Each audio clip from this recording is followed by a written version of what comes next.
Hello!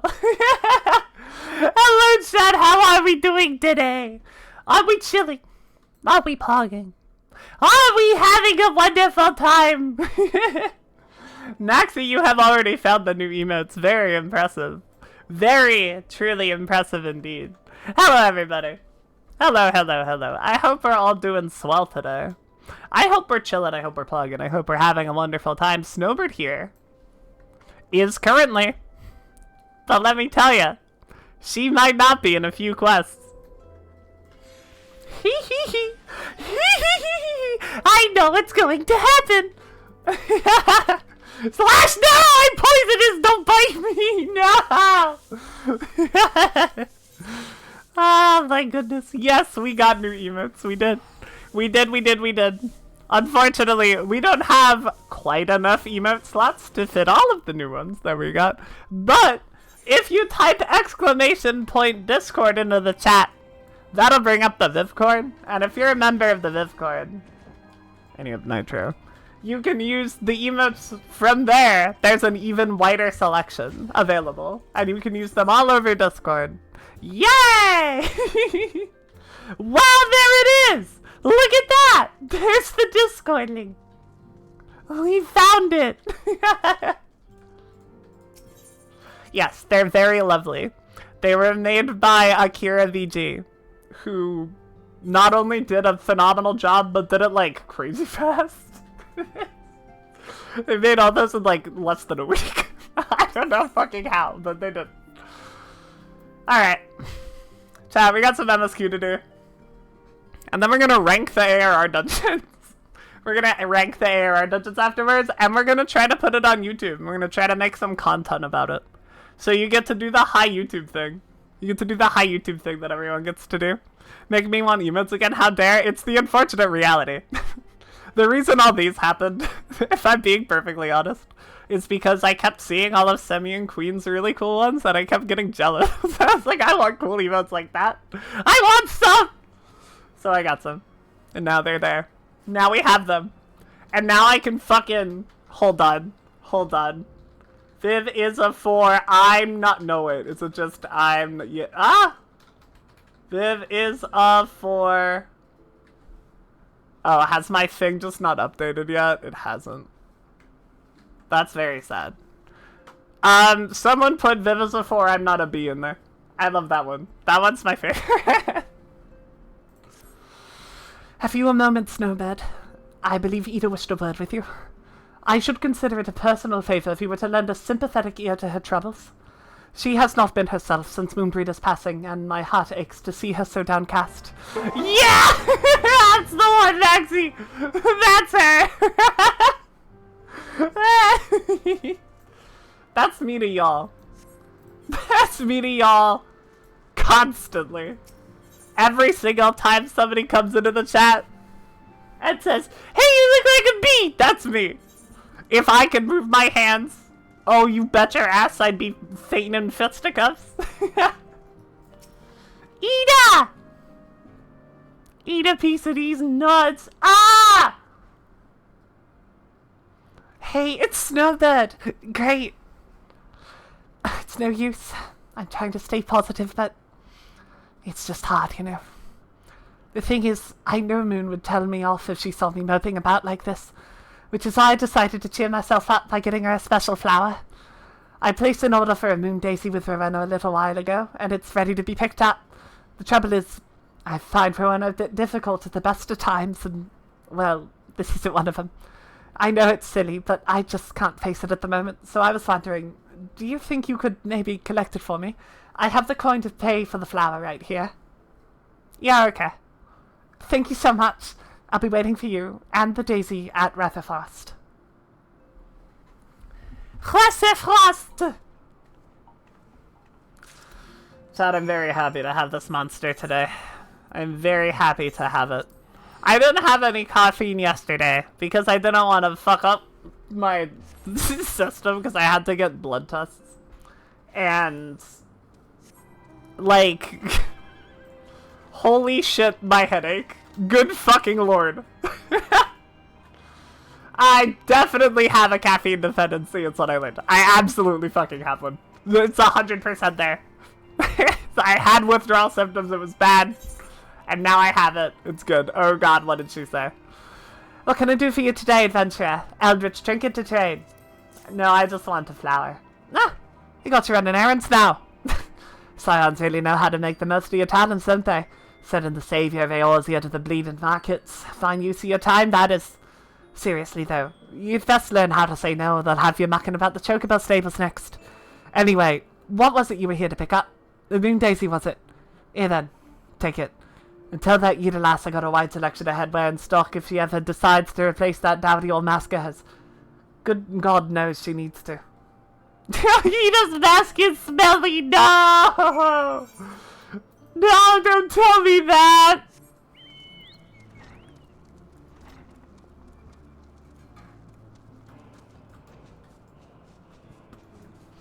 Uh-oh. Stinky.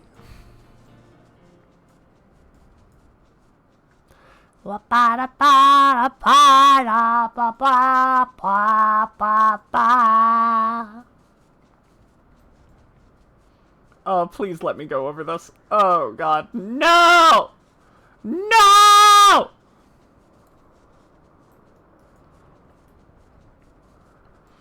Utterly fucking tragic, man. Actually debilitating. I gotta take the long way. Ah, Ramona can be so annoying. She just won't take no for an answer. Every time I visit her, she insists I replace my visor with something more fashionable.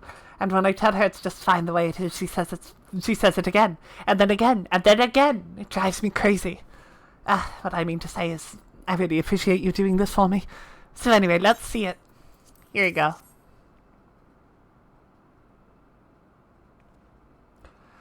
I really love these things, you know. I hope that somewhere, somehow, she knows I'm still thinking of her.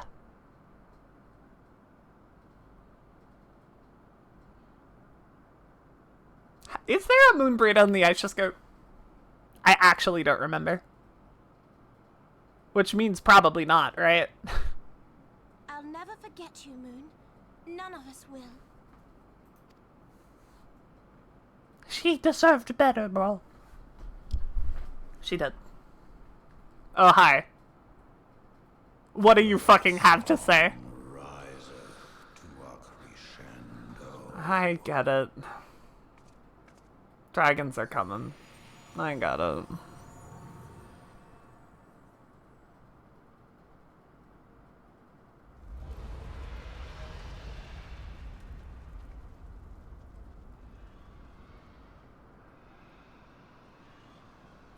Oh! The dragons are coming now! Call that Midgard super because he's a baby! I get it. Is that what I think it is? How you doing, Midir? Swell, I hope. Hello, can you hear me? I sure can. That's why you gave me this telephone. Ishgard, pray return to the rising stones at once. I bet it's on account of all the dragon. If I had to guess. If I had to take a ponder.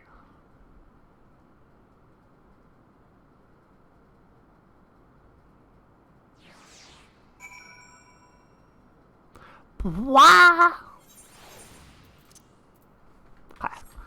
I was worried I was a goofball and, like, turned the music off somehow. No, I'm just a goofball in plenty of other ways.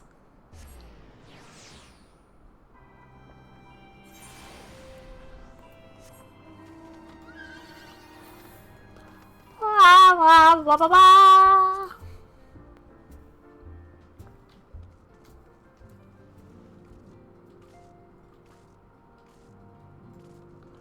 I'm coming. I'm coming.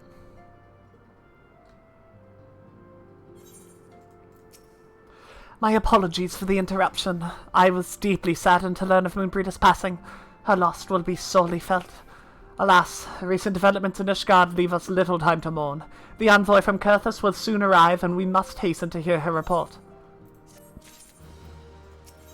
I'm hastening. I'm hastening as hasty as I can haste! The envoy is here. Hi, Olivia. Hi! I thank you for receiving me at such short notice. Time is of the essence, so I would forego the usual pleasantries, if I may. Certainly. You come with news of the Dravanians. Aye. The dragons have begun their attack in earnest. The first wave reached the Central Highlands a short while ago, and battle was joined soon thereafter. Sir Aymeric himself sailed forth with a contingent of Temple Knights and several companies of the noble house's finest. Though the beasts were ultimately forced into retreat, our victory, if such it may be called, came at the cost of many of our own. Too many. We will not withstand a second wave should the Dravanians renew their assault. You paint a grim picture, my lady. Is it reinforcements you seek, then? We do. Though it pricks our pride, it is plain we cannot protect Ishgard with our ranks thus thinned by the Horde. Sir Aymeric would meet you to discuss the possibility of enlisting your aid. Very well. I shall depart for Kurthus at once. I must warn you, however, that the involvement of the Crystal Braves is by no means assured. Our commitment to quelling the unrest in Ul'dah must take precedence. It is such contingencies in mind that their voices are the same and it's bothering me, but it's fine. It is with such contingencies in mind that I must make another request. The Scions of the Seventh Dawn are known for sharing close ties with all three of the grand companies of Eorzea. Would you consent to plead our case to their leaders? Though I will gladly appeal to the grand companies on your behalf, I dare not promise a favorable reply. You need say no more. Considering our past dealings with the Eorzean Alliance, I can well imagine how our plea would be received. I'll make her a little more severe. That's good, I think. But the fate of Ishgard hangs in the balance. We must explore every avenue still open to us, no matter how unpromising. I see. Very well. I shall send envoys to each of the allied nations, and have them present your request directly to the heads of the grand companies. In the event that your plea does receive a favorable answer, know that any support is certain to be conditional. Demands will be made of Ishgard. That is only to be expected. Rest assured that I will speak with Sir Aymeric's authority in this manner, and that our actions are fully sanctioned by the Holy See. Which brings me to my final request. A personal appeal to you, Warrior of Light.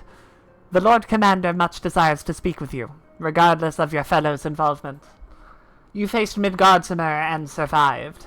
Anything you can share of your experience may yield us an advantage over our foe. Thank you. You wear the mantle of hero well. 'Twould seem the roads lead us both to Camp Dragonhead. Seek me out when you arrive, Snowbird. Aye, aye, Captain. I will do what I must. I will go where the quest marker taketh me.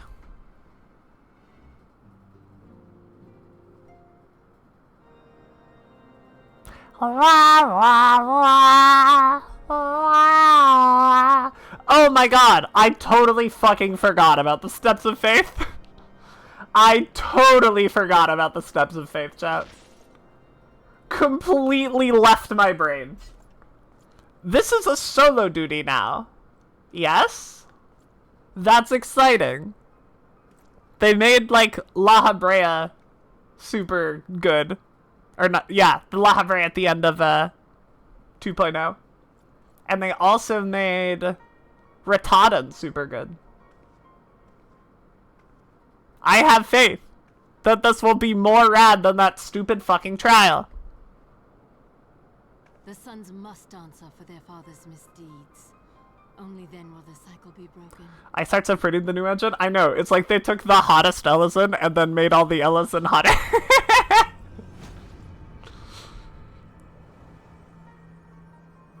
Like, Iceheart looked really good without the new engine, which I think was an unfortunate rarity for Ellison before the change. And now that all Ellison looked good, she looks just fucking incredible. Brothers and sisters, Look at her eyes, man. we raise our voices and join you in the chorus. The sinner's feeble magics are undone. Come, claim your The freckles, I know. Something I've always appreciated about Iceheart's design is the like light blue lipstick making her look frostbitten. I think that's really dope. I think that's really good character design.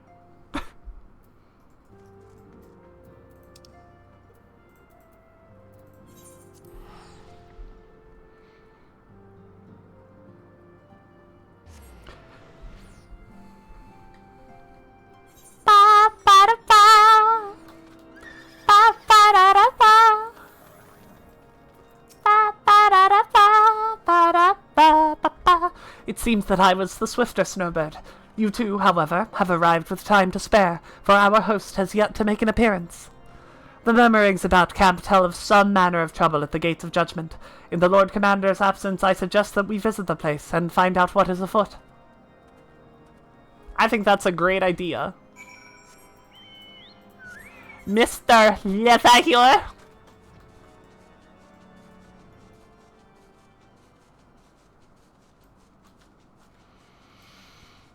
Meow.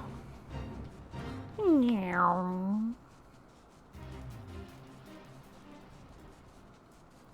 Gotta talk to so many people, man. Bothered Bowman. The gates of judgment are much more than mere doors. They are the outermost layer of Ishgard's magical worlds. If our first line of defense can be so easily shattered. When I laid eyes upon Lady Iceheart, I felt the marrow freeze within my bones.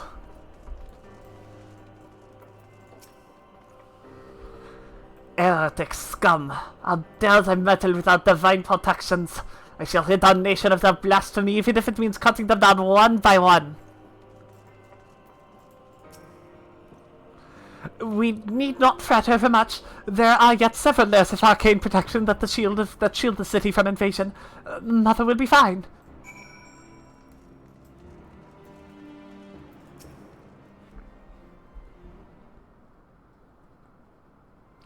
It would seem that the heretics struck the first, and most telling, blow against Ishgard. Scions, we expected you at Camp Dragonhead. My apologies. We chanced to hear there had been trouble at the gates and thought it prudent to investigate the cause. Then you have learned of the heretics' treachery. Lady Iceheart led a force of her followers against our defenders, and came close enough to dispel the first of our wards. But let us speak more of this back at camp. Sir Aymeric awaits you. We go! Ba ba ba ba ba ba ba ba.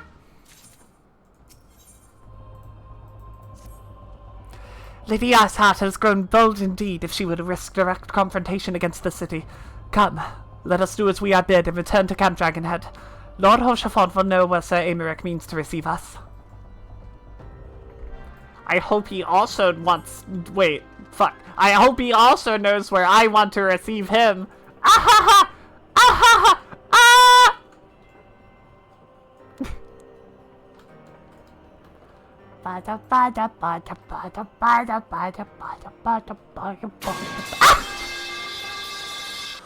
Yeah, that's fair. Yeah, that's... Yeah, okay. You can have that one. 'Tis reassuring indeed to behold the countenance of a friend when one's homeland teeters on the very brink of disaster. The punchline is sexy, you get it. You get the joke. Yeah! Ah! The single misstep could send us plunging into the abyss. Your heroic presence strokes the flames of courage within my heart. Ah, but you did not come to Dragonhead to listen to my prattling. The Lord Commander has arrived, and he would treat you in the intercessory. I would come so far to listen to your prattle? Why am I not surprised this is what I enter to? Because this is the norm, Dan. Because this is what we do on stream. We simp. We simp.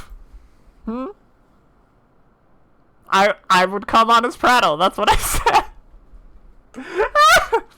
Anyway, Clay takes Madam said I show you inside.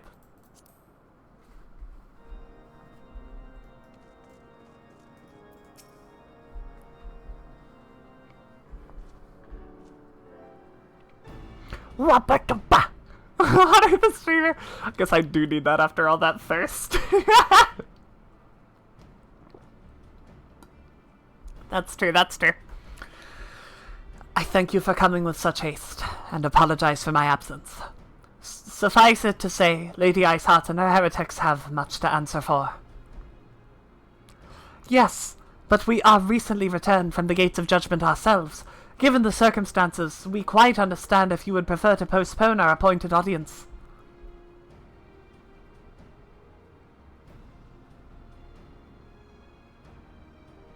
On the contrary, Master Alphinaud, I think it more important than ever that this meeting take place. Rest assured, I shall return to my post on Ishgar's walls the moment our business is concluded. Before we move on to the subject of reinforcements, however, I would introduce you to a close friend and stalwart ally, Estinian. God, if I wasn't simping enough. Oh god, this is gonna be all of Heavensward, isn't it? Oh god. Oh no! Every character in this expansion is very attractive. Oh dear.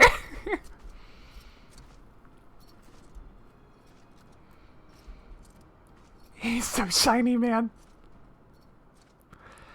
May I present to you Ishgard's Azure Dragoon. We have met. An impressive title, though I confess I know precious little of the Order of Dragoons. They are formidable warriors all, yet even among such masters of the lands, Estinian is without equal. He, out of all the warriors of Ishgard, was chosen to wield the power of dragons, and may thus contend with any Dravanian. You overflatter me much, Lord Commander. If ever I was without equal, I am no longer, as my fellow Azure Dragoon here will attest. Be at ease, Snowbird. I did not come to challenge you this day. Well, now that we have all been introduced, let us proceed to the matter at hand. I would share with you what we have learned of Iceheart's design, as confessed by the heretics taken captive after the assault on the gates. 'Twould seem that Lady Iceheart and the Dravanians share a common goal, the reclamation of Nidhogg's stolen eye. Nidhogg, one of the 7 great worms. His name features prominently in your nation's history. Though once defeated by the hero Haldrath, the beast is said to have terrorized Kurthus since the Ishgard's founding. Aye, many of our walls bear many are the scars our walls bear from Nidhogg's relentless efforts to raise the city. The trophy Haldrath plucked from the breasted worm's skull, simply known as the Eye, is a treasured relic of Ishgard, and one possessed of untold power. Should it ever be returned to Nidhogg, the dread creature would be restored to the height of his strength, and then no wall or ward we could erect would be stout enough to deny him. My vengeful son hath waged war against Ishgard for 1,000 years. No mortal mind could comprehend the depths of his rancor. The Eye itself is secreted deep within the vault. It is kept under heavy guard, surrounded at all times by men and women who have proven their loyalty to the Holy See. Erect! Maxie! Are you gonna be immature in my chair? Can you imagine? Can you imagine if that's how I was? The just, like, massive double standard? That would be insane. No. Oh, okay. Alright, never mind then.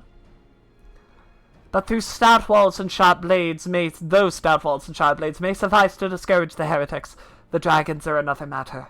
There are individuals within the Dravanian horde an entire company of knights would labor to repel, to say nothing of Nidhogg himself. Nor does age rob them of their strength. Through the endless march of years, the dragons endure, patient, calculating, inexorable. You must understand, these creatures do not share our perception of time. And that is especially true of these great worms. They who spend centuries in slumber only to wake and resume their campaigns as if mere hours had passed. It has been 20 years since Nidhogg last darkened our skies. 20 years for him to gather his strength, and for us to bolster our defenses. And now, just as he seems primed to return, the heretics strike at our gates. You believe that Lady Iceheart is in league with the creature, then? Of that, we cannot be certain. Though we know the heretics covet the eye, we have been unable to determine their plans for it. Such questions aside, we must needs assess the ragged hold their mistress has seen fit to rend in Ishgard's protections. 'Tis a weakness the Dravanians are not like to leave untested. So it would seem.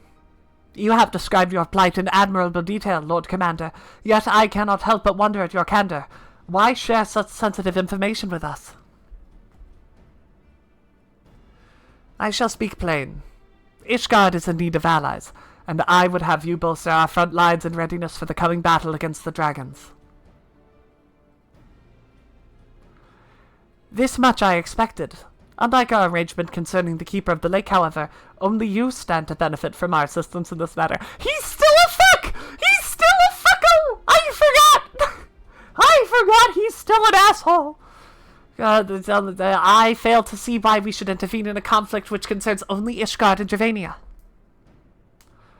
When the Eorzean Alliance requested Ishgard's assistance during Operation Archon, you refused us.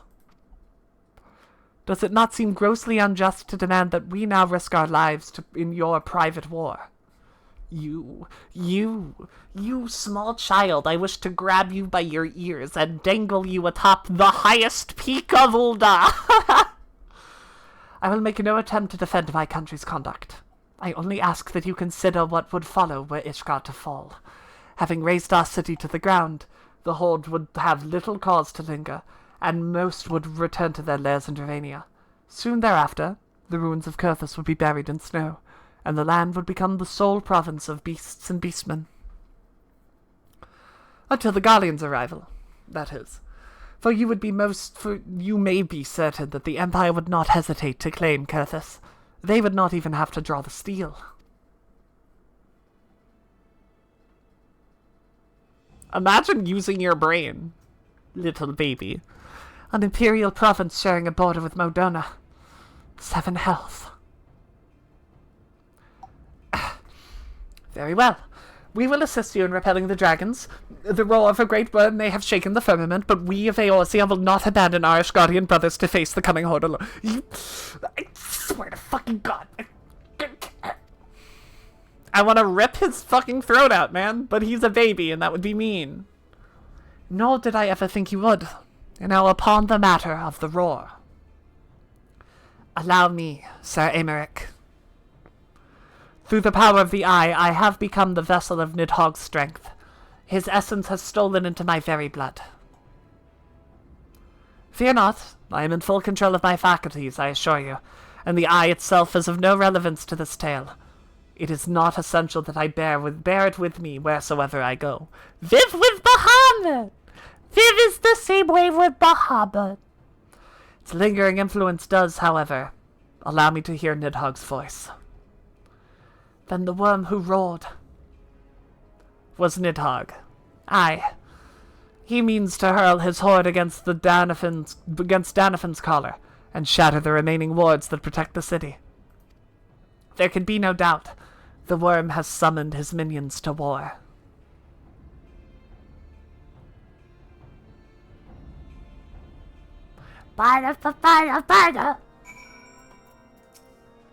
How you doing, you silly little diplomat? Though the circumstances are far from ideal, this desperate endeavor will at least provide us with an opportunity to bring the sister states of Eorzea together in common cause. Sir Aymeric was more ruthless in his negotiations than I had anticipated. I suppose one must give no quarter when one's home is at stake. But did you see the look on his face when he formally requested our assistance? Though the Lord Commander has long campaigned for Ishgard to open its gates to outsiders, I suspect this softening of the Holy See's attitude towards foreign cooperation comes as something of a bittersweet victory. The days ahead promise to be interesting indeed. If we are to aid the Ishgardians in this war of theirs, preparations will have to be made, and soon.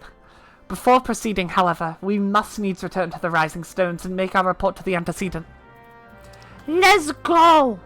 Pray return!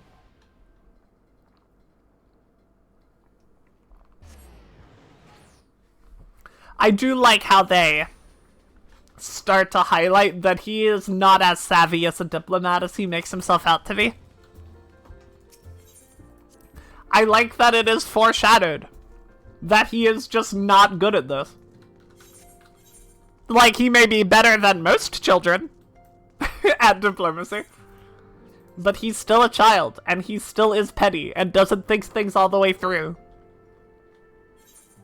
He has yet to be humbled. Soon. Soon. Alphino, it is good to see you. Tell me, what have you learned? Dragons! Pray summon the others. Everyone must hear my report. Dragons! Dragons! Wapatapa! Wapatapa! Wapatapa! Wapatapa! Wapatapa! Wapatapa! So this was all but a taste of what's to come. I love machinations, man. The main host advances upon Ishgard as we speak. Whose vaunted defenses have been nullified. I'm gonna nullify your defenses and Shorn of its wards, the city will bear the full force of Nidhogg's fury. All those people. Alphino is right. The Dravanians cannot be allowed to prevail. If all of Eorzea will... What, are you watering the plant? You think I care? You think water's gonna stop me? Then you agree that we have no choice but to intervene. Down, Viv. For the good of the realm, the Scions of the Seventh Dawn and the Crystal Braves must join the defense of Ishgard. Put fucking weed killer Let's in a spray bottle. about what has been proposed. We would be directly That would work. in the war. That would definitely work on me. I'm a grass poison type. All Poison is here neutral. believe the cause to be just. Then to war we shall go. To war! Billy's like, should we go to war? The We Scions. now embark upon is perilous. But I pray you will walk with us to the end. Can I get a Snowbird nod? Let's go! For those we have lost. For those we can yet save. It's the line! She said the line! Is this the first time? Is this the first time? I think this is the first time. That's exciting. That's Viv's Paladin Oath, so that's relevant. Then it is settled. I shall inform the Council of our intentions and request that they contribute their own forces to the defense of Ishgard.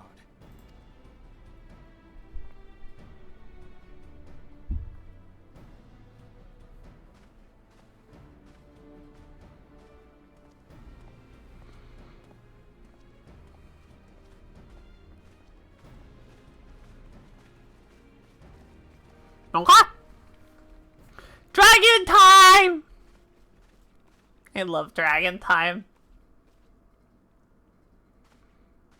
Foreshadowing time. I like how they do this within earshot of Real, by the way. Like, just in the same room as them. Just staring directly at them.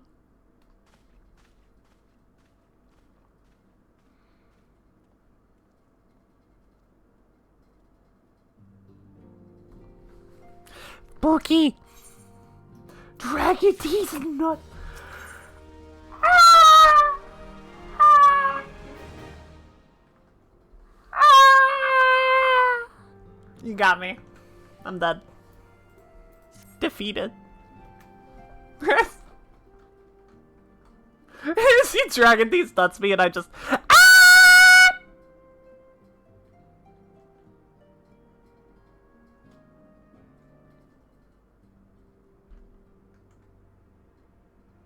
And that's what'll happen. I have bid the Archons travel to their assigned nations. Should the members of the Alliance agree to pledge Grand Company soldiers to Ishgard's cause, our comrades will be on hand to act as intermediaries for the duration of the conflict. Now since he's gone, it's my nice try! A noble attempt! Small matter of persuading the Alliance leaders to grant such support, I leave to Alpha now. Hi Carol, I hope you're doing good too. I'm doing okay. I'm doing well. For you, my friend, a dangerous task awaits. I would have you reach out to your fellow adventurers and gather what allies you may for the coming siege. This doesn't make sense anymore. It's not a trial. I would have you consider the matter of our own security. Revenant's Toll is but a short flight from the snowfields of Kethis. It's not unimaginable that the fighting may spill across the border. Pray, brief Slathborn on the brewing conflict and discuss potential contingencies. The frontier settlers must be prepared for aught that might wing its way over our walls. I only hope that such precautions prove unnecessary.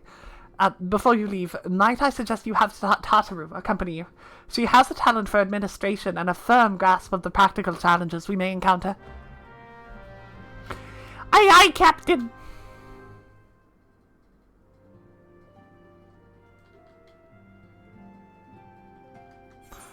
Wah, wah, wah, wah, wah, wah, wah.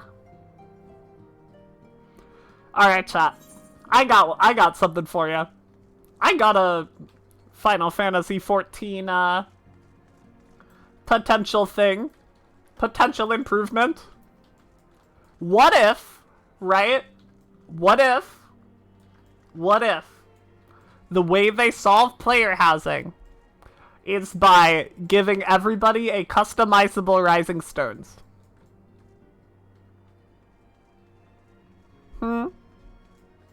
And you have this space, and you can move stuff around in it, and it's your own little instance.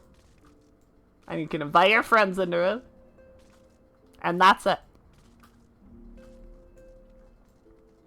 I think that would be cool too. Maybe not as extensive as like your own house, like you would have to have the NPCs in there and stuff, right? But I don't know. I don't know, man. And you can't even give me the, like, the Scions are disbanded after Endwalker. Blah, blah, blah, blah. Yet, Tataru still hangs out here. You could have the place. Right? I don't know. I think that might be rad. We are rather close to Kethis, aren't we? We best see to our own defenses and take stock of our supplies. You also think that'd be cool? I think that's a good idea. It would be a shit ton of work, and they're never gonna do it. But! I could just get a house like you, that's true. I could. I totally could. I can't do that. Not on Snowbird, at least. I have 2 on Viv. Oh, and we'll also need to have beds and bandages laid out just in case. A good receptionist is ready for any eventuality. Let's go, Snowbird. I've 101 things to discuss for Slathborn. If one needs I can't make one. They don't let you do that in this game. You're not allowed.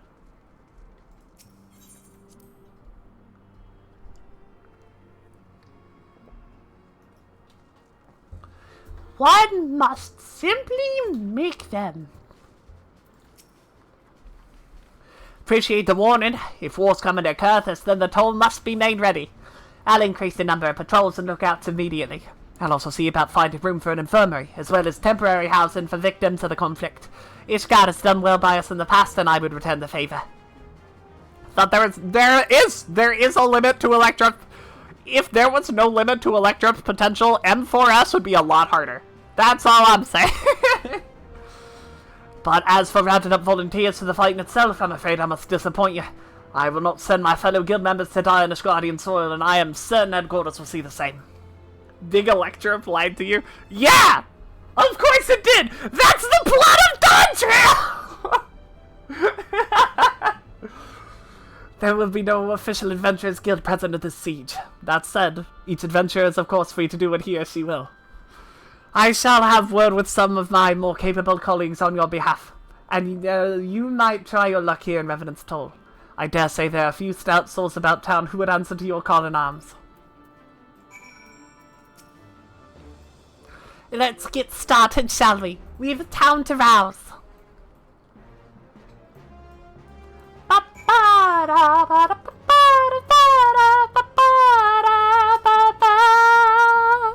I love the Mordona theme, man. Spare me your talk of glory and fame. I'm not in the habit of volunteering for lost causes. I've survived this long but trust in my instincts. My instincts tell me to stay well away from Ishgard. I can't blame you for that one. Snowbird drove out. She's like, yep. That's totally fair.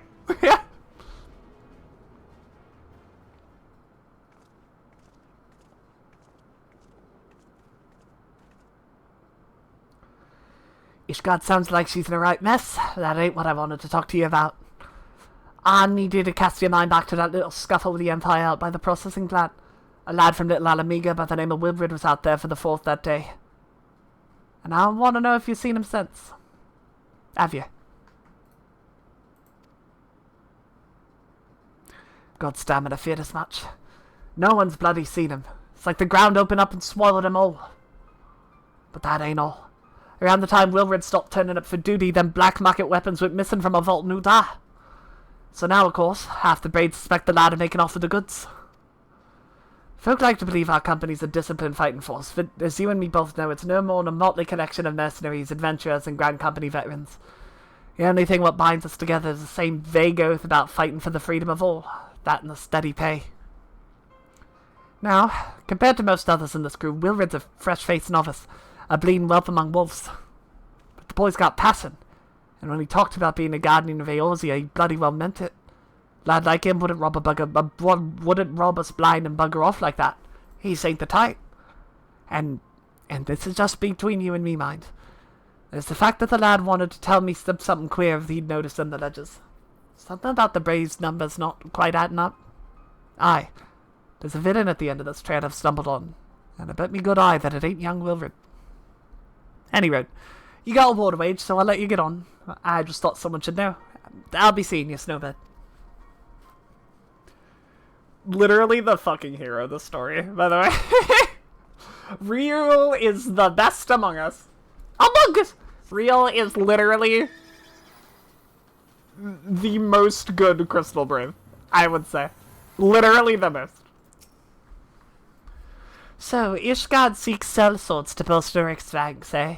Though I'm not sure I like the sound of this siege, the nobles will surely be generous with their rewards. But I have pledged myself to guard Revenant's Toll. Modest work though it is, I am loath to break the terms of my contract. What to do. There isn't a limit to Electro that just says there is because she can't use it to make unlimited monsters. Both kinds! Listen, you.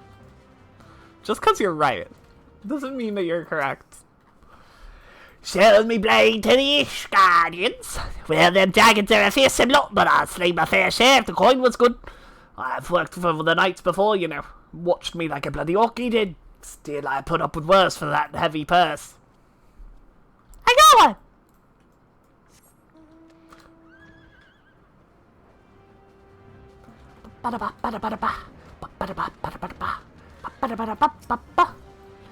Volunteer my services in the defense of Ishgard? I think not. Dragons claim the... Oh, wait. He's Ishgardian. Ah! Dragons claim the lives of every one of my brothers. I don't mean to offer them mine. 'Twas to escape such a fate that I took up the mantle of adventurer in the first place. I would sooner die in the pursuit of fortune than uttered behind an icy wall. Ba, ba, ba, wah, wah, wah, wah, wah. There you are, Snowbird. So, did you slay any hats? 1 or 2, eh? Well, added to 9, that makes 3 or 4, not including Slathborn's friends. We don't have the largest company in the army, but I'd say one Revenant Store veteran is worth a dozen clanking knights at least. Oh, I've been so caught up with recruiting I almost forgot. There's been word from Alpha now. Apparently the Alliance leaders are convening in Uldar to discuss Ishgard's plight, and they've requested your presence, as usual. Anyway, you best make your way to Uldar, you'll be late. Alpha says that he would meet you on the Royal Promenade. I go!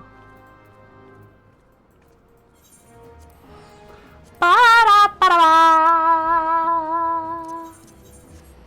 We did get Kieran. Just making sure. Wah wah wah wah wah wah wah. Ba ba da ba. Wah ba da ba ba da ba da ba ba da ba ba ba. Wah ba da ba da ba ba da ba. Ba ba ba. Wah ba ba ba. Wah ba wah ba ba wah ba. Ba ba ba ba. My apologies for calling you away from your tasks. I had hoped to proceed with these negotiations one leader at a time, but it seems my urgent requests for an audience have prompted a gathering of the council. Needless to say, I feel obliged to attend. The Alliance leaders are already seated within. Let us join them, shall we? We go! Ba-ba-da-ba. I didn't realize Bitch was present.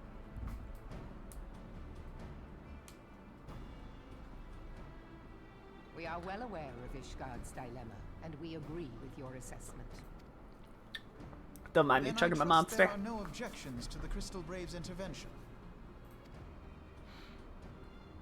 Uldar has none. Gridania does not object.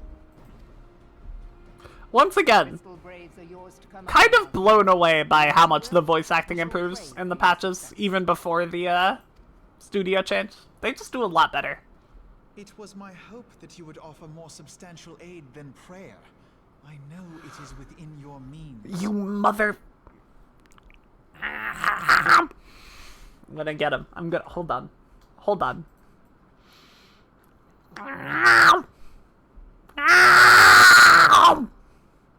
There, I got him. Plot over.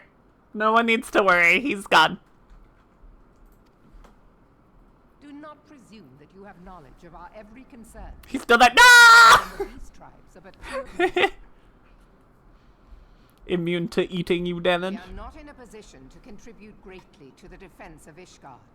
Not when our own homes are still under siege. Babe, did you get the hard bone juice? Yes, I did. We dare not Thank you for leave our asking. interests in Cartano Look. undefended as well. Oh, I didn't put Let Viv Drink the on Twitch. Appalachian That's so League true. would seize control of the territories in our absence. I figured I would not risk the TOS The break. enemy is at our gates, and you would cower behind yours? No one is cowering, boy. We will offer what support we can. Aye, support. That's yeah. I didn't wanna. I didn't wanna. Would that we could commit more than a token force to this cause. Yet there are others to whom you might turn. The free companies ever want for work. Ah, yes. The free companies. They're not like to turn you He literally said, "Go find other people." You would entrust the survival of Ishgard to sell swords? Alphino, please, please, my God, you need to stop. It's really hard to watch.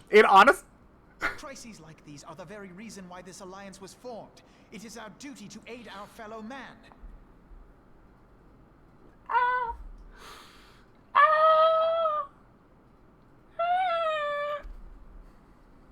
My duty is to my country and my people. This motherfucker, man.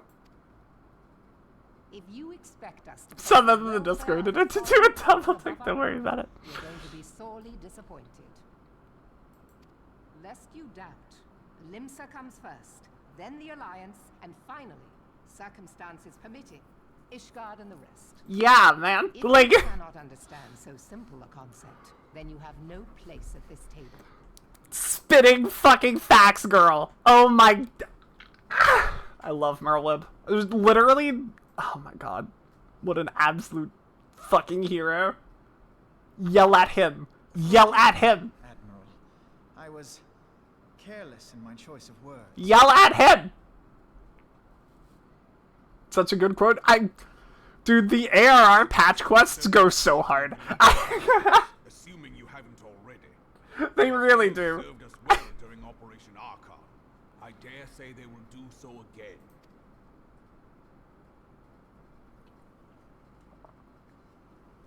Someone's like, I can handle it. It's level 50. It can't be that bad. If I may, Your Grace, I wish to propose a redistribution of forces. If we entrust the security of Uldar to the Brass Blades for a time, we can dispatch a larger force to Ishgard.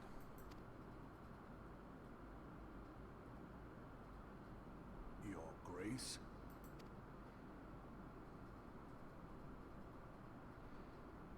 Yes. Yes, of course. Do what you will. She is pre-fucking occupied. Her mind is elsewhere.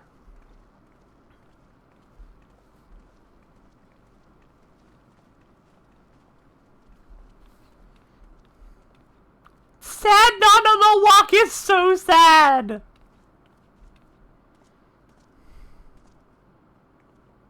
Is Her Grace not feeling well?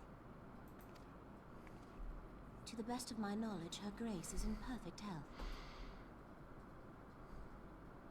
Raban, just stab her now, and then we won't have any problems in the future.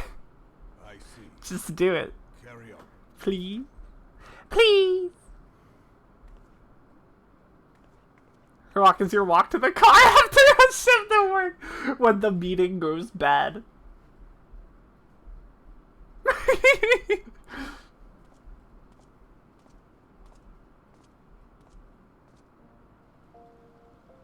I love when Alphino gets yelled at, man. I really do. Once again, I owe you an apology.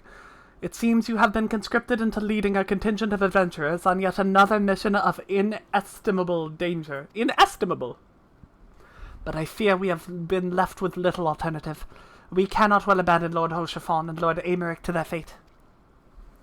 We must abide by the Council's decision, as short-sighted as it is, and strive to fulfill our roles as Eorzea's guardians.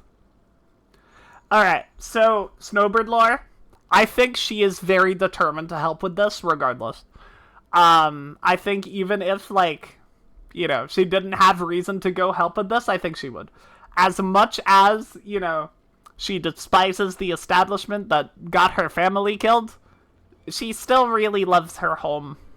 And does not want it to get blown up by dragons. Captain Ilbert, what news? Then the assault has begun. We have but this moment concluded our audience with the Alliance leaders. Move our forces into position. Your unit will join House Durandar at the Steel Vigil. Man the cannons alongside the knights, and thin the Dravanian horde ere they descend upon Ishgard. I will join you as soon as I am able. Viv Chrono Trigger's on sale. I own it. I own it and I have played it. You should 100% fucking play it. Chrono Trigger is one of the all-time GOATs. As much as I do adore Final Fantasy VI, and I think it is one of the greatest games ever made, I think Chrono Trigger contends with it for being the best SNES RPG. Which is a pretty high bar on the console with IMO, the best RPGs. So, Snowbird, I would have you and your adventurer allies bolster the defenses at the Steps of Faith. Report first to Sir Marceline at the Gates of Judgment, and he will direct you to where you are needed most. May the gods grant us victory. D&D terms, what would Snowbird's alignment be? Currently, lawful good. At this moment in time, lawful good. A little bit into Heavensward. I would say it would shift to lawful neutral. is what we can call it.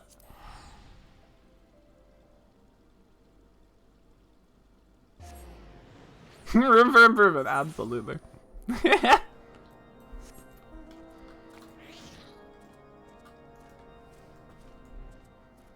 She's extremely idealistic. Very, very into decorum kind of deal.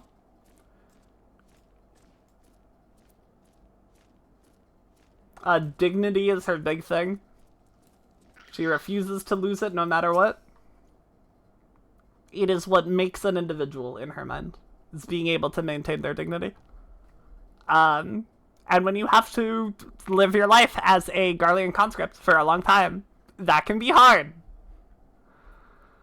You are the appointed captain of the Sellsword contingent.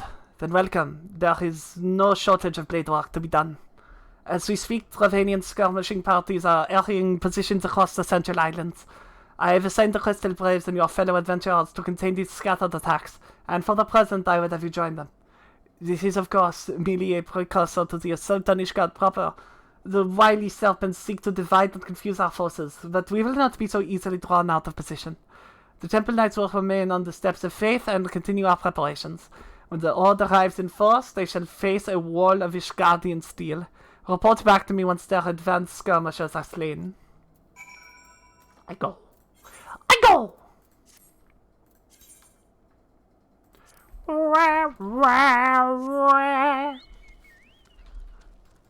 At the moment, the reason she does everything is out of the kindness of her heart. Like, her original plan, once she got out of Ishgard, and service to the Garleans, frankly, was, to lay low and vibe, and never go back to Ishgard as long as she lives. But then she gets involved with the Scions, right, because plot needs to happen. And she doesn't not want to. Like, she enjoys the role of being the hero.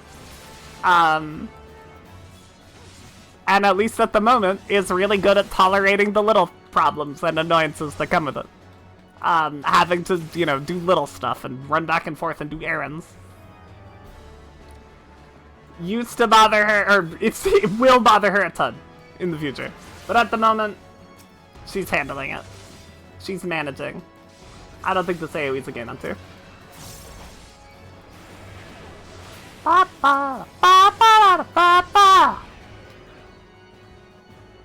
Tap dragons!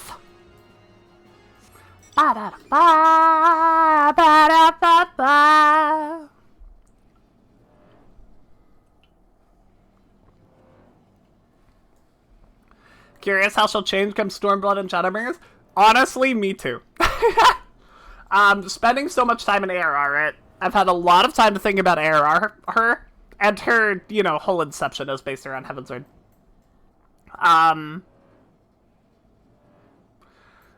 Like, there is one theme that I know I'm gonna continue. She's not gonna be able to let go of Horshathon until Endwalker. Like, I know that for sure. Because that makes too much sense, right?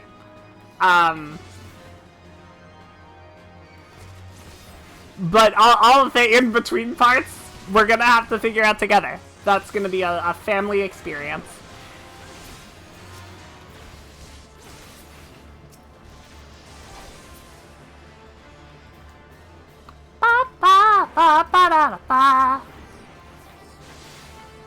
One dungeon in Endwalker's gonna wreck her? Oh boy, howdy is it. The one at the end of Dawn Trail as well.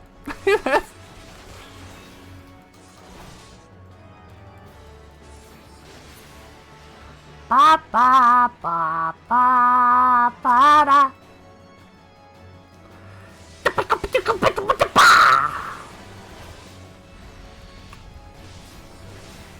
Ba ba da ba ba da ba ba.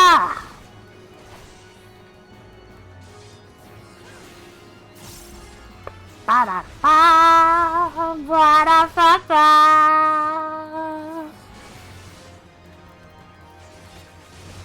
Skabam! Whole section of Endwalker is gonna be yeah. I mean, to be fair, that's just Endwalker. That's that way for everybody. I would imagine, at least.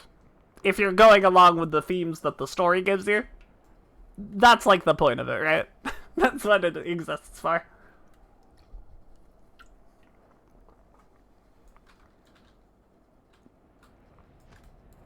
Man. Okay.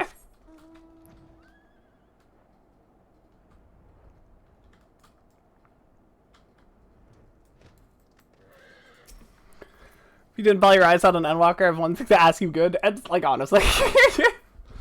I think the entirety of Endwalker for me, from, like, the second zone onwards, I was just in tears the whole time.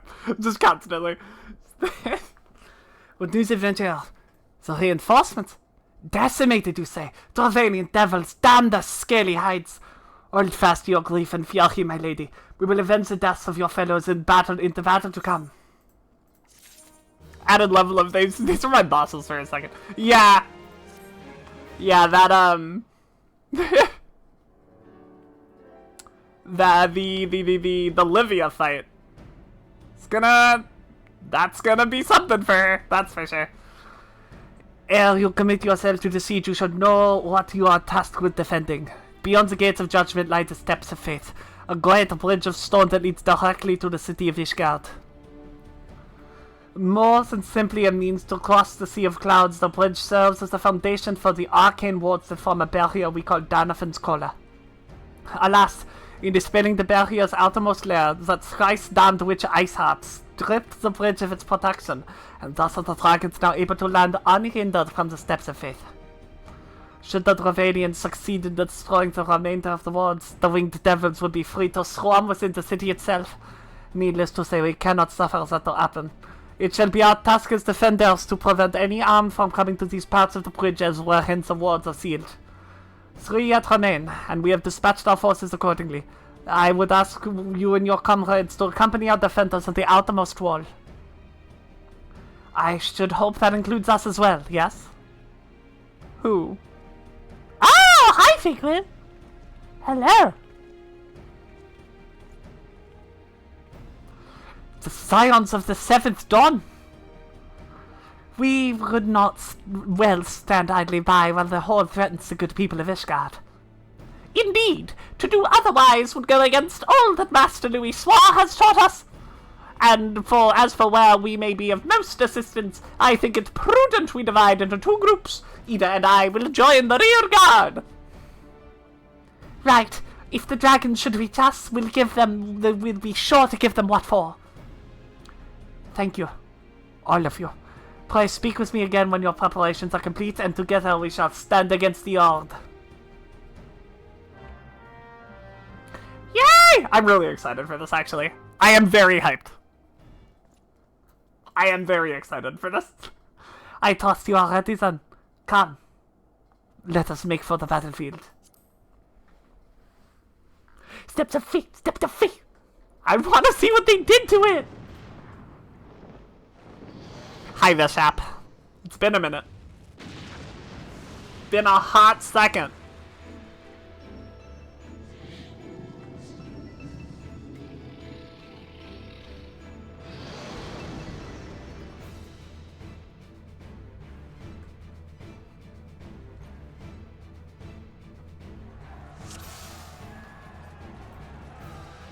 Look at all my friends! Plucky adventurer! Oh my god, it's the guy I recruited. Wait, that's so cool, actually.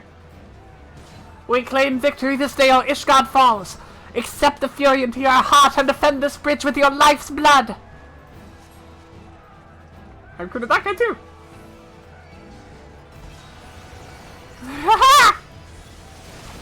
They mean to destroy the wards of Danafan's Collar. Let not a single dragon pass. Let's finish this quickly. Let's finish this quickly, shall we? Have the rear guard ready the cannons.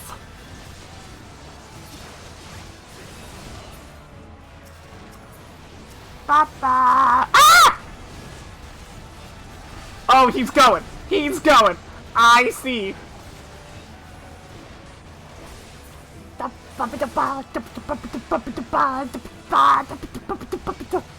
This shot makes ready to breathe fire. I see. I get it.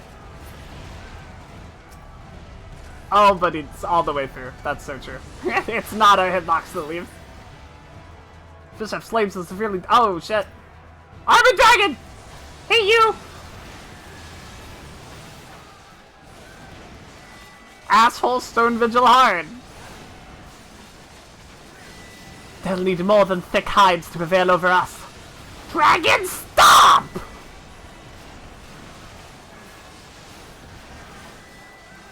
Dragon, stop!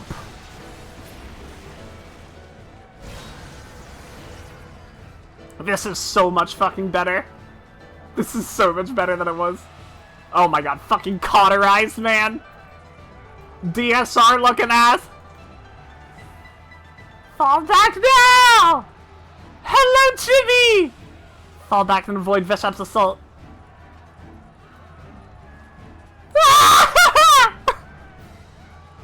Run!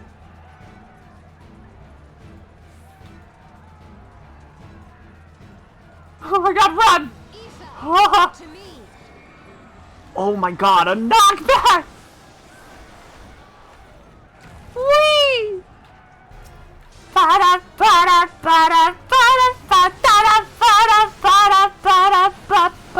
Do not let it reach the barrier! Hold your ground! Did they update this? Yes, it's a solo duty and it's red! It's so much cooler! Ah! Fireball! The Voltage Dragoon! Oh my god, this is so sick, man. Oh my god, everything died! No! Fireball.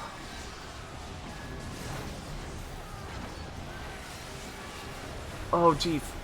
Okay. Yeah. Oh. I cannot believe how much better this is. Flame Breath. Get to the sides. Yeah. Oh, it stays there. Yep, lingering hitbox. What the hell? Oh, I see. The first ward has been breached!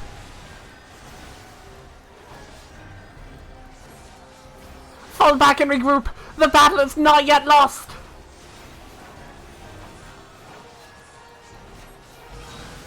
Regroup in the rear ward! Ah! We must find Papa Limo and Ida! This is so ah! Ah! Ah! Oh my god! We will see to things here, Snowbird. Fall back and the others guard the ward. Be safe, Jimmy. I'll see you in a little bit. They mean to defeat us with sheer numbers, then. Ba-da-ba. Ba-da-ba. Ba-da-ba-ba.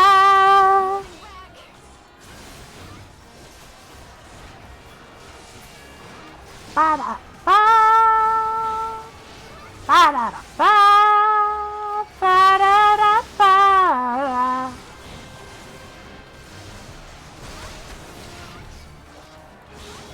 Horn Transcendent.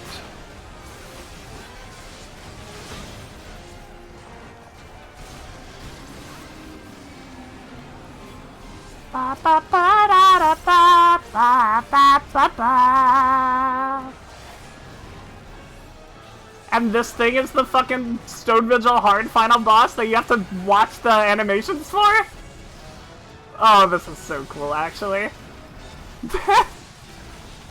They use all the, like, dragon bosses from the ARR dungeons, and you have to fight mini-boss versions of them.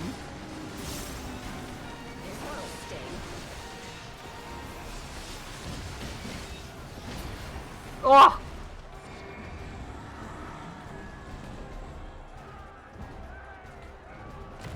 Whee!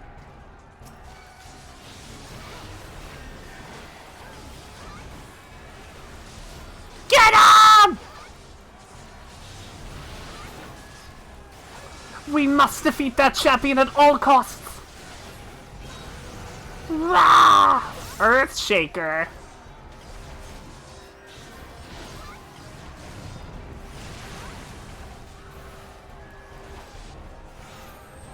Fireball.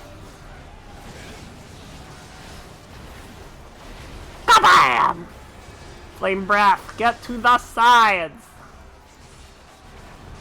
No, the wall! The wall! Gah! Bishop's flames have destroyed the second ward of Danifen's coffer. The second ward has fallen! Fall back. There's nothing left to be done here. Okay. I'm ready to go.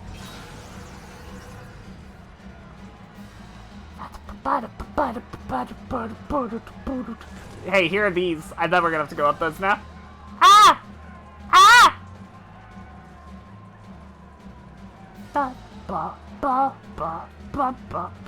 Eden, I have matters well in hand. Snowbird, you must go and see to the final ward. Dragoons to arms! Give the enemy no quarter! They will know the wrath of the Azure Dragoon. Hold your ground! Should this barrier fall, Ishgard shall be awash in flame! Fully changed this improvements in the old one? I mean, who fucking wouldn't? That old one is terrible!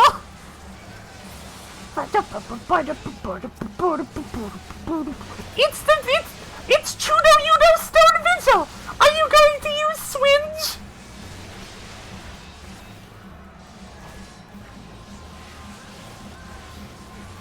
No Swinge? Tragic.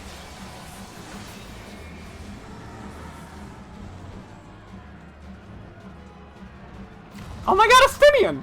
Oh my god! Look at this whole fucking gang, dude! Feels more like an actual battle than just 8 random people Ishgard hired to protect their biggest bridge. Yeah! You got the Scions and fucking Estinian. And I think Lucia was there in the old one, but like everybody's here. Flame breath! No! Stop one adventure! I recruited him to come here! Now he's dead! The final ward is weakened. Hurry, we must end this now!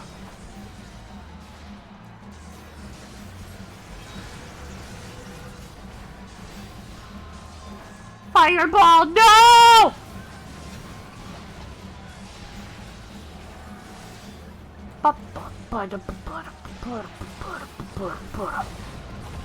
Whee!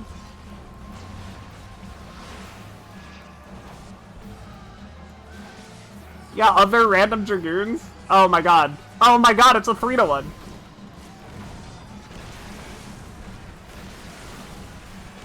I did a 2-to-1 because I'm a gamer, but like, damn! That's like a real mechanic! Ah! Scorching breath! We have the oh!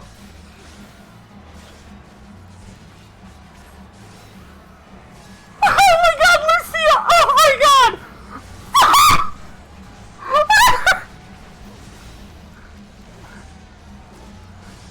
Wait, this is so cool! Tab this infernal heat! Knight's Resolve gauge!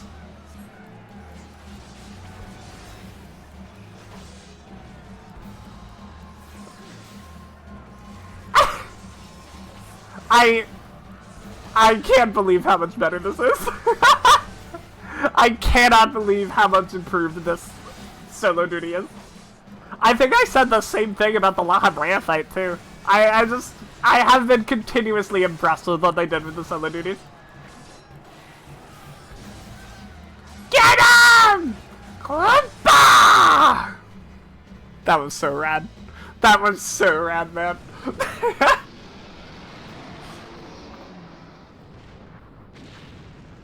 Let's fucking go. Oh my god, I'm even more extra mad that they didn't give the Chrysalis the same treatment. So I was hear how it's changed from way back then. Your first time in FF14, it's just been hype. Oh my god, it used to be so bad. It used to be like the thing that you hoped the most that you would not get in roulettes. Like, it was the worst thing to get in trial roulettes.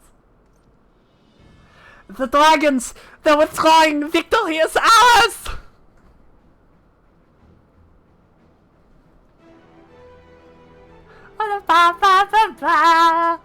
Oh, this is so cool. This is so rad, man. I'm sure this was here before, but now that I have an actual attachment to the duty, I'm like, whoa! Yeah, they gave her stuff. That wasn't in the original, by the way. It was just an 8-person trial. There was nothing anywhere near as exciting as that. One of Nidhogg's greatest champions, slain. The Horde will not soon recover from this blow. But what of you, Nidhogg? Why did you not join your minions and make of this battle a slaughter? Have you grown so fond of the stench of your lair? How you doing, Devarian, by the way? You doing good? You chilling, you vibing, you pogging? You having a wonderful time? It's good to see you here. I hope you're doing swell. Mayhap you prefer to have your allies fight your battles for you. You have a girl to do your bidding now, do you not? No matter. I shall slay Iceheart and all the rest. But I yearn to spill the blood of a great worm, Nidhogg, and only your death will sate my lance. Doing well, been a very long day, exhausted, but you're vibing? Hell yeah. We take a vibing after a long... Oh. He went! He goed! God, I love that man. Holy moly. Paul Ellison, my beloved. That's just Ellison. That's just Ellison! My pointy boy! Considering otherwise Lucia is a lady with a rank, it doesn't seem to actually do anything impressive. Yeah! No, I mean, the fact that she uses a level 70 skill in a level 50 trial, I think even from like a metagamey standpoint, that's really rad, right? Like, it shows that she is strong. She is strong. She knows what she's doing. Snowbird, the dragons are routed. Lest you wonder, the fighting at the Steel Vigil was also fierce, but my Crystal Braves were not found wanting.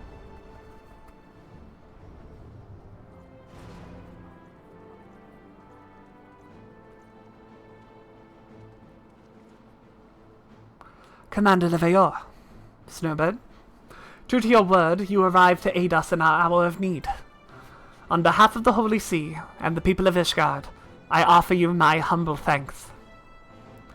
Though I would stay and lavish you with well-deserved praise, I fear I must away to oversee the aftermath of the siege. Not all the dragons are fled, and there are yet wounded to be carried from the field. Pray, let us meet anon that I might express my thanks with the proper courtesy. Immediately loved her since her English VA is Tamari. Is she really? I actually didn't know that. I was unaware of that. I don't know. Devarian, have you started Heavensward? Have you begun it? Have you gone at all through any? Pre-Heavensward, yeah. Okay, I was gonna say, you're right. You know about the the VA studio change. We have indeed achieved a victory of singular importance. I think when I rated you, you were doing the beginning of post-Heavensward. That's, I think, or of post-ARR. I mean, or maybe it was later. I unfortunately do not remember. I'm very sorry. With the Devanian horde thus weakened and scattered, the threat to Ishgard has been greatly diminished. And mayhap equally significant, the Holy See must now recognize the necessity of cooperation with foreign powers.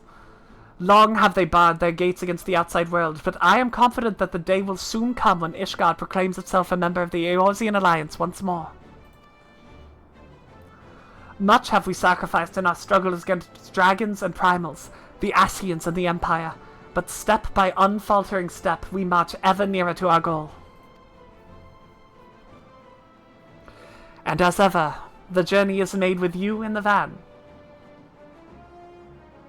What? Does this mean something? Does this mean something old-timey? that I'm unaware of? Or is my guy just talking about vans? You thought the same thing? I'm looking it up. I'm looking it up right now. The journey is made with you in the van. Alfie's just a soccer mom? I guess that makes sense. Expression?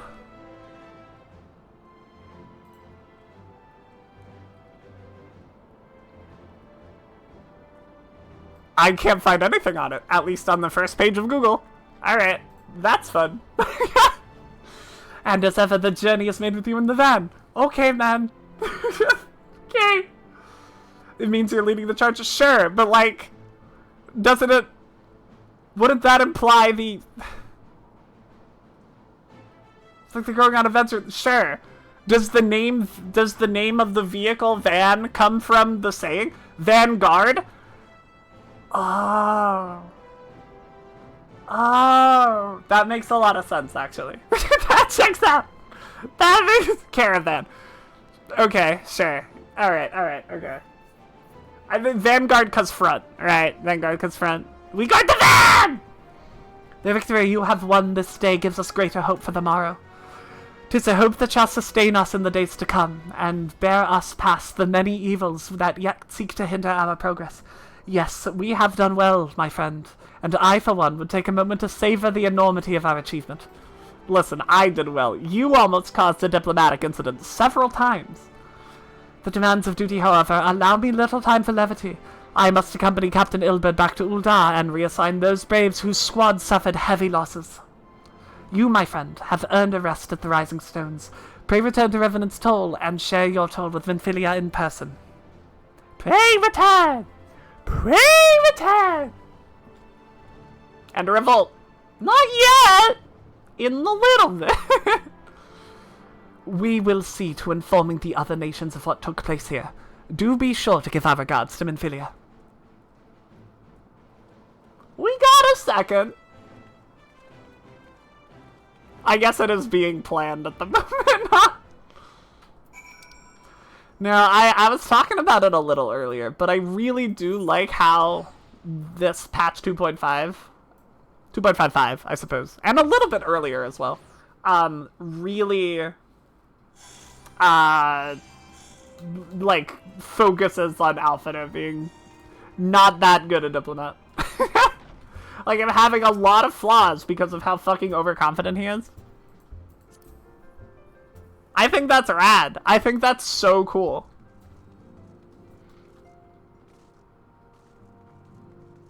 It all builds. It's all building to one very important moment. Off to war, I mean top. Have fun, Max. Good fucking luck. You enjoy. How far are you now? What phase are you on? I think last time I checked in, you were, pushing, 5. Phase 5? Snowbird, welcome back! Alfred sent word of the siege, and, of course, of the role you played in ending it. Your deeds never cease to amaze me, Snowbird. Thank you. Quick on, materia, yay! De-rusting back into 5. Good, good. Nearly there, kinda. Good thing the final phase isn't the hardest part of that fight or something.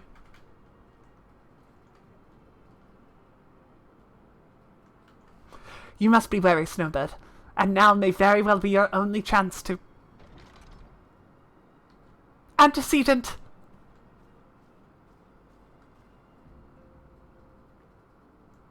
It's just right around the corner! A messenger from Ul'dah has arrived with a missive for you. Especially since there's those comments from his sister about he's the diplomat of the two, and the way he occasionally just drops blunt disrespect. Yeah, 100%. I mean, well, okay, to give him a little credit, Alice would probably be worse. She would probably be worse about it. The royal seal. Curious indeed. Ah, an invitation. On behalf of the Council of Eorzean Alliance, Her Majesty, Royal Majesty, Nanamo Ul'Namo invites the Scions of the Seventh Dawn to attend a feast at the Royal Palace of Ul'dah, in honor of Ishgard's recent victory. It would seem we are to be recognized for our part in lifting the siege, you for your valiant efforts as commander of the Adventurers contingent, and the Archons for their earnest attempts to rouse the city-states. Truly, I find it strange that the Alliance leaders should think themselves deserving of a place at such a celebration. All three refused to deploy their standing armies, preferring to stand hastily assembled companies of sellswords, many of whom perished ere the siege began. Oh my god, they actually brought up all of the adventurers that you recruit in those quests and the fact that the AoEs fucking kill them all. It's relevant. It's okay. I'm sorry. I cannot stop praising what they did with Steps of Faith. That duty is so much better, man. It's so much better.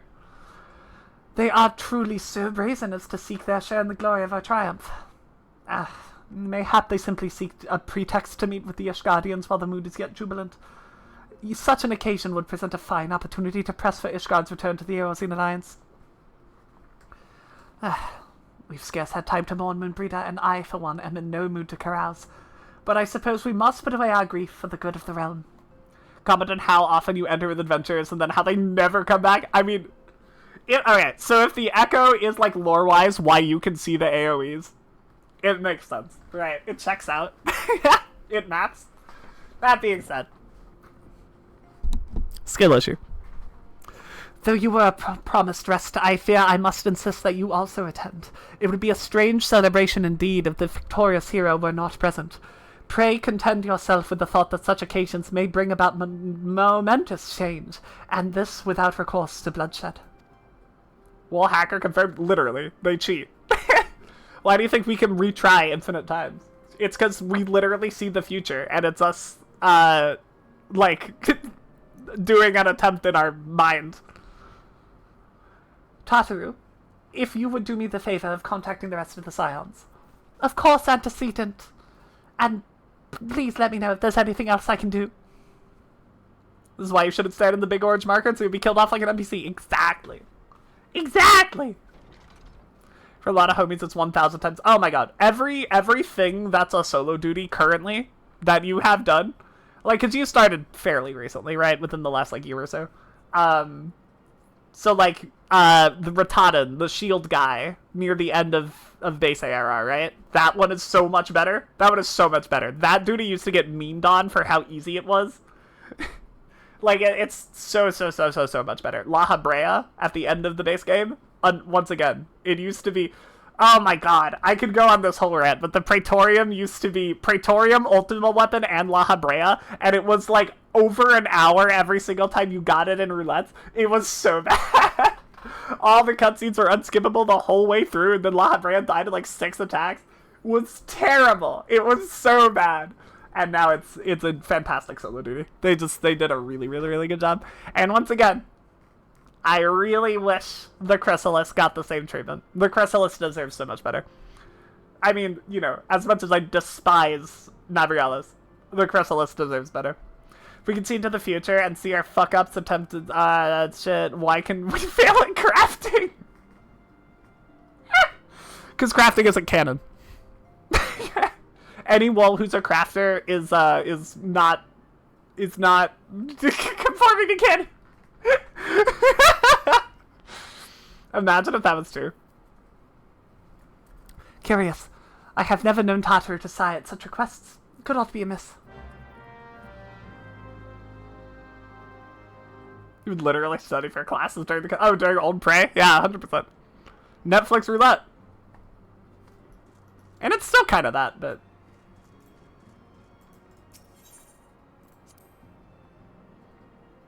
Has something to do with it. Okay, you know what though?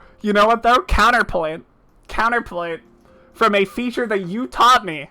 Trial synthesis exists.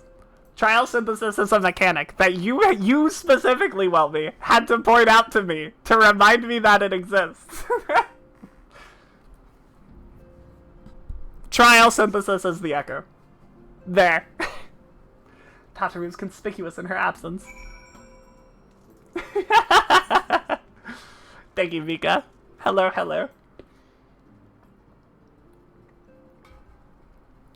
And I stretched! Oh my god. Whoa. I had a huge back crack during my stretch. Oh, I needed that really bad, I think. Ah! Thank you, Mika. Hello. Tataru, I believe she just stepped outside. Now that I think about it, she did seem rather preoccupied. What's wrong, Tato? What's wrong?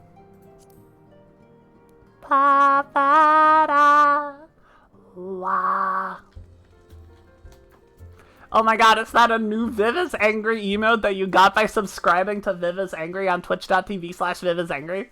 Oh my god.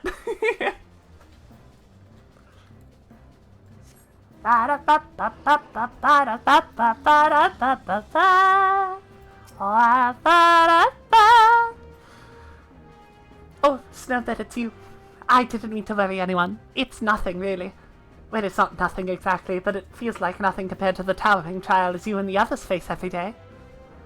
And that's why I should probably talk to Minfilia before things get any worse. You always know what they say, Snowbird. I'm glad we had this little chat. What? Okay.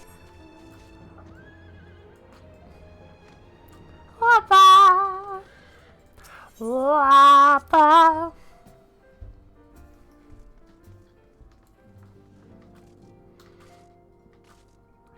Minfilia! Your receptionist is weird.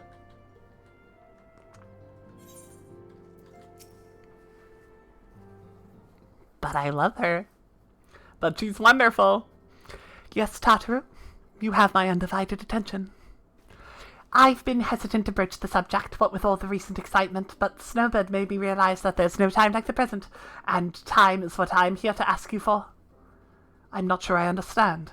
If you wish to be excused from your duties for a time, then you have certainly earned the rest, but I suspect that lying abed is far from your intent. You know me too well, antecedent. There is, in fact, something I've been wanting to try my hand at. Along with the adventurers and the Crystal Braves, the Scions are constantly being thrown into dangerous battles and deadly predicaments. Even Hoary Boulder and Cortinet have been promoted from guard duty to feel the need of our war of our. That's what she said. Go back and look. That's what the text box said. And so it only seems right that I, too, should acquire the power to defend myself, and others, more importantly. When in return, I shall be both your receptionist and your bodyguard. Is this questline actually now? Do they actually put this here? I thought this was post Heavensward. Whoa, hey.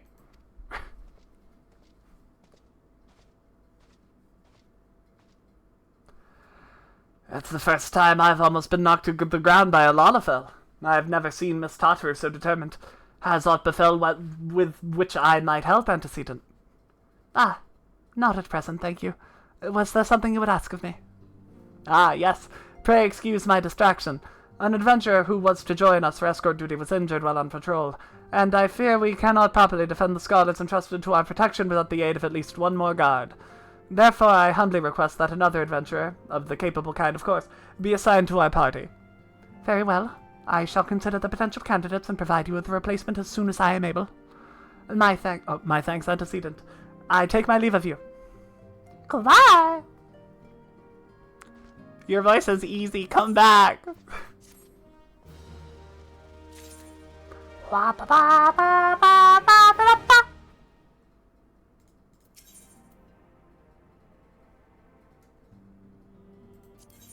I don't remember this at all. I do not remember the MSQ splitting in half in 2.55. The power to defend oneself. Tataru has ever been full of surprises. Now that I think on it, I do recall Ariange mentioning that she had developed an interest in arcanema.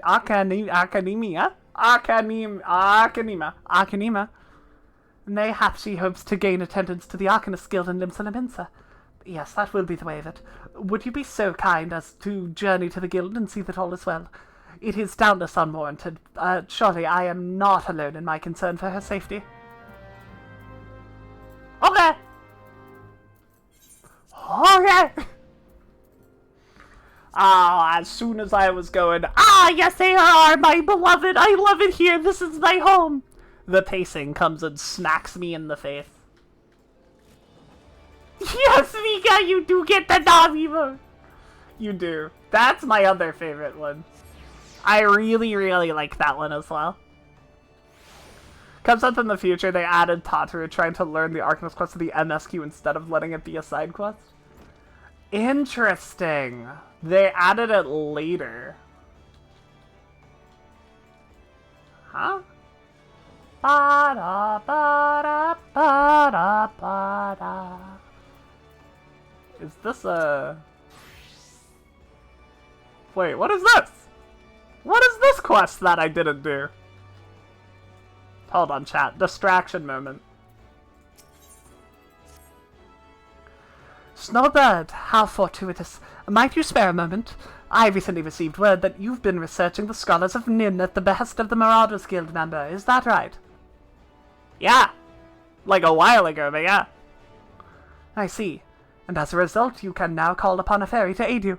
Fascinating. Might I trouble you to meet me downstairs in the practice area? There's something I very much wished for you to try. Okay. Oh my god, and a Negi by any other name.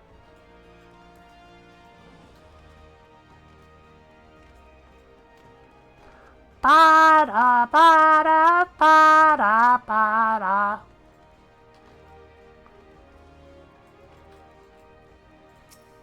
Not you yet, Tataru. Not quite yet. Oh my god, you look so cute, though. Oh my lord.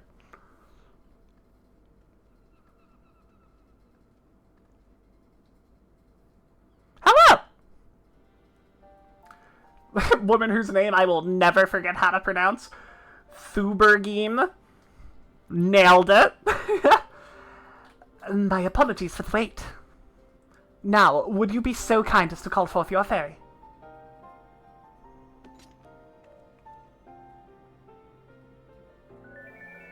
Hi, Eos! I don't like you as much as your sister. How charming! The tales do little to capture its beauty. This fairy is no doubt manifested in the image of that which you most closely associate with fairies, but my research suggests this form is not immutable. Indeed, though a fundamental form may have been incorporated into the original incantation, with sufficient concentration I believe it is possible to supplant this form with the image of another entity. Try conjuring the fairy one more time, this time with a carbuncle in your mind's eye. This is Eggy Glamour for your fairies. Is this quest. Hello, Topaz! Hi! I love you the most!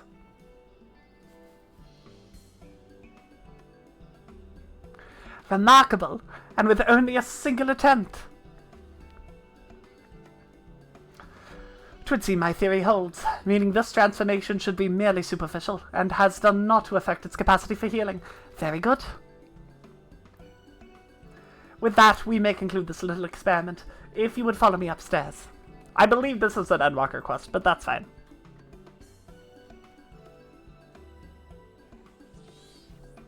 Ba, ba, ba.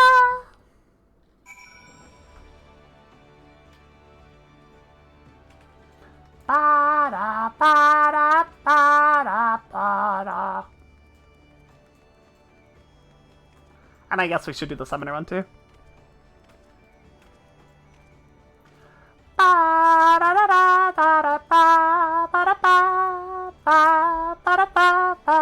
Thank you so much for your help. Thank you again for your help, Snowbird.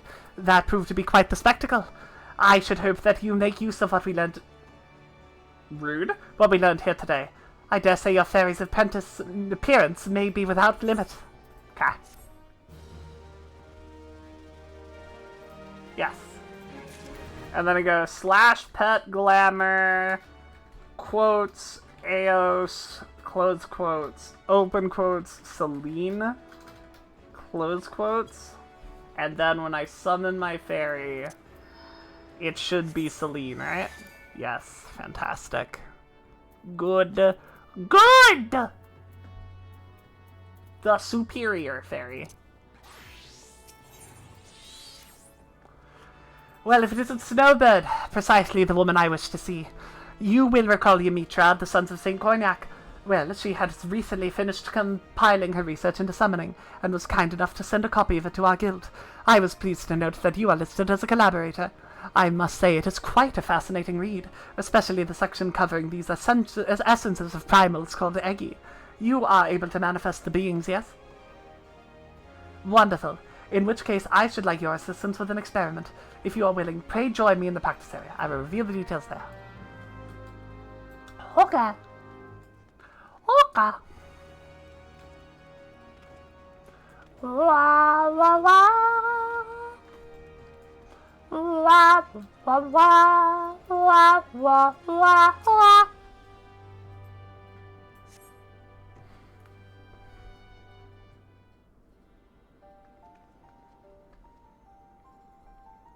My apologies for the wait. Fancy meeting you here again. To begin with, might I ask you to call forth an Eggy? I would very much like to see one with mine own eyes. Mayhap the Ifrit Eggy would be suitable. I understand that it was the first such being to be summoned. How you doing that outside of combat, Snowbird? TBH. How'd you do that without going through Dreadworm trance? Yes, a most impressive being indeed.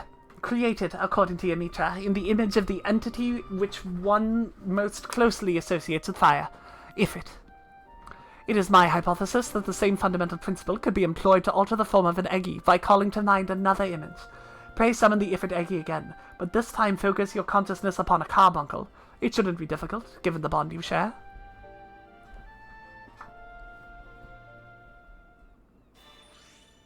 Yay! Ruby! Hi, Ruby.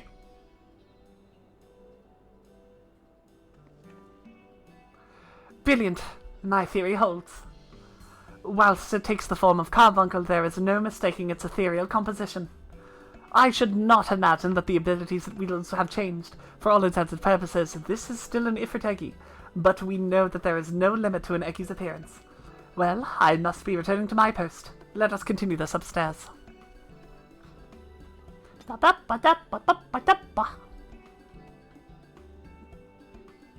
Hello! Give the carbuncle a little nod. Acknowledge its gifts to us. Radiant Age. Radiant Age just said nothing else. Ba, ba, ba, ba, ba, ba. Hello, friend. Snowbird, you have my thanks for indulging me. This experiment has unearthed a new world of possibility for arcane entities, and I hope you will find use for the discovery. I hope so too. Forgot to give you a choice. Keep using carbuncles for everything. They sure do. Yes. Okay, and then I go /pet glamour all. And then I want emerald carbuncle. And then when I summon, it should be emerald carbuncle. Okay. I can't test it for the other ones, I guess. Let me make sure that doesn't change. I think it actually does. This should be emerald carbuncle too now, right? Oh no! This is still Celine. Okay. Rad. It didn't give me an error, so I'm gonna assume it worked. Alright, Tatu. Ba ba ba ba ba ba ba ba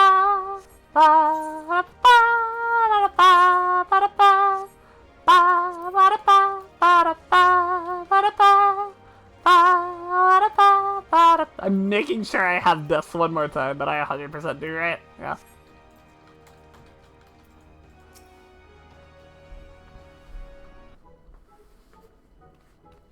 Snowbird!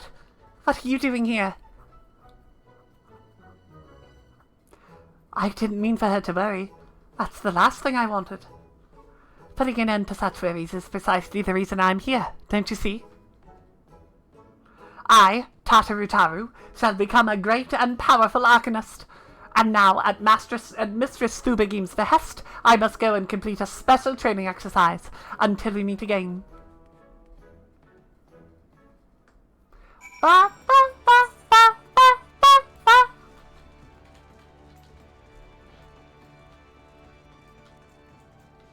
La la la la la la la la la la la la la la la la la la. Ah, if it isn't Snowbird, what brings you to the guild? So you are acquainted with our newest member. An arcanist of your experience must see that her potential is somewhat lacking. Nevertheless, she would not be denied, and goes now to undertake her first trial, a simulated inspection of 3 crates. Doubtless you recall receiving similar training under Kalia's supervision. I do! A thought occurs to me. Why not oversee Tartaru's training yourself? Given your relationship with the girl and your familiarity with the task, I think you the ideal choice. You need only head to the cliff south of the Zephyr Gate, as before, and observe them at a distance. You got the Ifrit one as your main summon because your D&D character is a fire elemental companion? That's rad! I love that a lot, actually. That's super dope. Yes, I think that is very good. I use, Topaz Carbuncle on Viv because, you know, Viv is yellow. Viv is yellow color. And I'm using Emerald because Snowbird is blue color. And I guess when we do Jerry, and I start as an Arcanist because I will, for the whole playthrough. Jerry's color is red, so we will use Ruby. Her name is Igni, and she's very feisty. That's so cute. Always northeast Pirate Port, where she meets her shining jewel. For to bring the smuggler's faints to naught, came the last whom none could fool. Ah! I wanted to sing the rest of the song. Beat him with the backdraft, gut him with a gust, duck him with a downburst, go, Carbuncle, go! Oh-ho-ho! At these crates I spy. Ah, this must be the true test, but we're ready for him, aren't we, Carbuncle?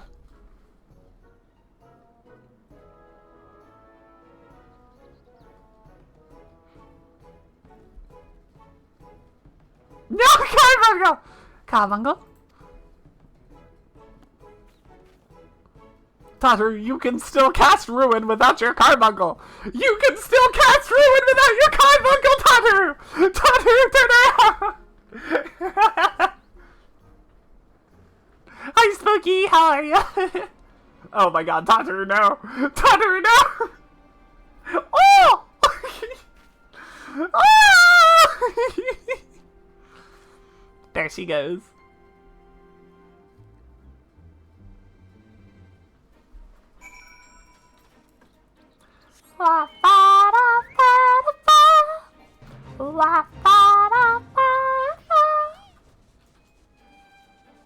Was that a lamb sound? Did you make that? I never knew they made these noises.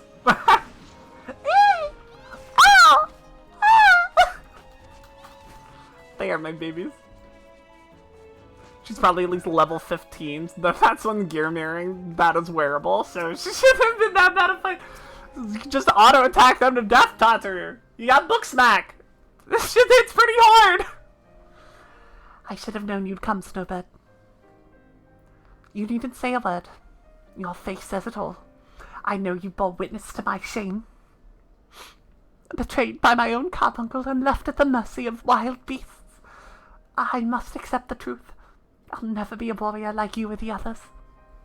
I will inform Mistress Thubagim of my intention to withdraw from the guild. Academia, like so much else, is beyond me. Spunky being so strong that it gained sentience and wandered off from you. I choose to believe that she just, like, fucked up and macroed, like, place here. Like, really far away somehow. Like, as far away as it would go.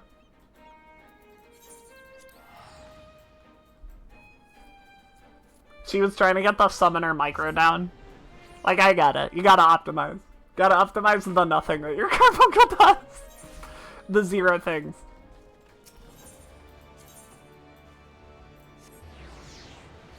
Ba-da, ba-da, ba-da, ba-da.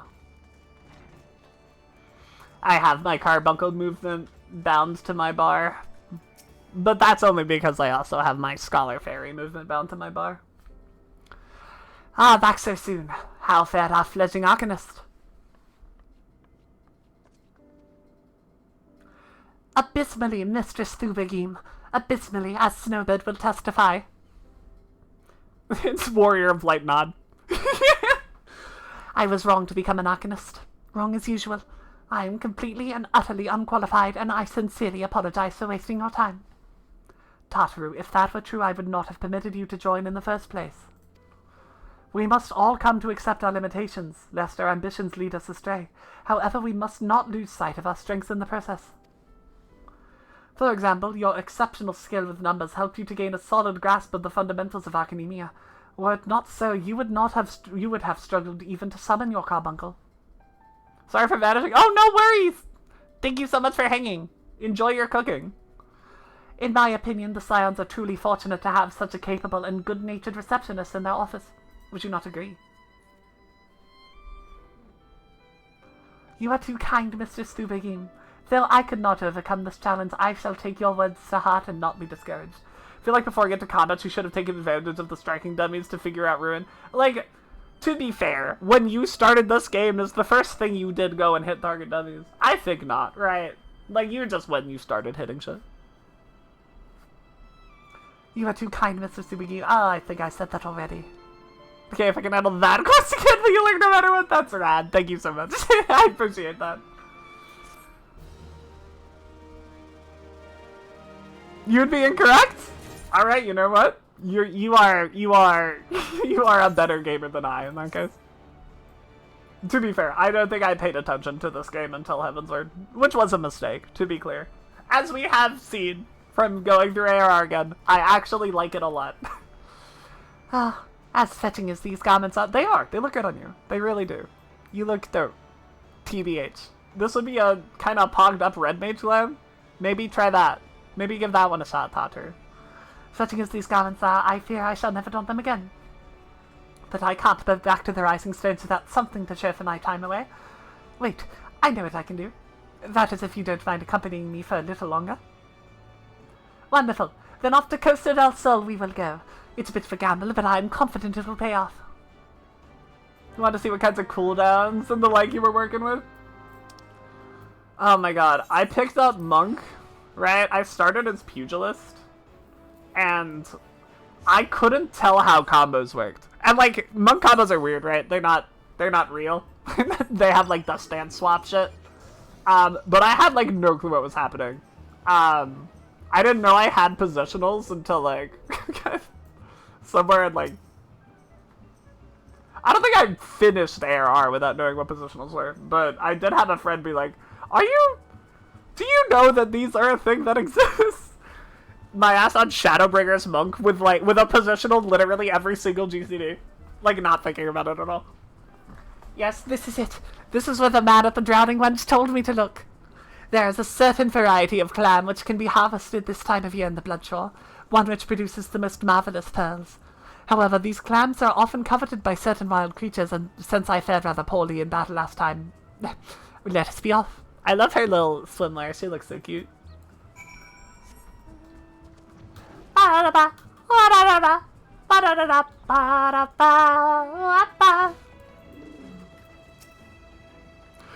did, however, know about Grease Lightning stacks. I knew I was supposed to build them up. I knew about those for a long time. I think I paid attention at like level 1 when you got Grease Lightning.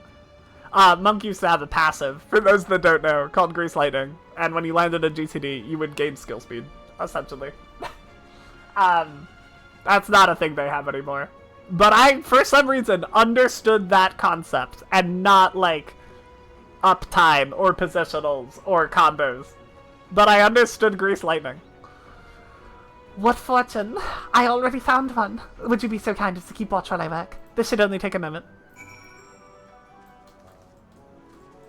Have you noticed how often Tantra is an outfit from, like, the online store? I haven't, actually. I was not paying attention to that. Do you buy that with real money? Morgwar! Morgwars are just the fucking, the boss enemies on the Call of Duty Black Ops 3 Zombies map, Shadows of Evil.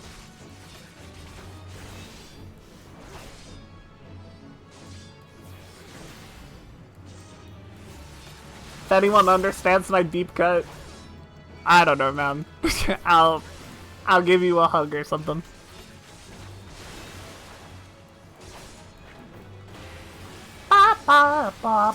It's kind of weird bringing up Call of Duty and being like, deep cut! Deep cut Call of Duty!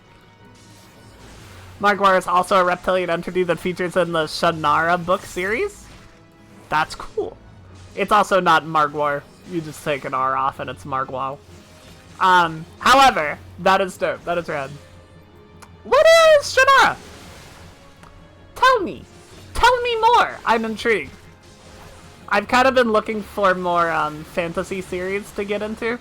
Not that I, like, fucking read. I want to read more. I was on a big fucking Brandon Sanderson kick for a while. I got through the entire, my god. What's it called? His, like, extended universe shit. I got through all of it. And I'm looking for more. It's dark high fantasy? Fucking sign me up, man. That's my shit. You fought well, Snowbird. Well fought. I knew I was right to ask you to come. As for me, I have my prize. A bounty of blood pearls. So named for their reddish hue. They were treasured as wards against dark magics in ancient times. I thought I might make charms for everyone, so that no matter where they go, they will always come home. It's sort of the power to defend myself and other people. In a way. Right, well, I mustn't keep Philamen waiting. There's work to be done, and lots of it. We're to secure provisions for the scions and the Leminson markets. She may have an eye for quality, but I have a nose for bargains. Will you be heading back to the Rising Stones? If so, pray convey my apologies to the antecedent, and tell her that she needn't worry about me. Farewell, Snowbird, and thank you for everything. That sounded rather final, didn't it? How about until we meet again? She's so sweet, I love her. Little baby.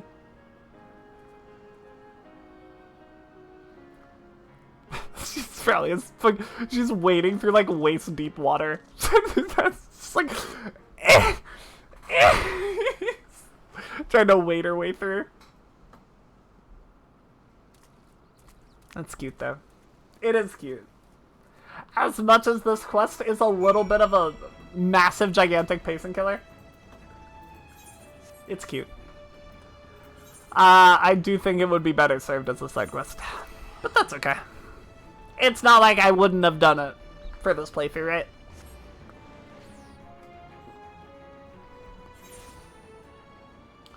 Decently sure she's wearing a Moonfire Fair outfit, which was earnable years ago, not to the store, through the event, right? I actually think I've bought that for Viv. I think Viv owns it. I wouldn't be that surprised. I've bought a lot of stuff from the store for Viv. Viv has a ton.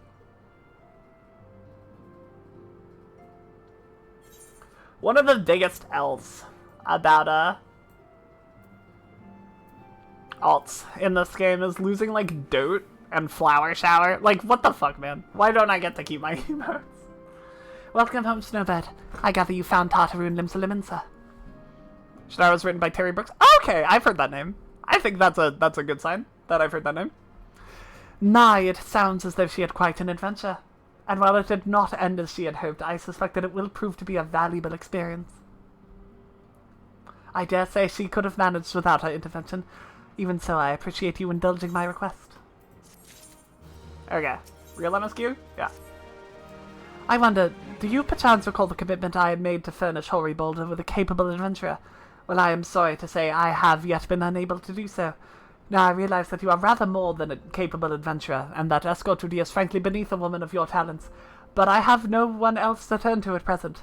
Might you be willing to forego rest and assist us in this matter? Yeah, why not? Generous to a fault. I thank you, Snowbird. Now, it seems only fair that I explain the import of the task in question. For some time, our order has employed a handful of scholars to travel around Eorzea taking etheric readings that we might better understand the impact of primal summonings. Naturally, it behooves us to ensure our employees' safety, and so we ask the adventurers in our service to serve as escorts. Hurry, Boulder, and Cortinet were to act as two such escorts, as was a third adventurer. Alas, due to injury, said adventurer is not presently fit for duty, hence my need to impose upon your goodwill.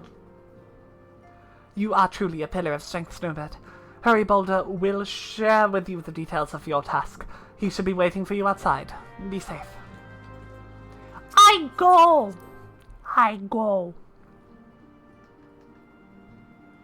Wappa, wappa. Ohi, Boulder. Ah, Snowbird. Is it true that you agreed to lend us a hand? Huzzah!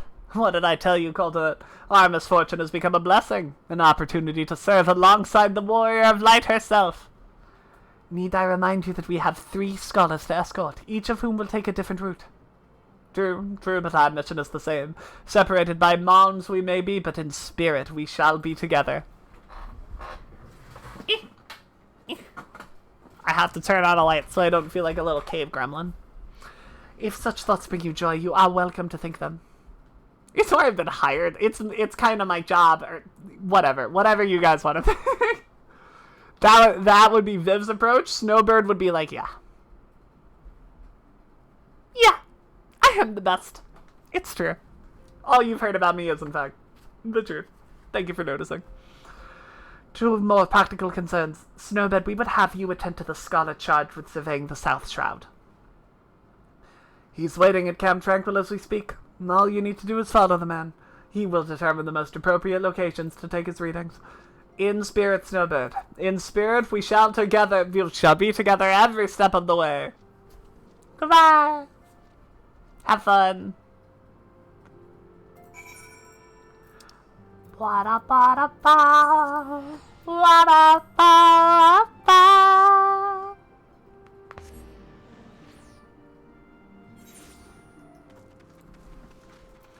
Unsettled scholar! At last the Scion's woman deigns to grace me with her presence. A pity that we have no time for pleasantries. Our first destination is Isumha. Come, we are late enough as it is. Wa-da-ba, wah-wah. I don't want to do leaves of Camp Tranquil, but it's blue in there.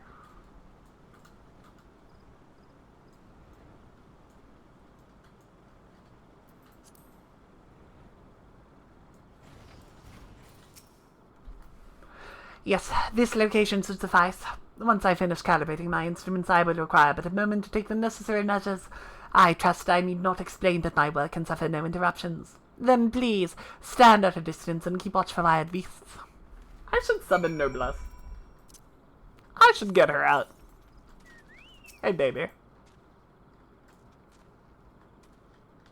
Oh, also, real quick. Do I have gland for you? I actually don't know. Yeah, I do. Keep the little Don saddle that you get the behemoth barding. Absolutely. That's for you. Look at her go. Oh my god, what a hero. See, at least having been hired to help the guy makes it easier to understand not letting him get injured along the way, but he's such a jerk. I mean, yeah. Most of the NPCs you meet in ARR are kind of jerks to you. You don't have a huge reputation yet, you know? Man, that doesn't even block LOS. That's so annoying.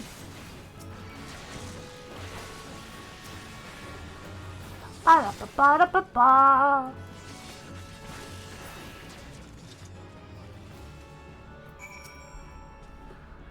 I see we have both completed our respective tasks. A satisfactory outcome. Though if I could make one suggestion, you must try to dispatch your foes more quietly in the future.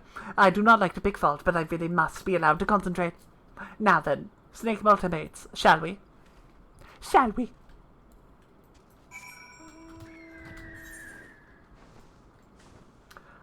Ba-ba-da-ba-ba-da-ba.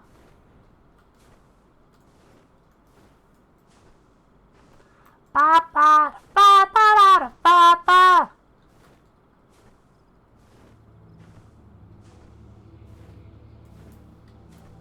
Unsettled scholar. Right about here, yes. As before, I would ask that you keep an eye out for dangerous beasts as I work. I'm looking.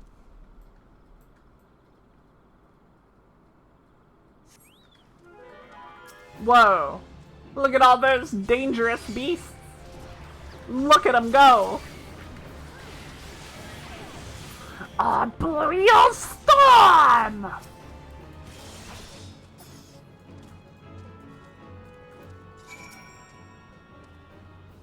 Fascinating. These readings are not at all what I expected. Though perhaps that should come as no surprise. I am not given to superstition, but there is a queer, almost blasphemous air hereabouts. Let us quit this place and return to Roots Lake. I have one more site to survey. Way over there. Gotta go look at Amdapor? What the hell? What do you want to look at Amdapor for?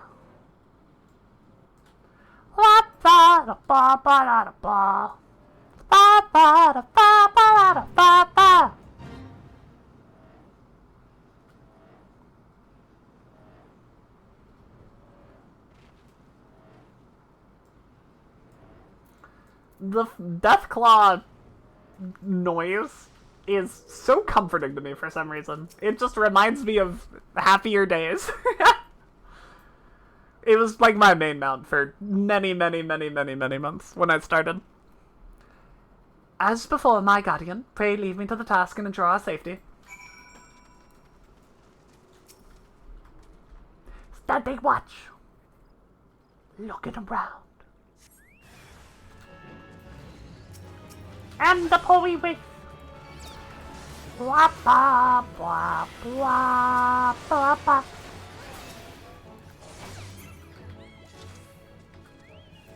Oh! No. No, I have not yet finished. Return to your watch. Ba-da-da-ba. Ba-da-ba. Ba-da-ba-ba. Ba-ba-da-ba-ba-da-ba.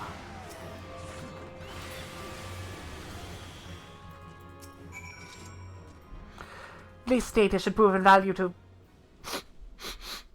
Ye gods, what is that stench? Did you slaughter a creep of adamantides while my adamantoises while my back was turned?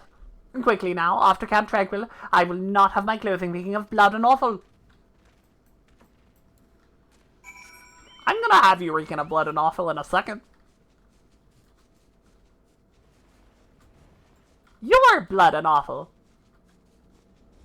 He wants more blasphemous air. Not many places better than Amdapor. I guess that's fair. There is a decent amount of blasphemous air in Amdapor. You chose to paddle in the Ica a while longer, I take it. No matter, I took advantage of my unexpected privacy and performed a cursory analysis of my data. It would appear that there has been measurable decrease in Eorzea's ambient aether concentration since the calamity. However, this data is far from conclusive. We must take additional measurements to confirm my assessment. Dude, are you serious?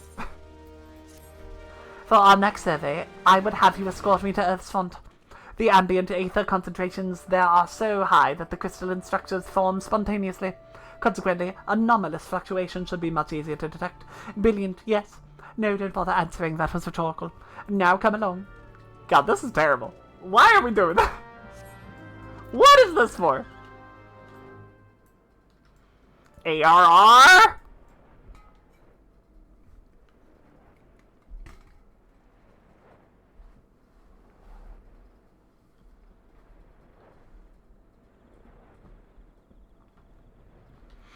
ARR?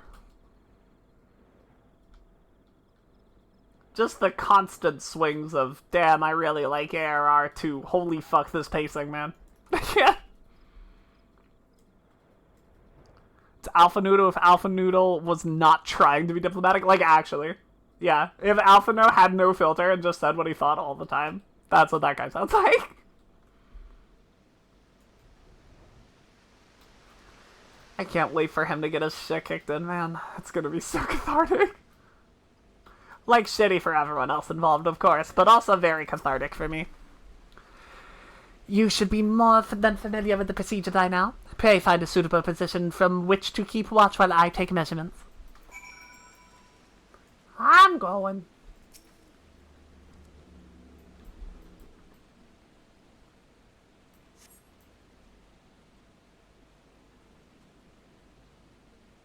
Cutscene time.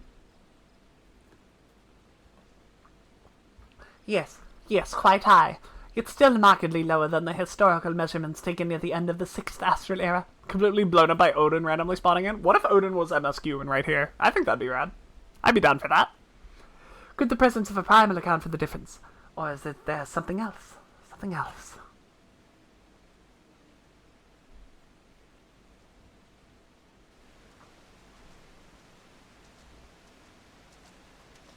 I don't remember any of this.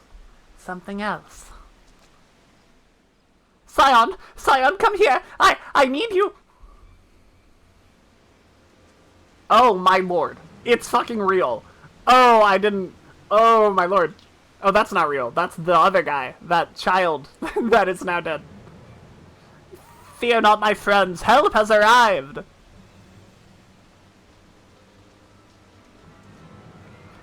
There you are, Snowbird. Hori and I were worried when you and your charge failed to return at the appointed hour.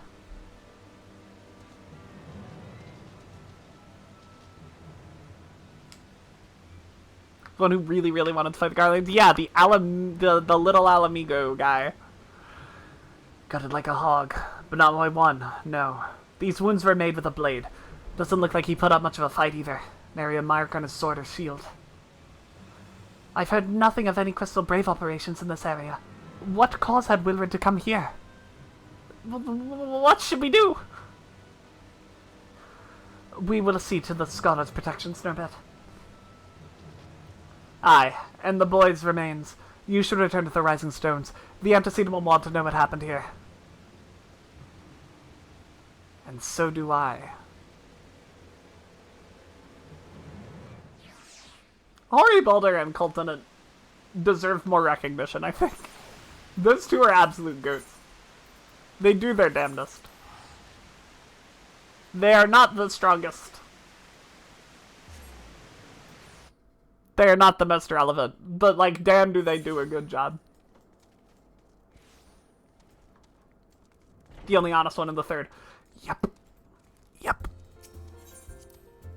Ba-da-ba. Do they hurt Alien? They better not hurt Alien. She's my favorite. Because she's the only honest one in the first, I think. Or was she in the second? She's probably fine if she's in the second. Not the most relevant, but damn, they do a good job. So you're describing me! No, Slash, you are the most relevant of all! Snowbird, you have returned, and you seem troubled. Did the role of escort chafe so? Like her and Real are the second, I think you're right. I don't remember who they get. Wilred, dead. Mayhap murdered. By the 12, how can that be? I will send word to Alpha now, at once. He will want to conduct a full investigation and send word to Wilred's family. Gods, he was just a boy. Who would do this and why? Dude, Spirit Bond potion? I want to know if there's anyone in the entire game who's ever consumed the Spirit Bond potion.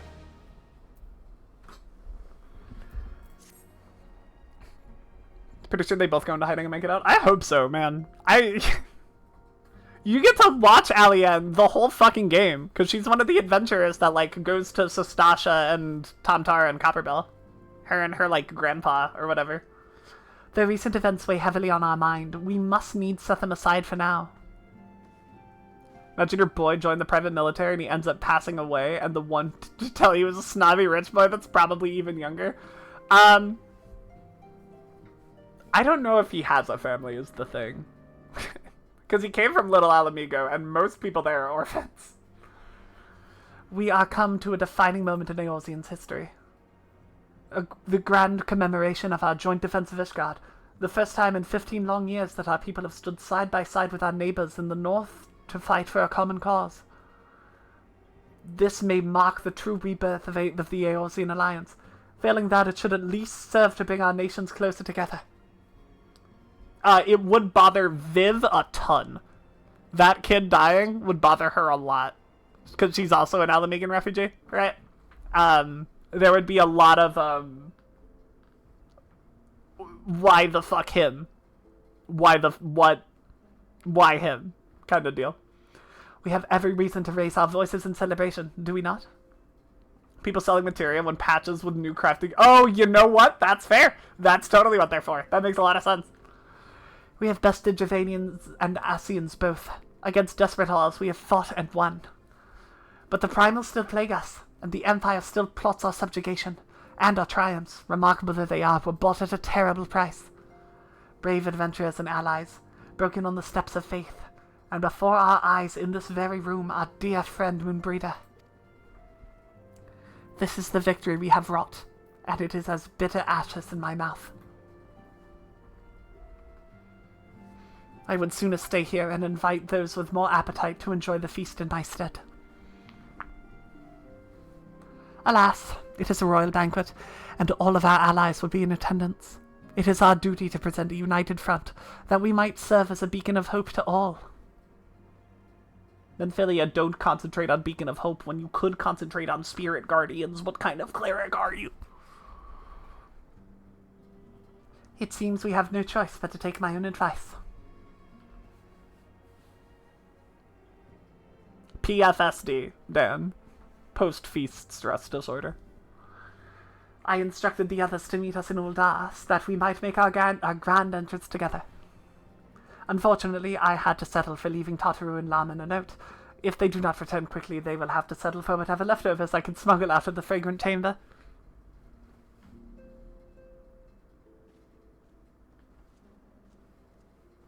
It is time. It's your favorite part, Slash. Yes, it is very sad. My best friend and my mom. Off to the big soiree, Snowbird. Raise a glass for me, eh?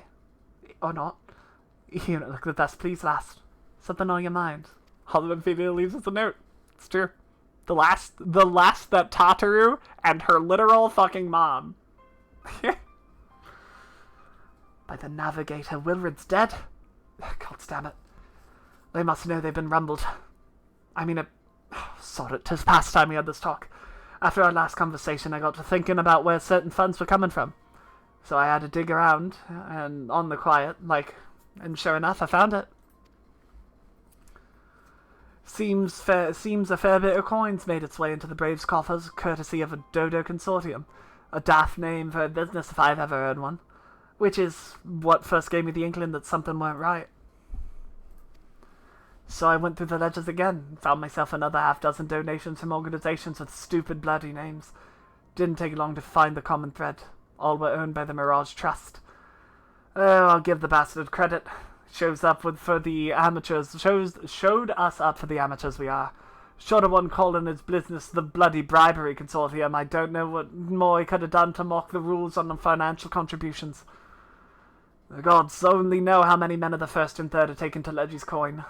But now we know as some of them are.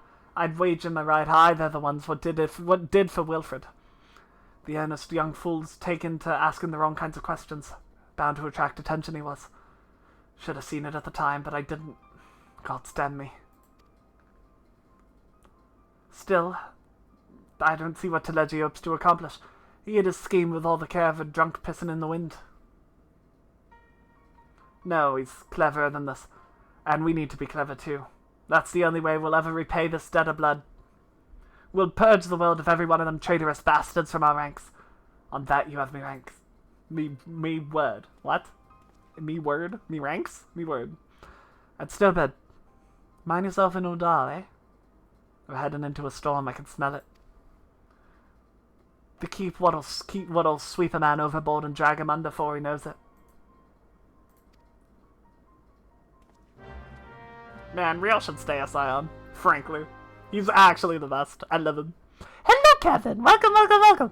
How you doing today? Chilling, vibing, pogging, having a wonderful time. You know the drill.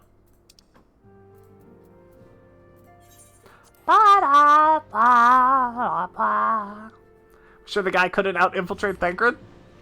Yeah, I'm pretty sure. I mean, clearly they didn't do a good job. Alpha and, just wasn't ready to check, right? The only reason he got caught is because Real is so fucking good at his job, right?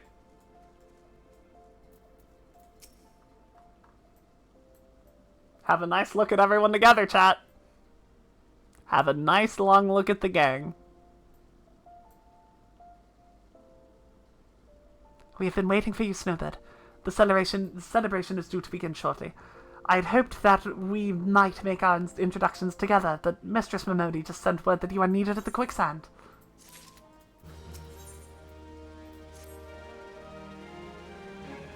Been chillin'? Hell yeah. We will go on ahead, Snowbird. Pray join us once matters at the quicksand are resolved.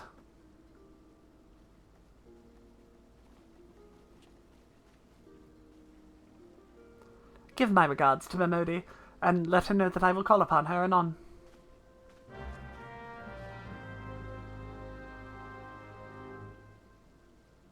Will do.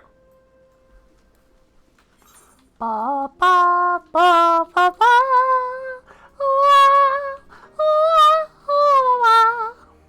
Things about to get nice here. Yeah, they are. Real nice. Been waiting for this one, eh, chat? Wind advisory, air quality alert, dust advisory? That sounds like my own personal hell. Fuck that. Sitting here waiting for the 23-minute estimated time on my trial queue to hit so you can call the game a liar about the estimated wait timer. It's gonna hit exactly on 23 minutes. I appreciate you dropping in on such short notice, Snowbird. I know you've got places to be, so I won't waste your time. You're friends with the Crystal Brave by the name of Aliane, aren't you? Former adventurer? Come to think of it, I'm pretty sure you recruited her yourself. Well, anyway, she came round for a meal not long ago, and before she left, she asked me to give you a message. Said if the others ended up dragging you to a feast, I was to see you got it before you made your grand entrance. Meet me at the station west of the Coffer and Coffin. There's something I must show you. A short message, I'll grant you, but she thought long and hard before picking those words. Barely touched her food, too. Under other circumstances, I'd have thought those signs of a troubled heart, but something tells me she ain't planning to ask your thoughts on a gentleman caller. Wait, is she...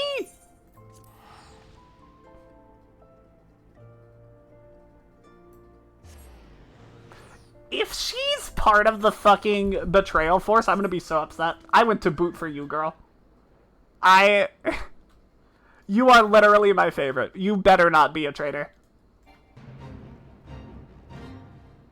Stream's going good. Stream's going chill so far. I really like this part of the MSQ, so I'm content. I am happy. Long waiting. Long waiting. As you stand on the platform, your thoughts begin to wander, and all too soon the ghosts of comrades lost and enemies slain begin to file by your mind's eye in solemn procession. Clearing your head, you scan the horizon, but see no sign of Elaine. I think you're right, Dan. I really hope so. I like her. I think she's cool. Straining your ears to listen, you hear the chatter of Kirkin and the buzzing of striffids, but no approaching footfall. Sighing, you bow your head, only to notice the vial laying at your feet.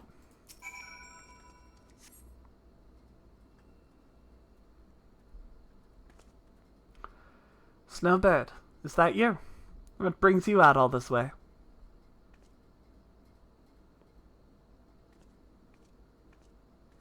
Hi, Laurentius. Hey, buddy. Yeah, this motherfucker. Absolutely. Yeah, 100%. Lieutenant Elaine. I know, I haven't seen her about. Had she come this way, I guarantee we would have crossed paths. Must have passed the spot a dozen times. We're to patrol the cities and viands, on account of the royal banquet. Captain's orders, you understand. Speaking of which, isn't it about to begin? You should be with the other honored guests, enjoying your well-deserved respite. I pray return to Ul'dah, Snowbird. If I chance to meet the lieutenant, I will tell her you were here. Quick stab him and toss him on a train car headed for the Garlean Holdings? I mean, if I could. If there was a button for that.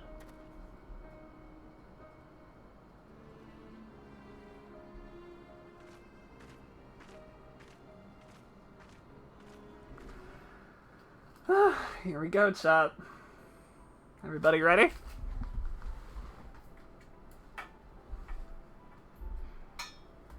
Ba ba ba ba ba ba. Hallowed spirit of my Renegade option, yeah.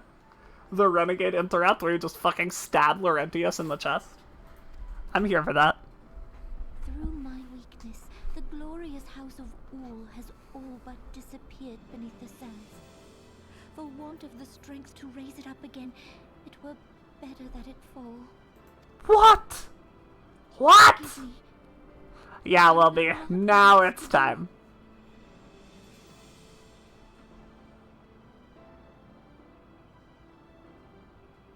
Well, it's too much of a good person. Usually. Snowbird, I think, at the moment, is naive enough to suspect nothing.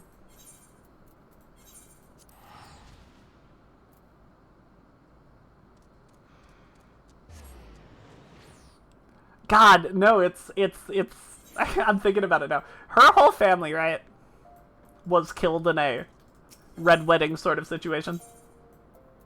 Kind of deal, right? Exposed for heretics at a feast. Being attended by a few members of, the Heaven's Ward. And she does not see the writing on the wall at all. Here. There's literally nothing. No thoughts about this at all in her brain. I reckon you'd head straight to the feast after meeting with Elaine. What's the matter, no appetite? So she wasn't there, but this was, eh? Well, let's see. Looks to me like an alchemist vial, but beyond that I can't say. Might be best if you held on to it for safekeeping, though. Any road, no use worrying about Elaine. I'm sure she'll turn up before too long, and when she does, we'll soon find out what this was all in aid of. Besides, you got more important things to think about. Would you believe that? While you were away, another message arrived for you. Well, one did. One delivered by the Sultan's handmaiden, no less. Seems Her Grace desires a private audience. The handmaiden will meet you in the royal promenade and escort you to the Sultan's chambers. Well, what are you waiting for? Go on, then. My go!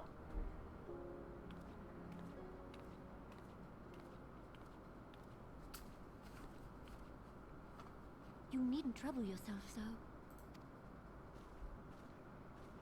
Your Grace is most kind, but it is no trouble to me, rather an honor. Oh, to mess with the wine? If your Grace is ready, Is that I shall so? summon the warrior of light.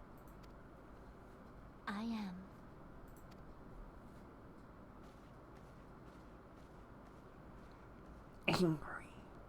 Angry.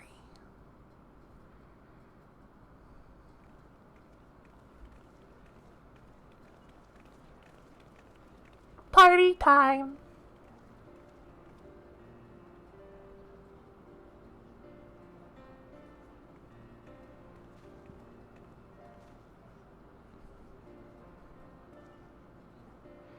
Ba-da-ba-ba. Ba-da-ba-ba. What a tearful party, I know!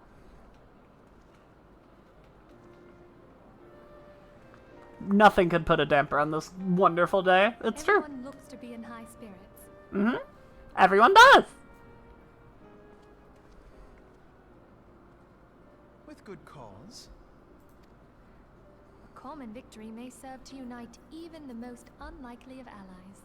It's true. You've brought us one step closer to a united Eorzea. Yay. Your modesty knows no. Alfredo was here, never mind.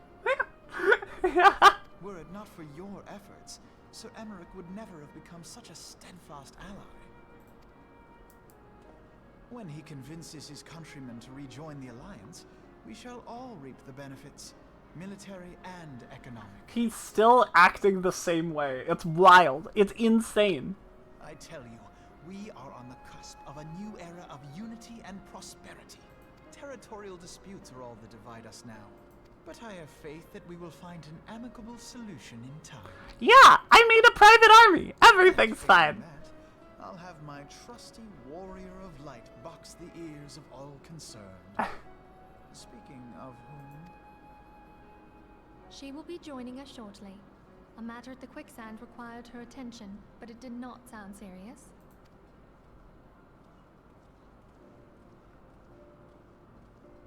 It's lovely. It's a lovely banquet. Someone clearly put a lot of work into it.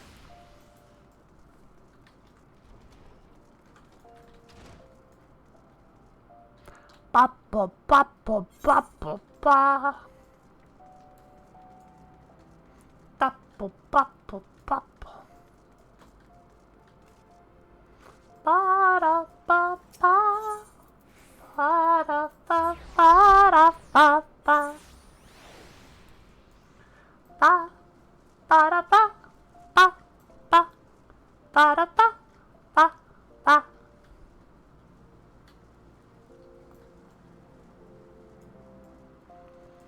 Here we go.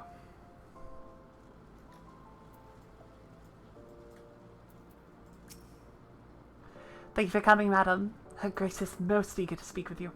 If you require a moment to compose yourself before your audience, you may have it. Or if you are ready, it would be my honor to escort you to Her Grace's chambers forthwith.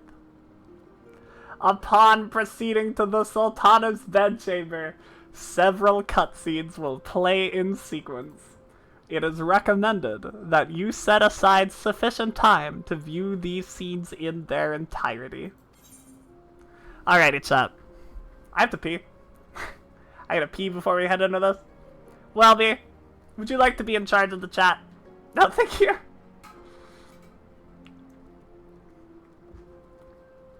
I'll also drink water. Welby, you're in charge. I decree it. Don't set anything on fire. Don't do it, and don't let anybody else do it. Got it? Good. Alright, I'll be right back.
I return. Alrighty, chat. Alrighty. We ready? We prepared? Let's go! Let's head on in, shall we?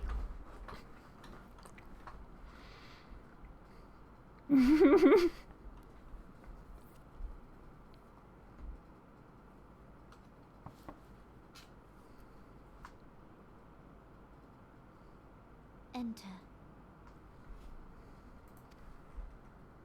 Your Grace, your guest has arrived. Hey, girl. How are ya?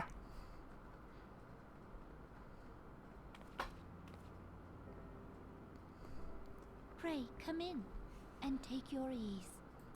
I will. I think I might do that.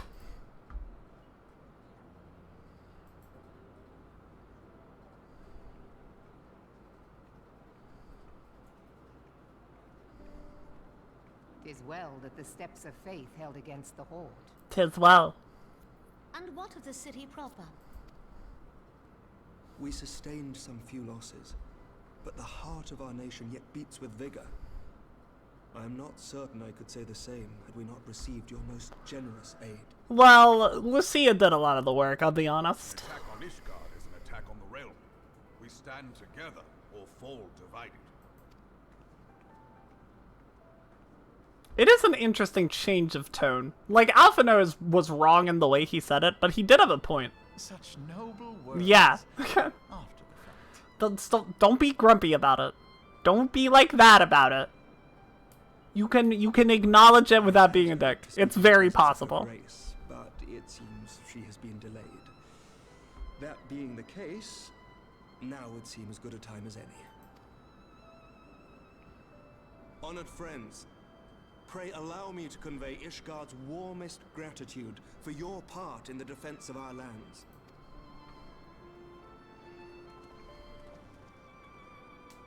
Tis upon the success of this very alliance that my recommendation to throw open the gates of judgment shall be founded.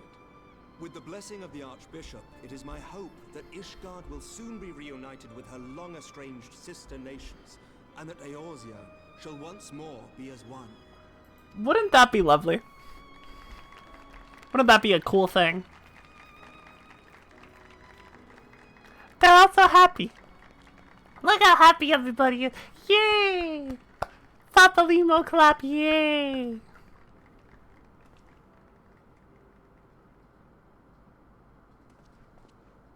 He whisper all the way down there and Alphina's big ol' ears can pick it up.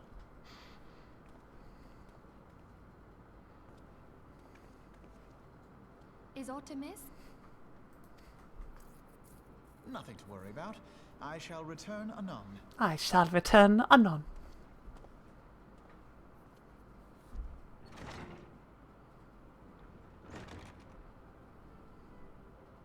Hi, hello.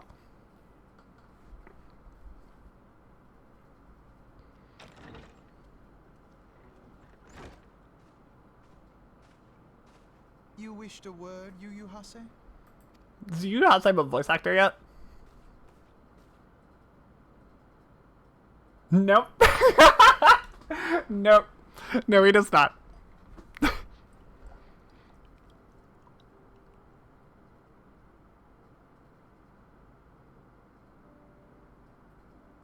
You may go.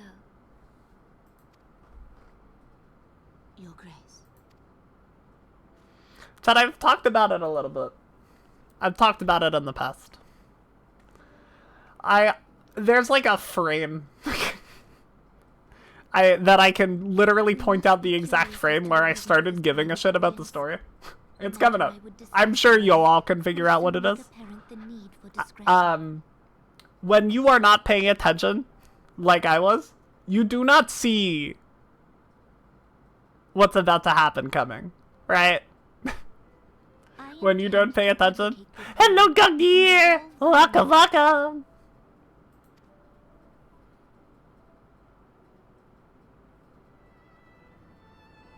You have seen for yourself the storm of turmoil that howls through our streets. I sure do. The government fails in its responsibility. Don't have enough points for pipe. Yes! Yes! Of our incompetence.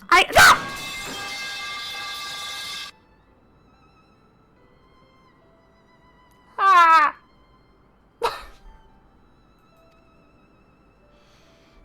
Okay, man. The victory feast shall provide the stage on which I declare the dissolution of the Sultanate. Kinda rad. 'Tis mine intent that the No pipe. Yes, pipe. Should take its place Clearly. in a fair and equitable republic. No more shall this nation bow to the whims of a privileged few. Good thing idealism is rewarded in this universe. Which I propose will entail the tearing up of this city's very foundations. And even Roban, with all his strength and influence, will be hard-pressed to keep his footing on such treacherous ground. Thus would I ask you to lend him a steadying hand.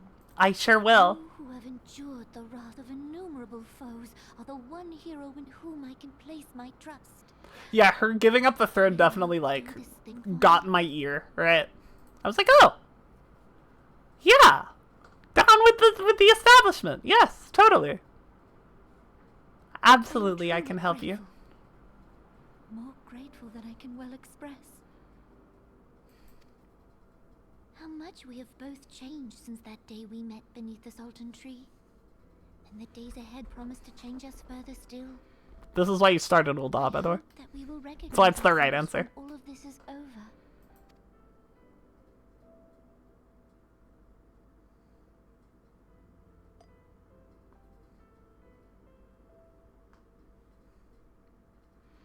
Here it comes, chat. Here's the frame. Right there. Right there.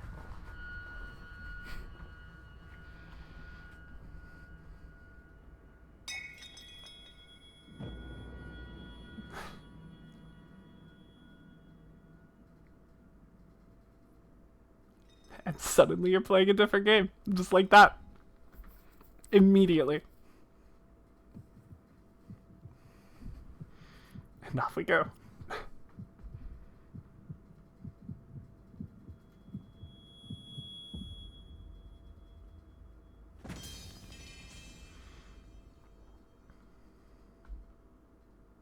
There she goes.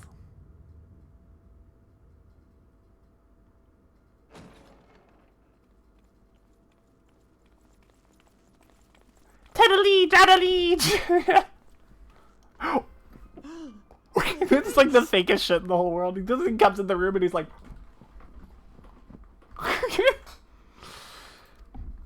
Punt him? If there was a button. Where's the renegade interrupt option?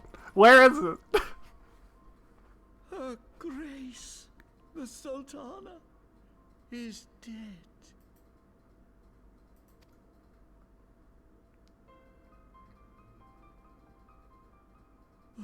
Poison in her wine? You did this! Takes one look, yep, she's done, kill the fucker. Listen, if he'd, like, checked.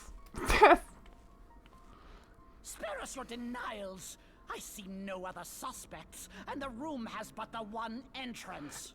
He doesn't have to be particularly convincing in the moment, though, right?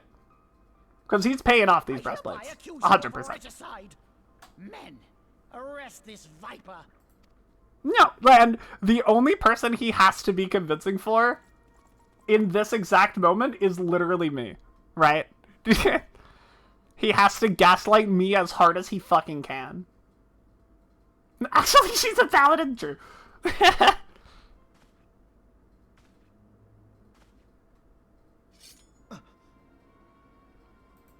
Not Viper yet. Sir, Deep Voice Lava, only in Japanese, unfortunately. The Rising Stones is also under our control. Okay, now does he have a voice actor?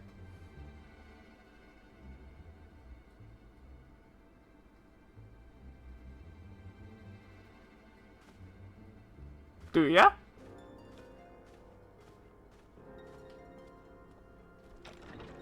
Well? And what do you hope to achieve with this mutiny? Why, that which we have striven There we go. for all along, Commander. The salvation of Eorzea. For those of you who don't know, for those of you who are unaware, go and have a peek-see at Yu Yu Hase's Japanese voice. It is a work of art. It is truly masterful.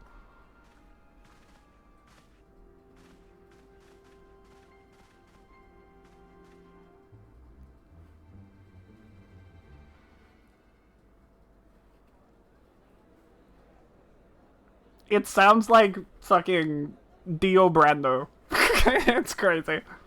It's wild stuff.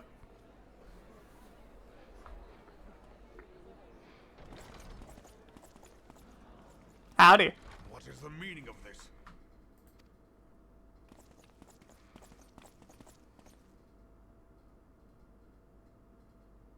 Knights from the homeland. This cannot bode well. Do you think he paid these Lord knights Commander, off too? We have received an urgent message from the Holy See. I am grieved to report that your serpentine He must foes have, right? resumed their assault. Needless to say, your presence is urgently required. These knights have come to bear you swiftly home to Ishgard. A surprise attack? Or like someone along the chain. We've had no such word from our men. Yeah, The timing is 100%. almost fortuitous to catch us away from the city. Most fortuitous indeed. Lord Commander, we must away.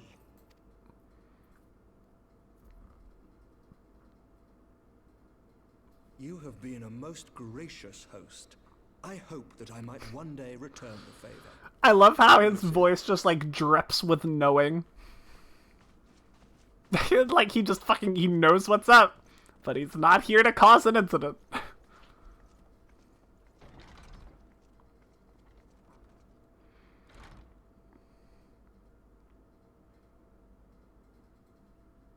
There's tons of cash with us. Absolutely.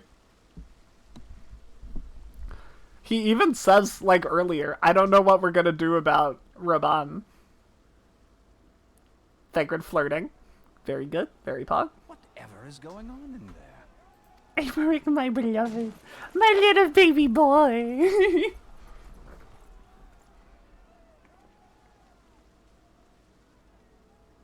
Ah, the ever-dutiful brass blades. I must apologize, but my dance card is rather full. Another time, perhaps? Thancred, of the Scions of the Seventh Dawn. You stand accused of committing acts of espionage in service to the Garlean Empire.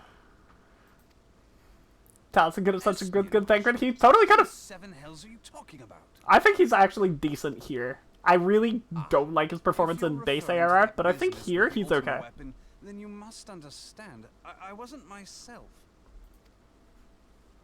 Under interrogation, an Imperial prisoner revealed your involvement in numerous dealings with the enemy.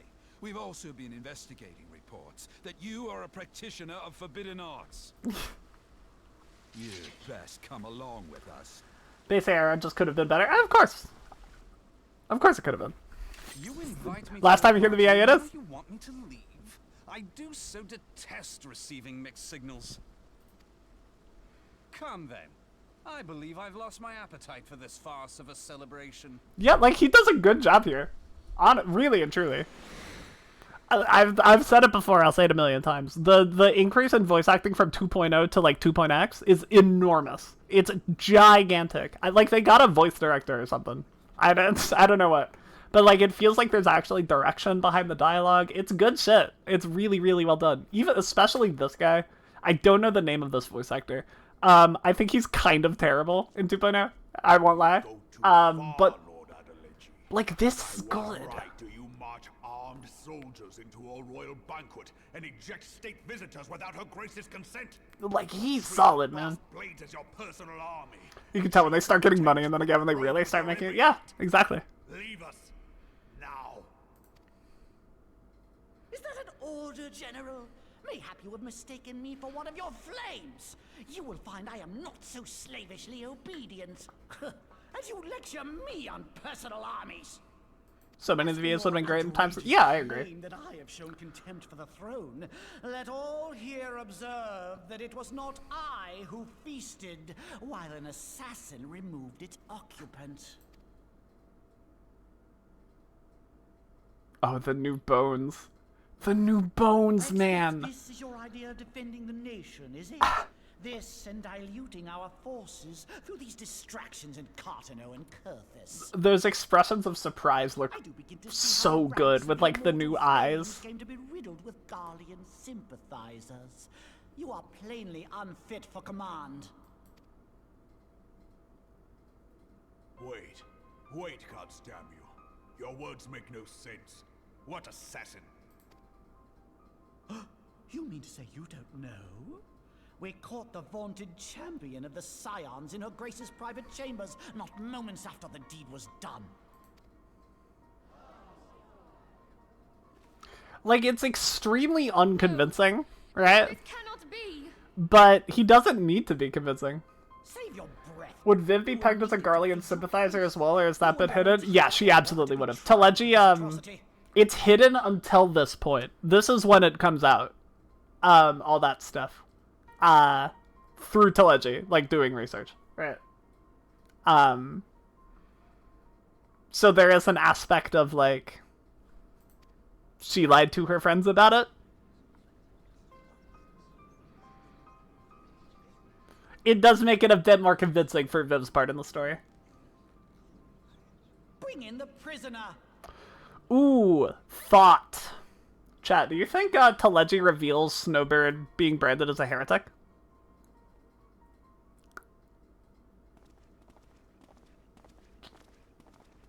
It would be weird for him to remove Aymeric in that scenario. But he also might know that her and Aymeric have their deal. Nanamu Unamo, and his suspected accessories to the crime. All members of the Scions of the Seventh Dawn will be detained for questioning. This is madness! This is Sparta. What a pity. Who'd have thought your tale would end like this? Should you demand further proof, a vial with traces of the substance used to poison her grace was found upon the assassin's If I'm unsubscribed for that, I honestly don't even remember what I said. I forgot. How very convenient. How very convenient. Speak of convenience. Who persuaded her grace to host this celebration? A diversion which presented you and your confederates ample opportunity to commit the crime, and a crowd within which to fade from view. A more convenient occasion I could scarcely imagine. How dare you! After all we have done for Uldar! He doesn't need to be that convincing. Be ensorcelled. I know all about the dark gift that you and your disciples wield. Not! Oh, yes. I assure you that is not what I did. How you worked upon the minds of the Alliance leaders. Man. Man! And what of your cordial relationship with Sir Emmerich? For years, Ishgard abjured all contact with the outside world, and now the Lord Commander of the Temple Knights treats you with the familiarity of a childhood friend. Yeah, I think so. And then he would go into with the Snowbird thing, and then he'd go into, or perhaps you are this information that we have about the heretic family of one Snowbird. You know. I'll tell you what I think. I think this desperate defense of Ishgard was but a ruse to deceive us into dividing our forces. Can't believe you have to miss the rest of this because family. Tell them no. Taleji and Alegi. Yes. Sorry. Hold on. I have to. Taleji and Alegi. Your next move. Please take it back to your wife. I will. I will. Slash. I will. I promise. Now that is truly ridiculous. Papa Limo and Taleji have like the same voice, but I like one so much more than the other. How do you even think of this stuff? I'm glad you got it, Dad. She cannot be dead. Oh, poor baby. Stand aside, Ilbert. I want to see the Sultana. Spare yourself the pain, brother. I saw her with my own eyes. He's still. For a mercy, the poison took her swiftly. Her handmaiden can attest to that. You.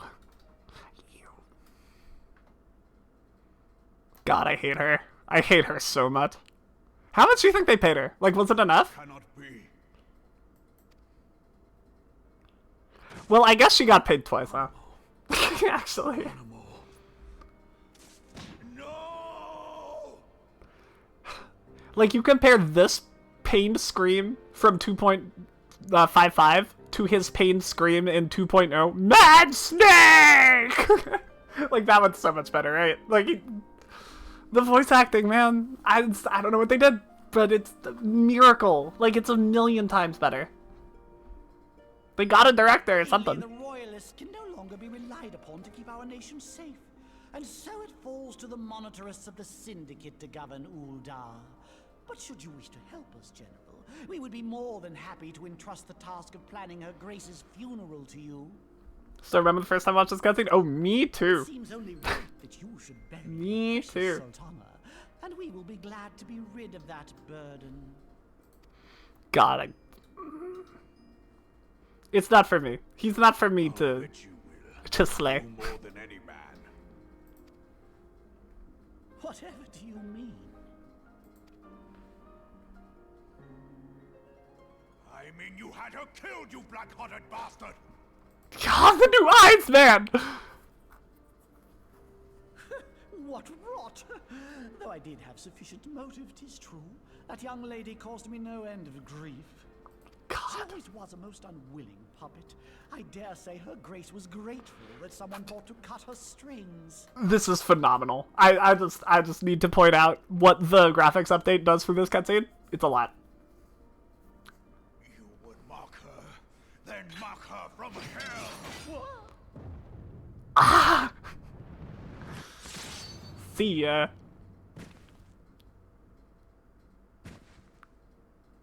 Ain't it the best part? Ain't it just? They gave Rob Bond the Renegade option, that's for sure. Oh my god, Kevin, I can't believe you! I fucked it up. I'll redeem it after. I'll get you back after. After the cutscene. I promise. I promise. I promise. Have you lost your I scammed you, I'm sorry. It is I did. to draw steel in the royal chambers. I'll unscam you in a moment. Fellow syndicate members.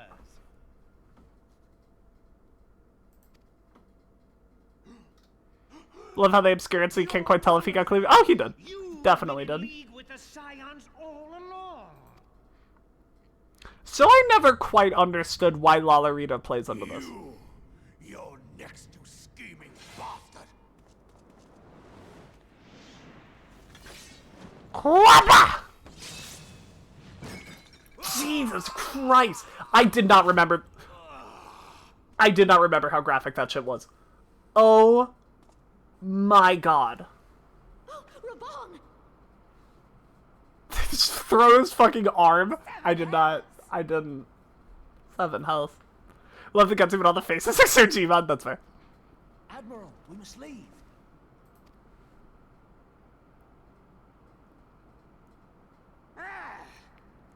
Ah!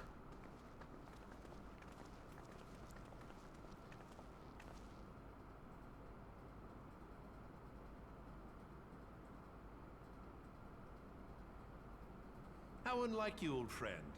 I did not expect to take your arm so easily. Really like his voice actor too. Take the Scions into custody. They have conspired to commit regicide.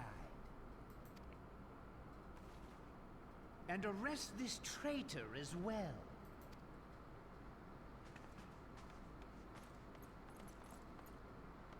It's a decent plan to take over, just short-sighted and doomed to fail. Laterito usurped the plan for himself and used it to force change in some actually interesting... I guess you're right. That's why he played into it here.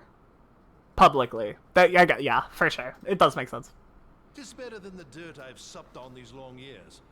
We can't all abandon Alamigo and become great war heroes as you have. This is so fucked up. You are not the man you once were, Raban. Since that girl strapped the yoke around your neck, you've become docile.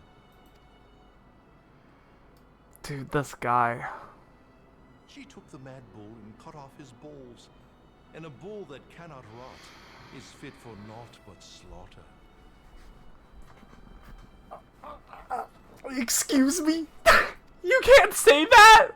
What?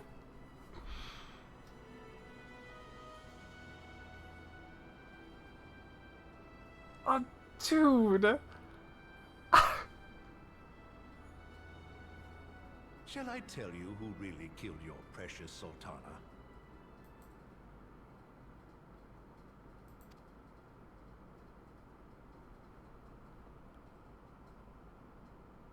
It was me. It was me. Oh, God.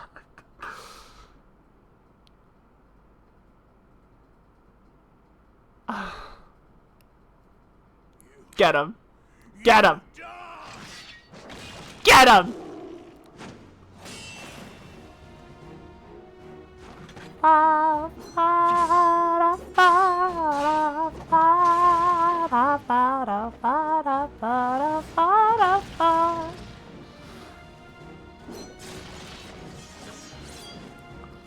God, I hate how cool he is, man. Good shit, Stola.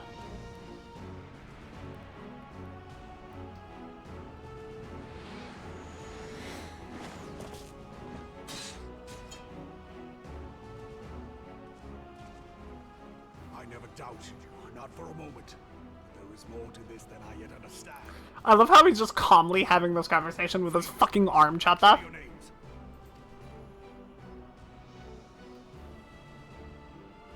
Find out who is behind this plot. It is the only way. Now go! I go. Aye, aye, Captain. Man's built different. I guess that's the long and short of it.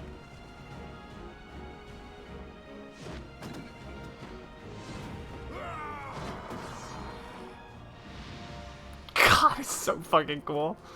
Ah, it's so dope, man.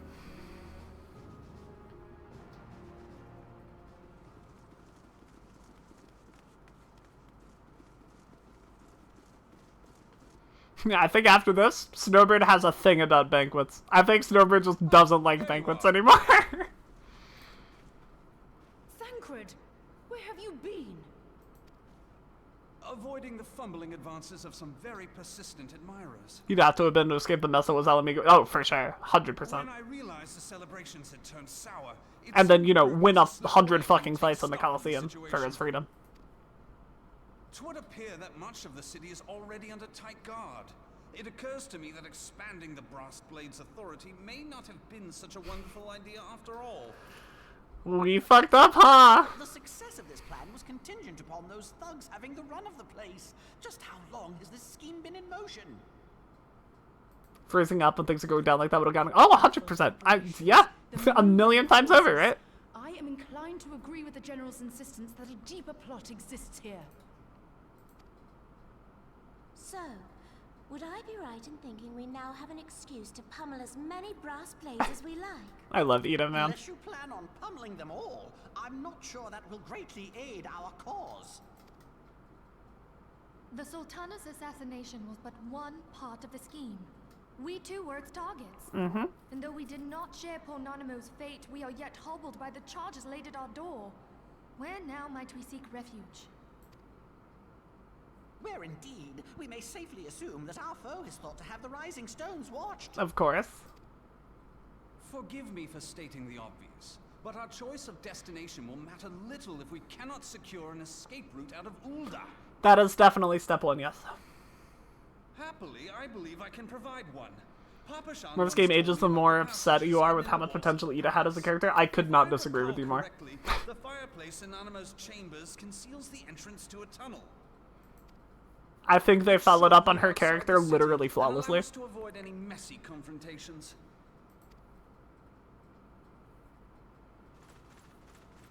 You want to play as her? Damn.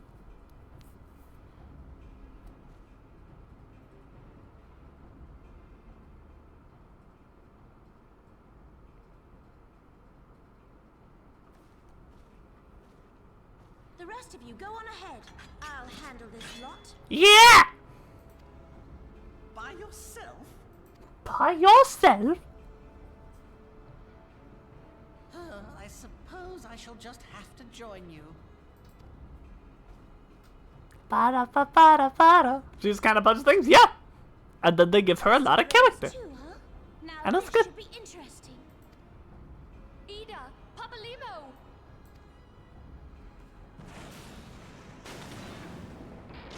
I know y'all know this already, but I'm like a huge Titanic Stormblood simp.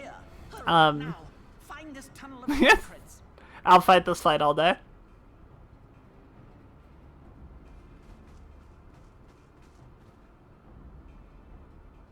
Ba-da-ba-ba-da-ba-da. I would argue that's a Dawntra problem. More than a her problem.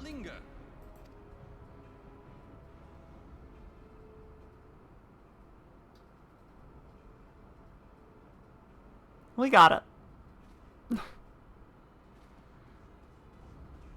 Minfilia.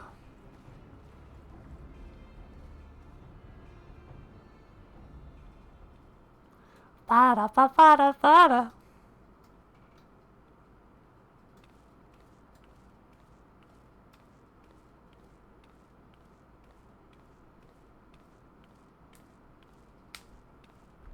She gets some nice stuff in Unwalker. Don't sell her that far short.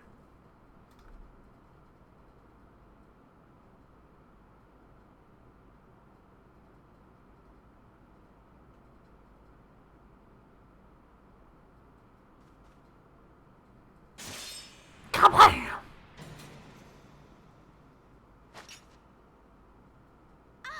Now look what you've done. The wind's gone crazy. Ooh, stay safe, Kevin. There are just too many of them.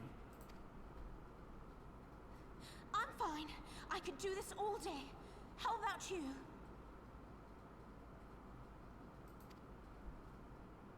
nearing the end of my tether.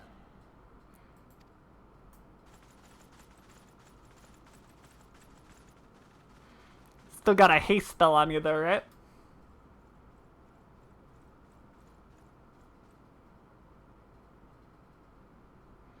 Oh, I could give you a reason, Dan. I think I could imagine why. We're the scions of the Seventh Dawn, the ones who stand between this realm and the evil that's trying to destroy it. And if you think we'll leave the stewardship of Eorzea to the likes of your masters, then you're sorely mistaken.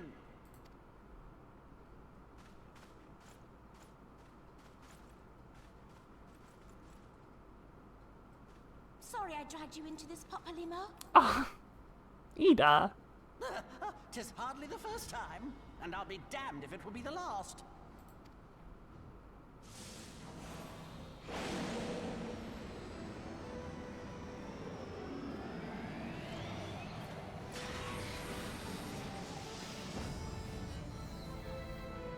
Yeah!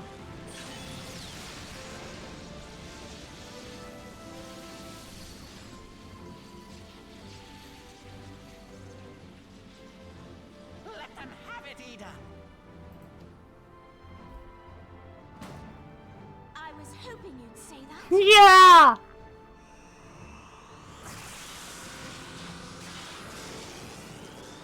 Final heaven!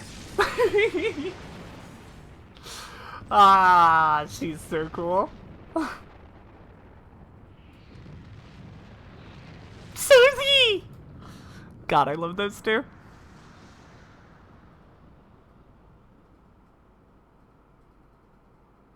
Hopefully she remembers it's only a single target despite the bang. I don't think the enemy's dead. Don't worry about that. Secret tunnel! Secret tunnel! I never knew such a watercourse existed beneath Uldar. The first guy is so dead. It's true. Of the Sildine style, if I'm not mistaken. The ancients plainly foresaw the need for a ready means of escape. So what you're saying is that we are in a Sildin subterrane?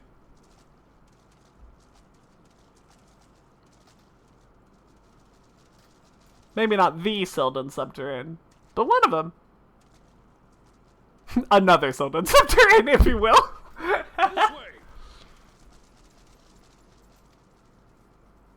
Well, that didn't take long. Still does 60% to enemies around the target. No, it doesn't. Final Heaven is a single target ability. You two go on ahead. Thancred and I will deal with this. That's the joke, Viv? Well, Well, what do you mean to do? tooltip joke. I'm gonna tip your tool. No, that doesn't quite work. That's not quite there. There's almost something. It's not quite Only it. that which is required to ensure that the dawn's light survive to brighten the morrow. Please? No. Now that you've asked, I will not do it. Fear not, antecedent. I haven't seen the last of these fair features. Well, now I am not doing it.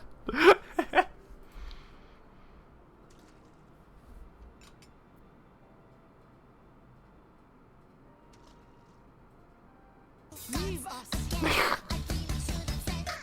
I was gonna redeem it after the cutscene.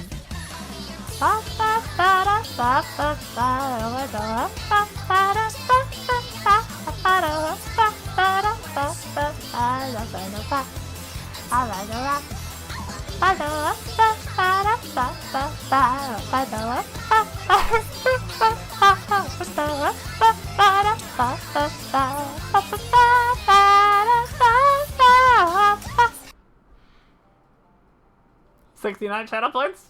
Alright, Chibi, you win. You win, Twitch. Congratulations. Though I cannot say I relish the thought of being in tune with you for all eternity. What? You wound me. I will have you know that many a maid would kill for the chance to spend forever at my side. Now, may I have the last dance? Almost 14k? That's like...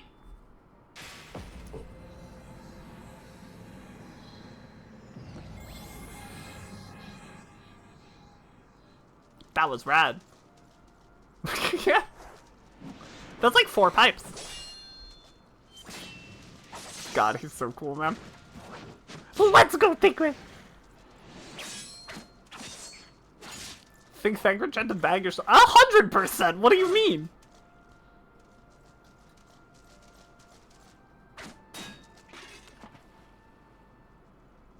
He is Thancred, and she is female. Look at that! Now would be a good time, milady! Tis done. The reasons the Scions found Viv is because Thancred tried to bag her.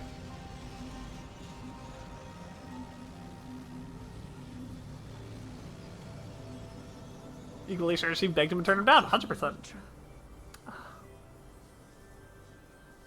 Mitra's Yastola's sister and is the summoner, trainer, by the way. Farewell, Monfilia. It hurts. It hurts so much. Okay. Yep. Yep. Yep. Yep. I'm fine.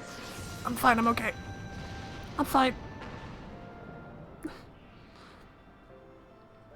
His little baby. His poor little baby.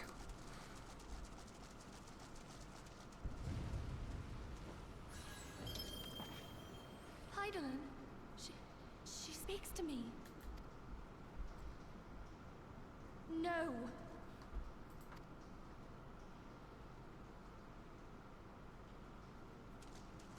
I must remain behind, but you cannot stay with me. Please, you must go on. You are the warrior of light. You are hope for the Scions and for all the realm. As long as your flame continues to burn, the light of the dawn may ever be relit.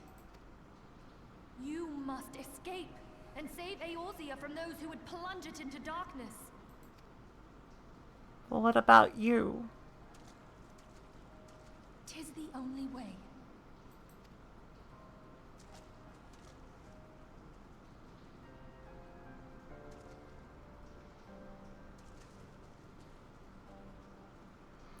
What instances does he use Aether unless it's 1.0? So he teleports. He uses Aetherites.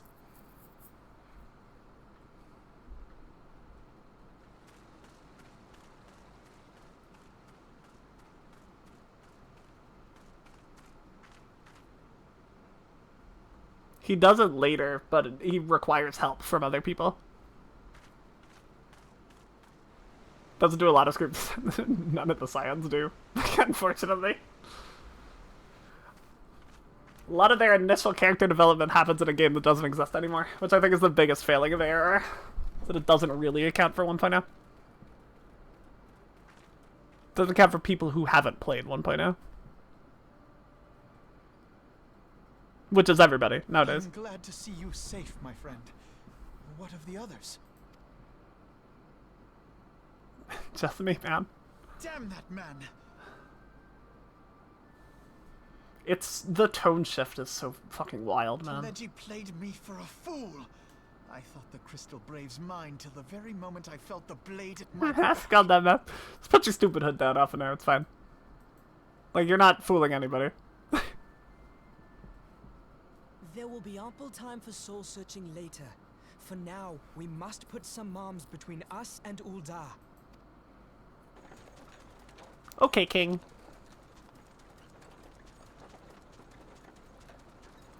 She'll using flow there to teleport out of the runes' ability. Yeah. Yep. Otherwise, he could just type /return, right? And it'd be fine. It'll be half as exciting as the last trip we took. Not if I have anything to say about it anyway. Thank you, Brent. I appreciate it.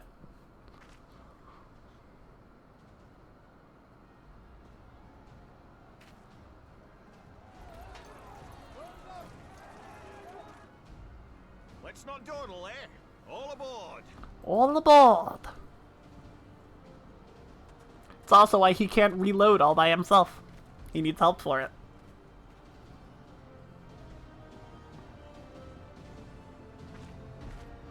I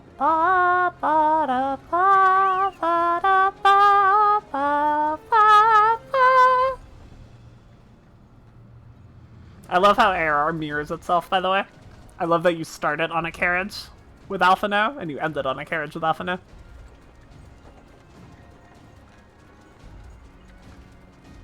It's bookended. It's good shit.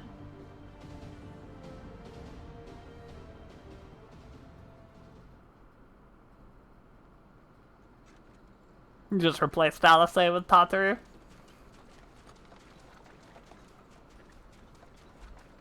And Alice gets raids, no one does anymore. I do them. I fucking do them. This is the one thing we got left after this is 9 coils. When your sister come up and begged a favour, said her brother was having some trouble down in Uldar and likely needed a helping hand getting away. Oh, Alice orchestrated the escape? I didn't know that, actually. Thinking them ruins would make a fine hiding place, I decided to try there first. And lo and behold, there you were. I love him, man. Aye, and judging by them soldiers as we're pouring out of the city, I arrived not a moment too soon. She was ready to do it too. She was just like, when those crystal blades turn, I'll be ready. I'll be prepared. And then I'll get to laugh at him. I had thought to look out for Alize, but it would appear she was the one watching over me. I've made such a mess of things. Yes, you have. Thank you for noticing. She doesn't laugh because good sister. I'm sure she's laughing right now. At this exact moment, she's laughing. And who might you be, young sir?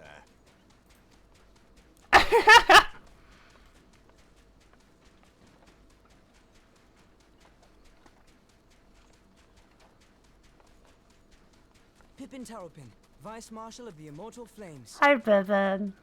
Loving the emotes? I'm glad, I'm glad. I've been on the Alamegan front these past few moons, but an urgent communication called me back to Uldar.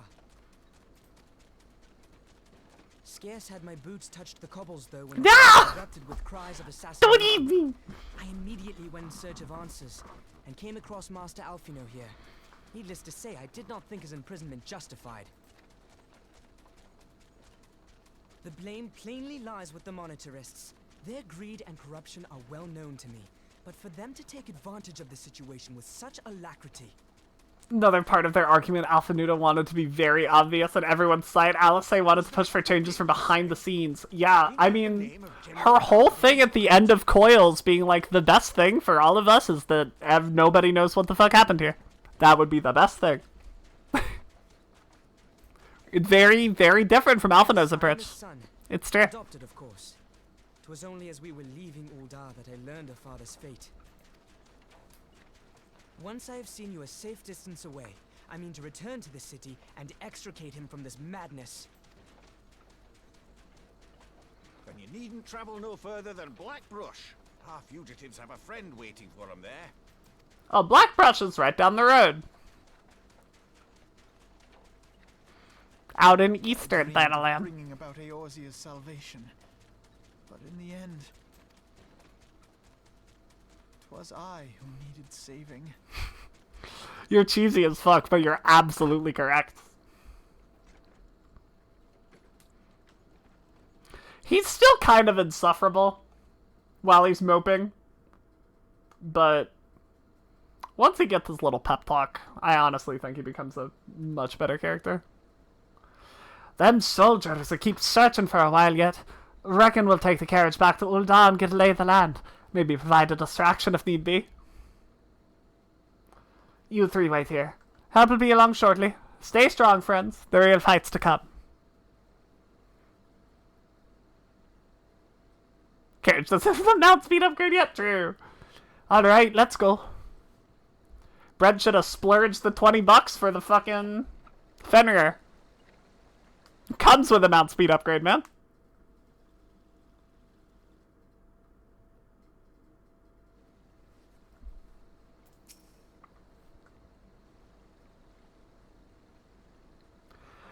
The most unassuming folk can prove to be our greatest allies.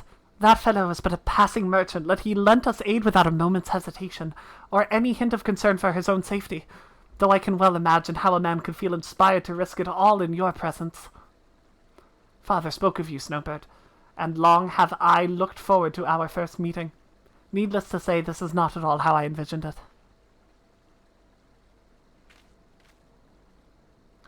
Master Alphino, you must not give in to despair. That would only play into our enemy's hands. As long as you and Snowbird are free, we may still set things right. Forgive me, Marshal Tarapin, but Alphino, my boy, sorry to keep you waiting. Oh, Sid, hi! Hello! Sid, what are you doing here? Pulling you out of the fire, as usual. Your merchant friend told me everything. Truly, then he is no merchant, but an angel in peddler's clothing. But tell us, how do you intend to bear our friends to safety? I hid the Enterprise but a short distance away. All I need is a destination. We must find a place beyond the reach of both the Monitorists and the Crystal Braves. Curthus, Ishgard will not suffer the intrusion of foreign forces in their territory. That settles it. With me, everyone. Not I fear. I must remain here. I dare not abandon Ul'dah to the Monitorists and their cronies. You may be certain that they will seek to defame you, both here and in the other city-states, but know that I shall do my utmost to thwart their every effort. Frankly, I do not expect it to be much of a challenge. The small folk will not turn so easily on the Warrior of Light and her allies, no matter what the Monitorists claim. Marshal Tarapin, I know not what to say. Ha! Now that Father would labor to believe. But enough talk. You must go, Master Alphino.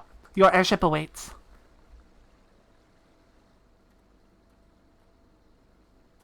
Best hider of airships? In every game, without fail. He is the best hider of airships.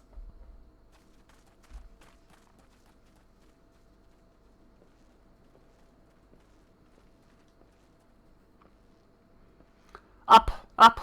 There's no rest for the righteous.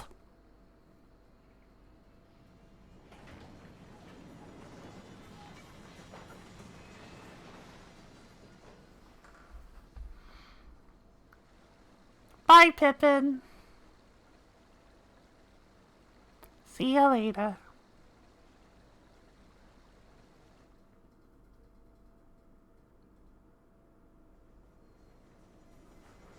Hi, Curthus.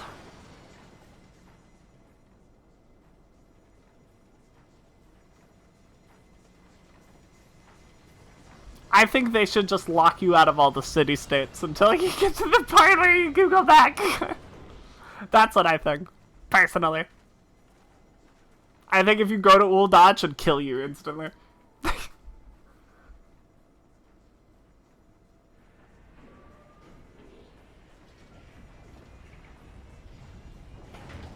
Goodbye!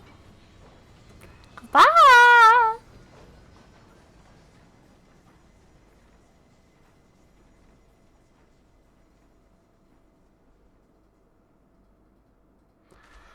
We should make for Camp Dragonhead and speak with Lord Horsefont.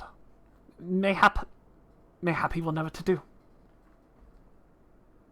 I know it's not the name of it, but I keep calling it Camp Horsefont! That's what it is, basically.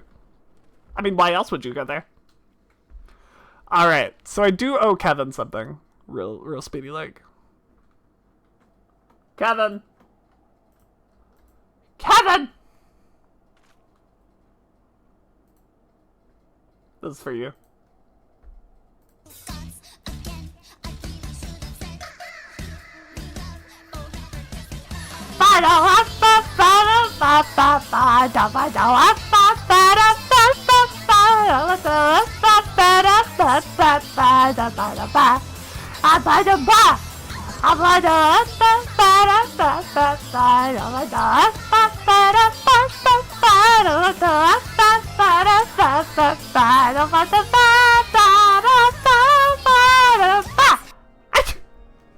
Alright, there you go. That's for you.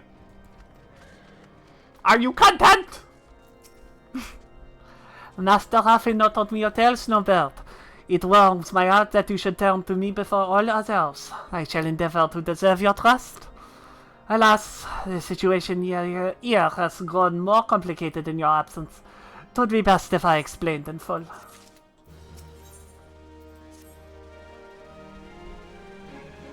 The Fire Dawn! Last quest of ARR.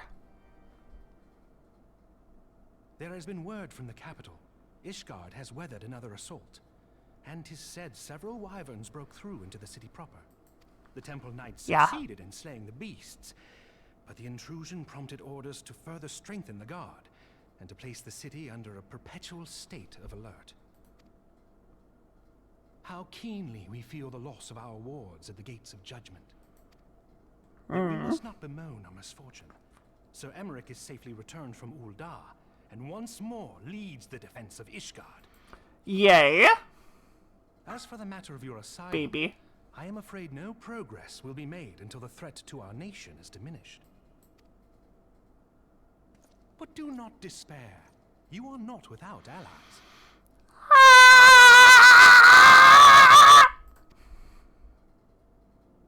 You are more than welcome to shelter here for as long as you wish. Pray, If you know, you know. headquarters of sorts, the falling snows, or some such. The falling snows! All frivolity aside, any who come here in search of you will receive no aid from House Forton. For once, the Ishgardian reputation for inhospitality shall work in our favor. It sure will. Agents of Uldar will find their every inquiry dismissed, and their every request for entry rebuffed, until such time as their masters have acknowledged your innocence. God, no, for Snowbird, this is so fucked up. She fled Ishgard right into the Garleans. And then she fled the Garleans to Eorzea, and now has to flee Eorzea back to Ishgard.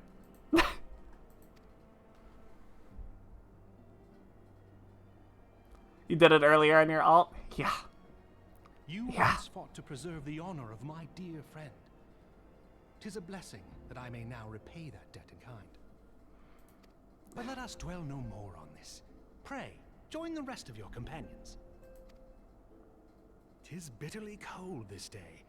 I suspect there are those who might welcome the warmth your presence brings. Are you one of them?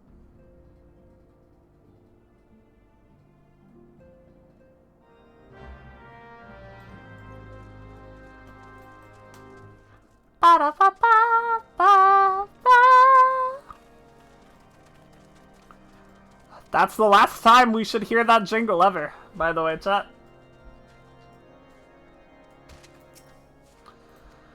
Upon entering the intercessory, several cutscenes will play in sequence. Yes. Put me in, coach.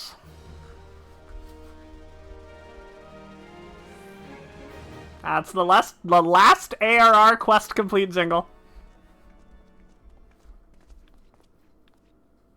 Alphino! Snowbird! Is it really you? Oh my goodness. I'm so happy that you...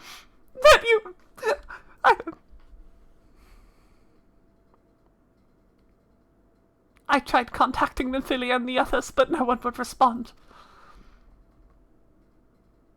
And then Crystal Braves, our own people, turned on us in the marketplace. Flamen told me to run, and so I did. I ran and ran until my lungs burned and my feet ached, but I lost my way, and then... Fortunately, I had observed some of the Braves behaving suspiciously beforehand. Oh my god, they're done with ARR! Hi, Yugiri! You look so good. Yes, my mask. It was lost in the struggle. Pretty, isn't she? Anyway, after Yugiri found me, we traveled to Vesper Bay and met up with Urianger. When we told him what had happened, he used his magics to weave a glamour around the Waking Sands. From the outside, our old headquarters now looked like an abandoned storehouse. The transformation didn't take long either.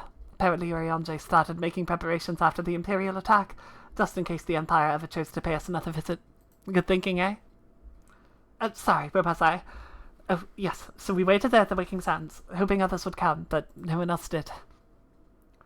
My people are searching for the other Scions even as we speak, but we have met with no success as yet. I had hoped that you might be able to suggest further places to look. But you should know, the Rising Stones does not share the Waking Sands' good fortune. Only Crystal Braves await you there. Be that as it may, we yet have cause to hope, do we not? If the two of you escaped, it is not impossible that the others could have done so as well. You may have been forsaken by men and women believed true, but rest assured that the people of Doma yet stand with you. We welcome this opportunity to repay our debts, and shall continue our efforts to locate the others and see that the Scions return to their rightful place of honor.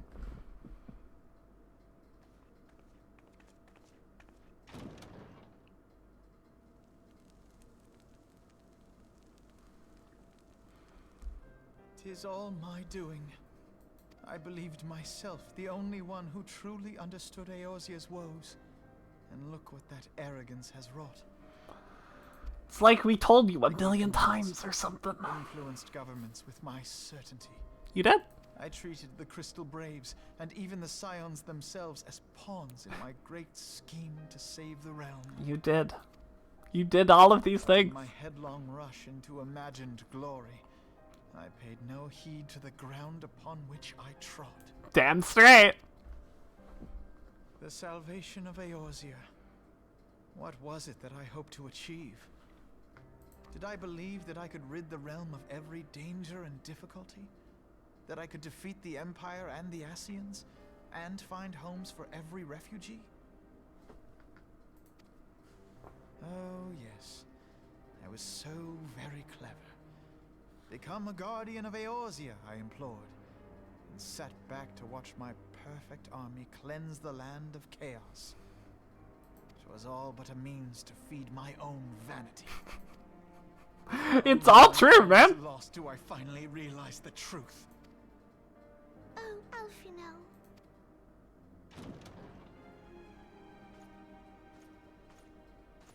Hey, Stefan.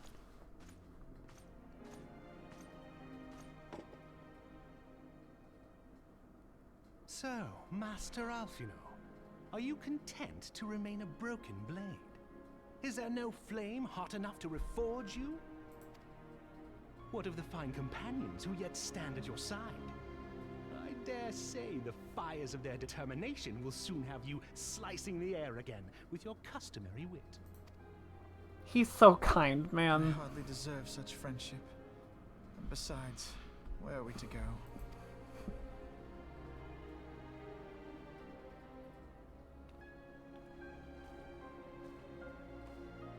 He's so kind. Alfino, if I may? Should this place not serve our purpose, then we shall go to Ishgard. Minfilia told me many times, as long as we stand fast against despair, the beacon of hope will never be lost to sight. Be it in the snow or in the clouds, we few will see that the dawn's light shines again. Oh. New eyes, man! You are right, Tataru. Thank you. And thank you for your kind words, Lord Oshfong. He's like the only nice person in Ishgard, and he has the most reason of anyone in Ishgard to not be kind. The Scions have achieved much, and 'twould be remiss of me to discard it all in a fit of self-pity. Like his last name isn't fucking Greystone. Let us then resume our journey, together, one step at a time.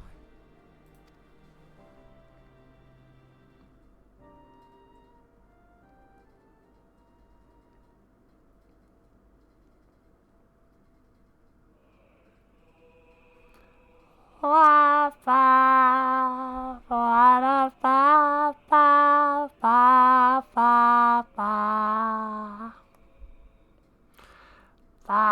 ba ba ba ba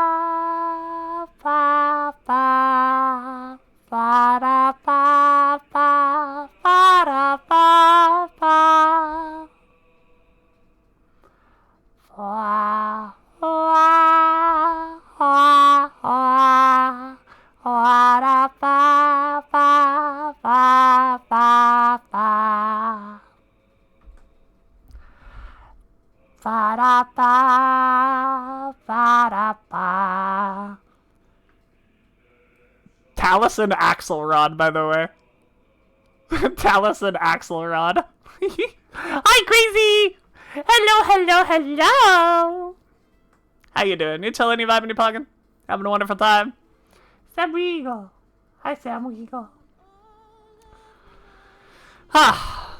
Oh yeah, this is young Master Levateur store. Gets slapped down, but there's still a lot of growing to do before he's tall, bro. Oh, for sure. For sure, for sure, for sure. However, this is a very large start. He's so much more tolerable in Heaven's Sword than he is in ARR.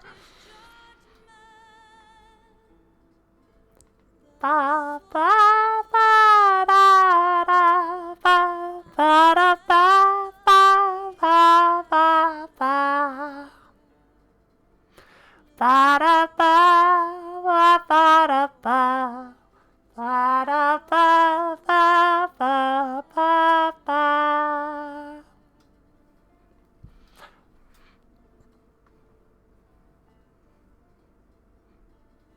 Ba da ba da ba ba da ba ba.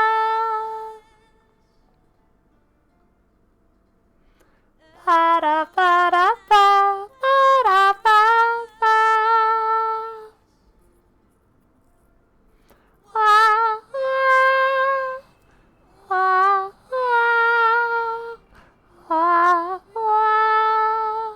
wah wah wah. Ah, ah, wah, wah, wah, wah, wah.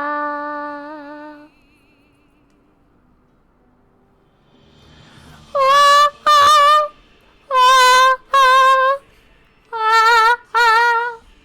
wah, ah, wah, ah, wah, ah, wah, ah, wah, ah, wah, ah, Alright, we're done. That's enough of that.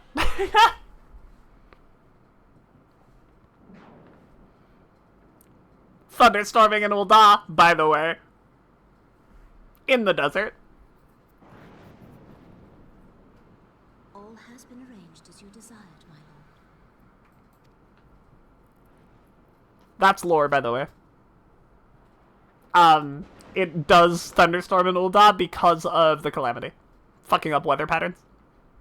That's why it's always fucking raining in Camp Drybone.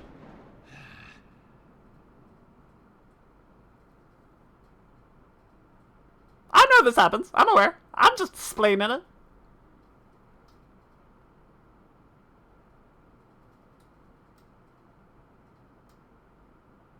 God, look at him. Where's his Uncle Iroh pull-ups? One-armed pull-ups.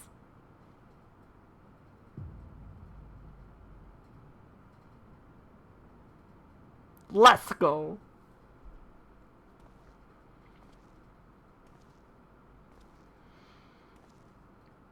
Haha, bread. Ah, ah. Nabrialis is no more. I'm gonna watch the Heaven's Word opening trailer? We totally can. This ardor was not his to invoke. His demise was of his own making. Nevertheless, it concerns me. They have extinguished that which should rightly be eternal. Mayhap he was not wholly mistaken. Greater haste may be warranted. We are of one mind. The northern lands, then.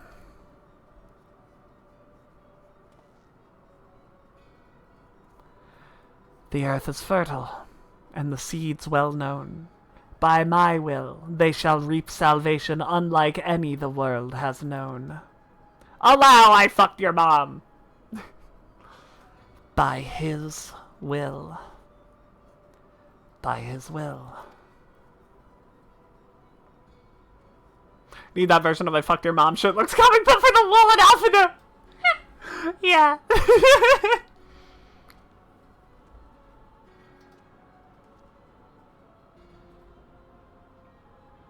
What the hell are you doing here? What the hell? I have answered thy summons, emissary. Speak and make thine intent known.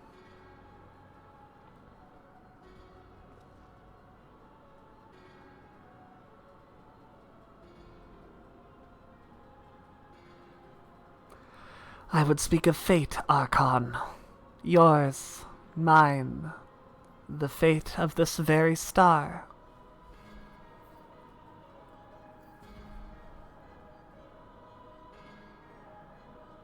Ass seeing? That's true.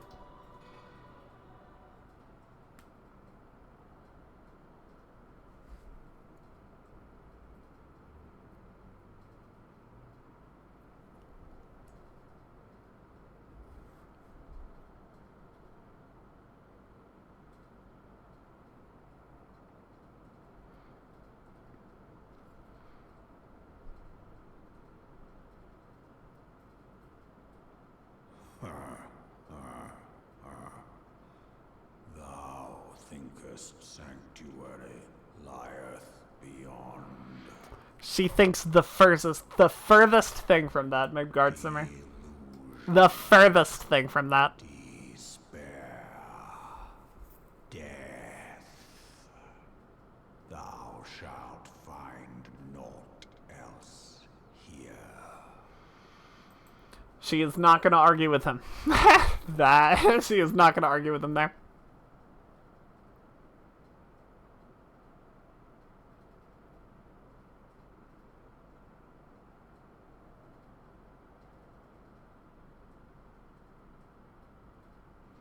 Absolutely no arguments from her. To preserve the dawn's light, the heroes journeyed north. Their hearts filled with hope, and their eyes fixed heavensward.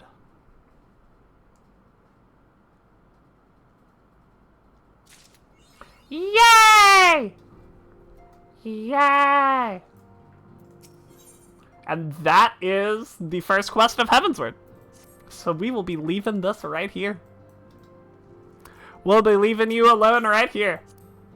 For we have one last thing to do for our wonderful Snowbird Draval. And that is minimum item level no echo coils. Which we're not going to be doing today. Believe it or not going to be today. Yes, we do have new emotes. Thank you for noticing the craziest miner. Okay, chat. So we can't watch the Heavensward trailer. I think I'm going to do that when we finish Coils. I think that's going to be our reward for finishing Coils will be the Heavensward trailer and the ability to move on. But right now, chat, let me log back in so I can have some background.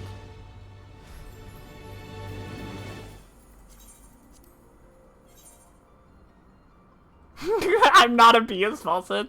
No, that's just what when you say it, I use it so I can punch you. You see. Alrighty, chat. We have a task today. We have a task. Okay? We, as a family, as pals, right?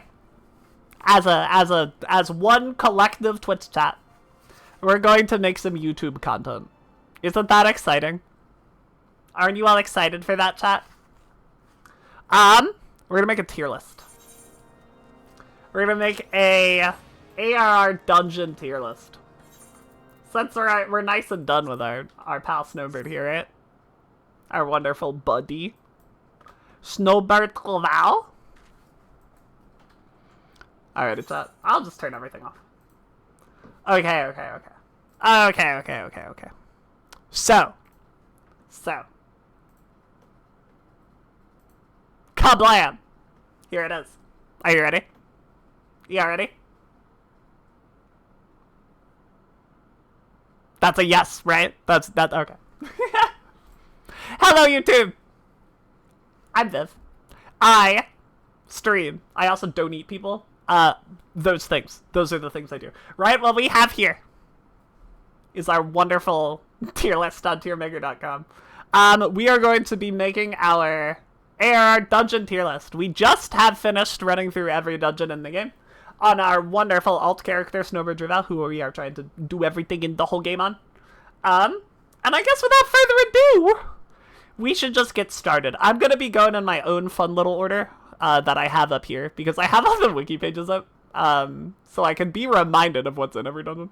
And this starts with, like, Pharaoh Syria, so we're not doing that. Alrighty, everybody. Just so we all know, this is, like, open floor. If you have arguments, please let me know. I'm intrigued to find out about how you feel about it. Alright, we good? We ready? Okay. Sastasha. Everybody knows Sastasha, right? Everybody loves Sastasha. Oh, I guess before we do that, I should talk about criteria. I'm so glad I can edit this. I'm so glad I can edit this later. The criteria for this, right? It's kind of just vibes. A lot of the time, that's how we do tier lists here. It's mostly just vibes. However, something that I am, like, not gonna consider at all, level sync. A lot of these dungeons are pretty painful because you have to do them at, like, you know, level 25 or whatever. I'm gonna do my best not to consider that. Do my best to, like, remove that from the equation. Because, at least for ARR, they are all have that problem. Like, there's nothing that's fun at level 50. We can all agree on that, right? Like, even at 50, your rotation's boring as shit. That's not really a part of the equation here. As far as the tiers go, we have Viv approved. Should be self-explanatory. These are, like, above and beyond the best dungeons in ARR. They are phenomenal. We love them. If you get them in your roulettes, you're not upset, which, you know, ARR dungeon, kind of hard to do. Sick Nasty, they're fine. They're good. These are all in comparison to themselves. We're not moving outside of ARR for those, to be clear. So these are all in comparison to each other. Sick Nasty, they're pretty good. Like, you could get them in a roulette and not be too upset. You're solid. You move on. Rad, you might be a little grumpy if you get it in your roulette because it's an ARR dungeon, but, like, you'll do it. It's fine. Nah. I wish I got something else. I wish something else showed up in my roulette. Help. Might be worth it to just leave. If you're that kind of person, I'll stick through it because that's the way I am. But it helps. You could just leave it. I wouldn't blame you too much. Finally, the Unholy Trinity. There are 3 dungeons in ARR that I think are, like, leaps and bounds worse than everything else in the entire base game. Those are going in this tier. Those 3 absolutely exist in the Unholy Trinity. So, without further ado, let's begin. Sastasha. I think Sastasha is actually a fairly decent start to dungeon in this game. I think it's a pretty solid way to start. I don't think it's meh, actually. Like, I could get Sastasha in a dungeon, and I'll at least be okay with it because it goes fast, right? It's not the most interesting. It's not the most interesting dungeon in the world, but because it's very early and kind of experimental, they do a couple kind of neat things. Like, it is kind of just a time waster once you've done it a million times, but the, like, blue, red, green, have to pick the right color of coral to move on, I think is pretty dope. It is world building. It's also quite world building. It does a really good job of fleshing out the, oh goodness, what are their names? The Leviathan guys. They're the enemies in there. The Leviathan, like, cult pirates. They're cool. They're cool and I like them. And they get a pretty good introduction here. They're kind of assholes. Like, the shit that gets shown in this dungeon is a little bit whack. Like, kind of disgusting and vile. As far as bosses go, they're really extremely basic, right? Chopper is fine, I guess. It's a cat that doesn't out. Yay! Both Captain Madison fights are extremely basic. They're literally just an NPC that hits you and I think, like, lowers your accuracy or something. And then Den the Orca Tooth has a mechanic that everybody ignores. Everybody ignores the entire mechanic because why would you deal with it? You can just kill the boss. And even then, it's literally just spawning ads. However, it is really good as an introduction to what dungeons are in this game, I think. It's linear, but it's not just a hallway, and I think that does a great deal to keep it rad. I really don't dislike Sastasha. It's the first dungeon, but it does enough special that I think it deserves to be placed a little bit higher. Nice introductory dungeon, decently short, packs vary in size so you can get a good... Yes, that's really true. The packs varying in sizes is actually a really good point. Like the clam room, everyone knows the clam room. That's a huge pull. That's massive. And you can do it, but your healer and your tank actually do need to be on point. And that's rad. Like, they don't hit very hard, but there are a lot of ads. And it's a good mix. I agree. I think that's very true. I am not so high on Tom Tardecroft. I don't really like this dungeon very much. I used to. I do dig the vibe a lot. But, honestly, it's just kind of boring. The fact that all the bosses are exactly the same except for the final boss is a just really massive letdown. Hard as... spoiler alert, hard is going way higher. But the normal version is just very boring. It's another cave. With like, so Sasha being a cave is fine. 2 caves in a row? We're pushing it here. The fact that you just have to interact with everything. The mobs aren't really interesting. It is good light farm for ARR quests, that's true. Should have been like a solo instance kind of thing, not a dungeon. I don't know if I agree with that, but it's just not very interesting. It serves its purpose as like an introductory to Gridania as far as like dungeon areas go, but it's just the Sons of Dalamud are not an interesting antagonist as well. The fucking Mind Flayer final boss it's neat. It's better than any boss in Sastasha, I'll give it credit for. The final boss. I like that you have to kill the ads to make it invincible. It at least makes you have to pay attention like a smidge. But then all the other bosses are literally just an ad. Just a guy. And there's 3 of them. It's... Oh, God.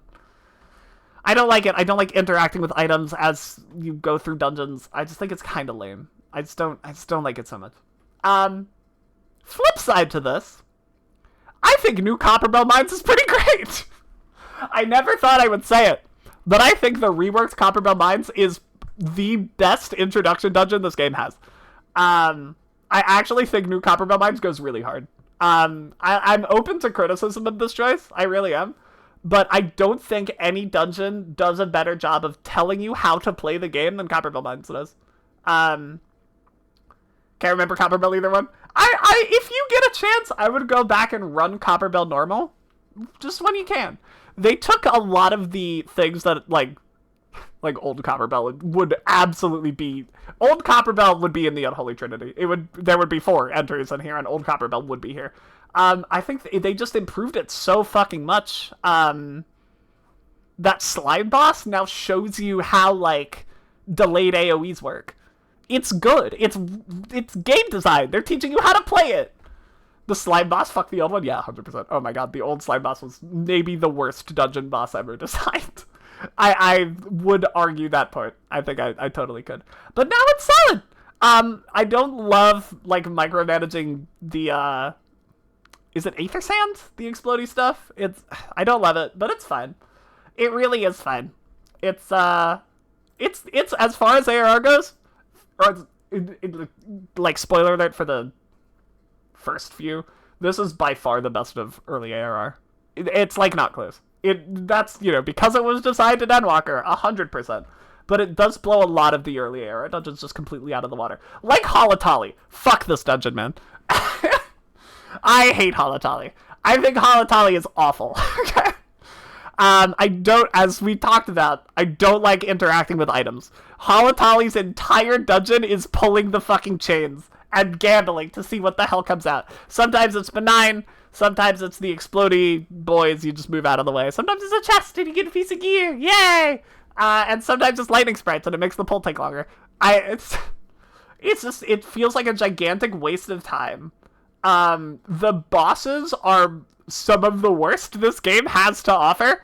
The first boss is the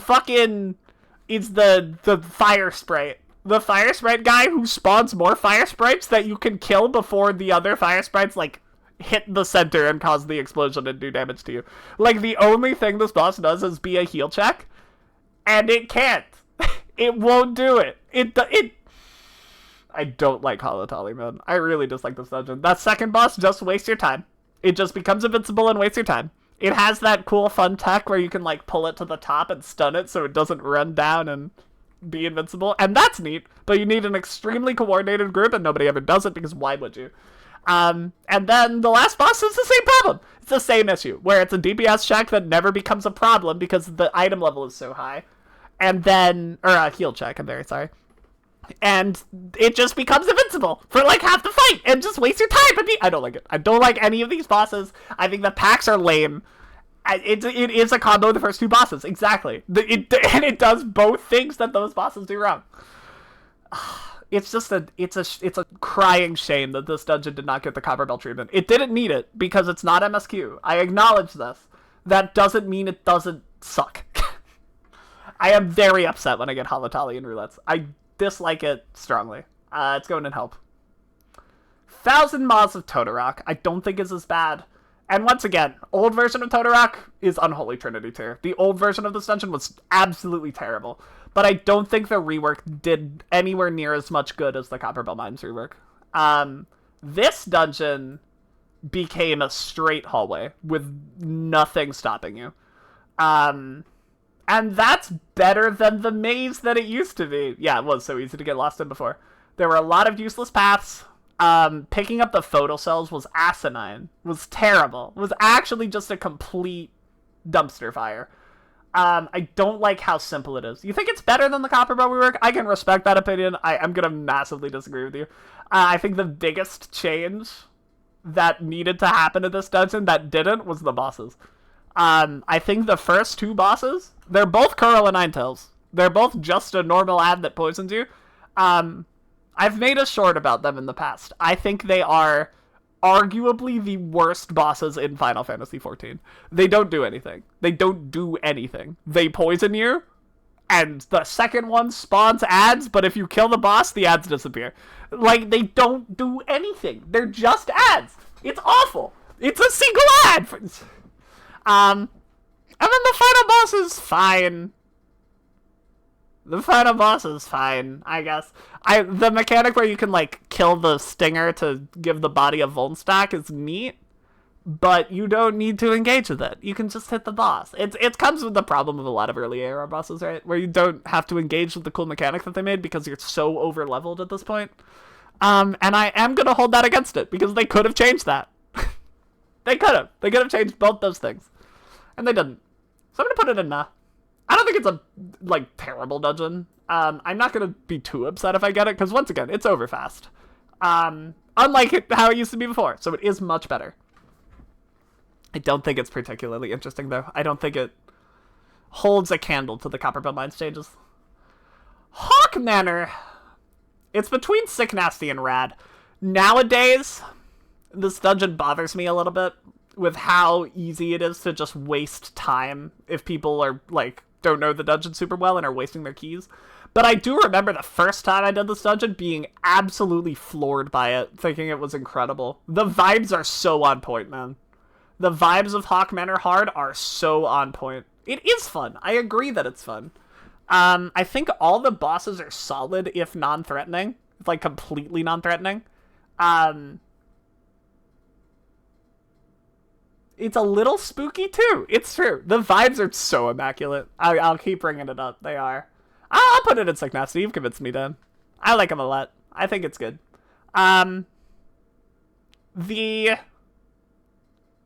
The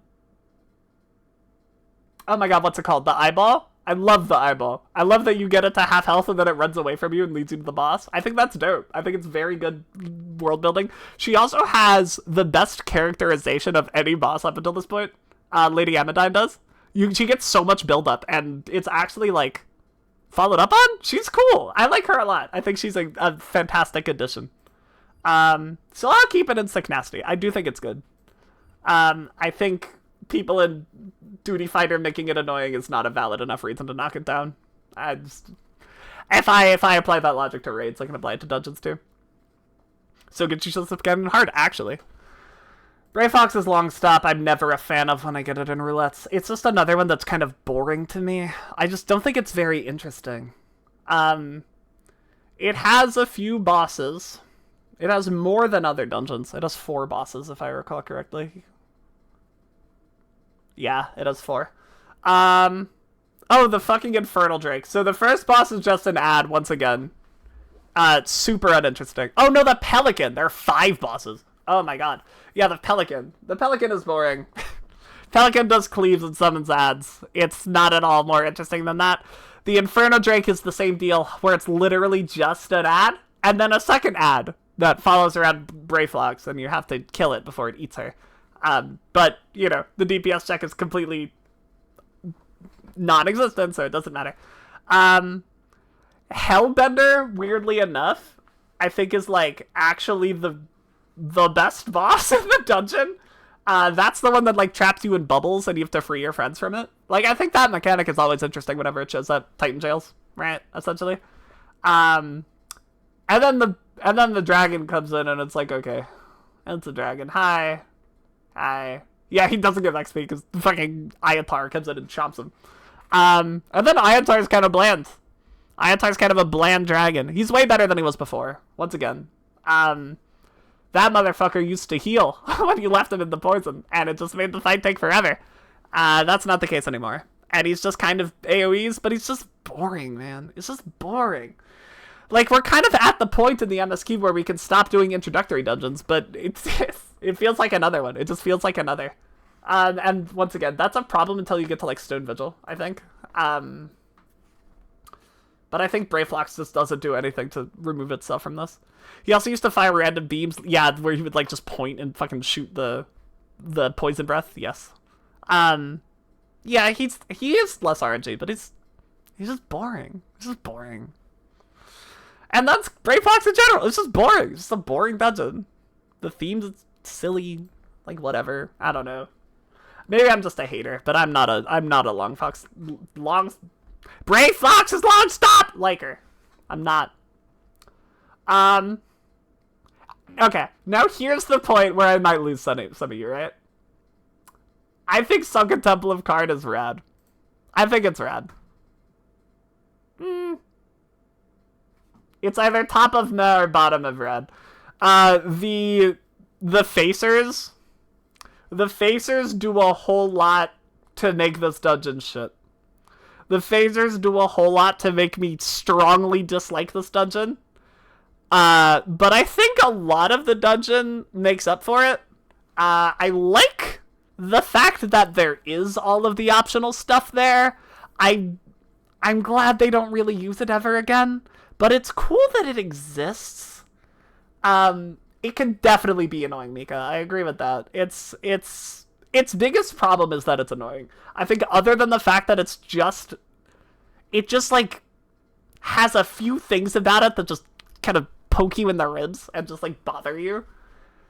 The Facers are the big one. I fucking hate the Facers, man. But the bosses are kind of neat, right? I'm having trouble remembering the first one. The first boss... Oh, the Doom guy with the plates. That's right. The first boss, the Tyrannosaur. Absolutely fucking hilarious. Wonderfully funny boss. People who don't know that you need to cleanse the Doom by stepping on the plates. Watching them die, it's a little funny. I'm sorry, Sprouts. It is funny to watch you die that way. I think he is neat. I think that boss was pretty cool, actually. I like that there's a DPS check that is actually relevant. If the DPS don't target the bees, they can fuck up your tank very quickly. The Doom mechanic is good for teaching players about Doom. I would agree with that. If they use Doom in a more consistent way, I think it would be even better.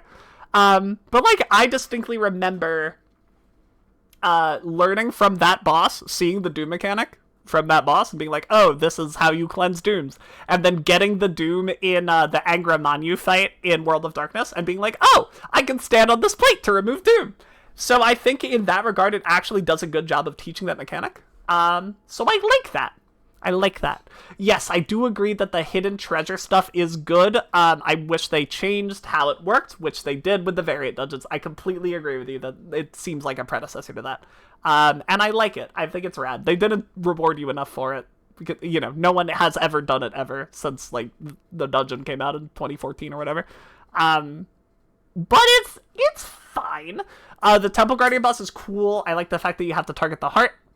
I like that it teaches you about target acquisition.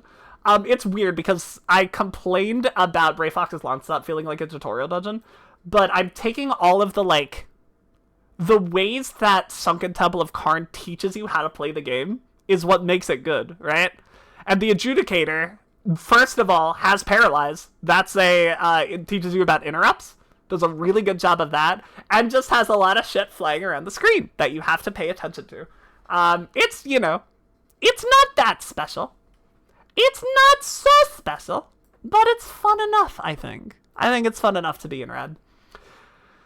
Oh, Cutters cry. Cutters cry, Cutters cry, Cutters cry. Cutters cry has the worst pulls. Has the worst mob pulls in ARR. Those first few rooms of just fighting like bats and antlions are maybe the most painful dungeons get in ARR. If the bosses weren't kind of great in here, it might be Unholy Trinity tier. The bosses absolutely do rip it out of the bottom of the barrel. The ones basically everyone skips now, I mean, that's a thing. You can skip those ads, but I'm talking about the ones before it, where you just have to sit in the room until all the ads spawn. And they spawn like one at a fucking time, so you just have to kill the group of like 2, and then wait, and then 3 more spawn, and then you kill 3, and then you wait, and then 4 spawn, and then you kill them all, and then you go to the next room, and then 3 spawn. They hate it. Dislike strongly. I feel like there isn't just like nothing to say about Cutters Cry. The pulls are so boring. Myrmidon Princess isn't like a real boss. Like, it casts status effects. It's like, it can like silence your healer, and that's kind of spooky. But it doesn't really do enough damage to make up for it. The ads it summons can haste the boss, but the tank damage is so low that it doesn't matter. It's just kind of nah. The giant tunnel worm is similar. It does a lot of damage. I don't know if y'all have ever, like, not cleansed the sludge before, but that boss does a lot of damage. That motherfucker, like, actually hurts. When he, like, erupts out of the ground, too, if you're not far enough away from it does, like, half your health. It really, really, really does do damage. But that's kind of it. That's kind of all it does. It doesn't really do anything else. Seen him one-shot a tank stand too close? Yeah! Like, you gotta do the mechanics. Which is cool. Just dope. But it's just boring. And then the Chimera's a classic. Chimera's a classic boss. I don't think anyone hates the Chimera, right? The voice of or Dragon's voice and Ram's voice. Like, that's a classic, Dynamo Chariot thing, right? It's fine. I think the Chimera's a solid final boss. Teaches you about chariots and dynamites, and I just wish you fought them less times. I do agree with that. But I think Cutter's Cry was the first. I think Cutter's Cry was the first Chimera, and it deserves credit for that. Could think of 3. My brain is just going to, Relic Reborn Chimera, and then the ones in Palace. Off the top of my head, those are the 2. So I think it stays down here. It's at the bottom of help right now. It's not quite Unholy Trinity tier, but I am never happy to get Cutter's Cry and Roulettes. Never, never, never, never, never. Stone Vigil.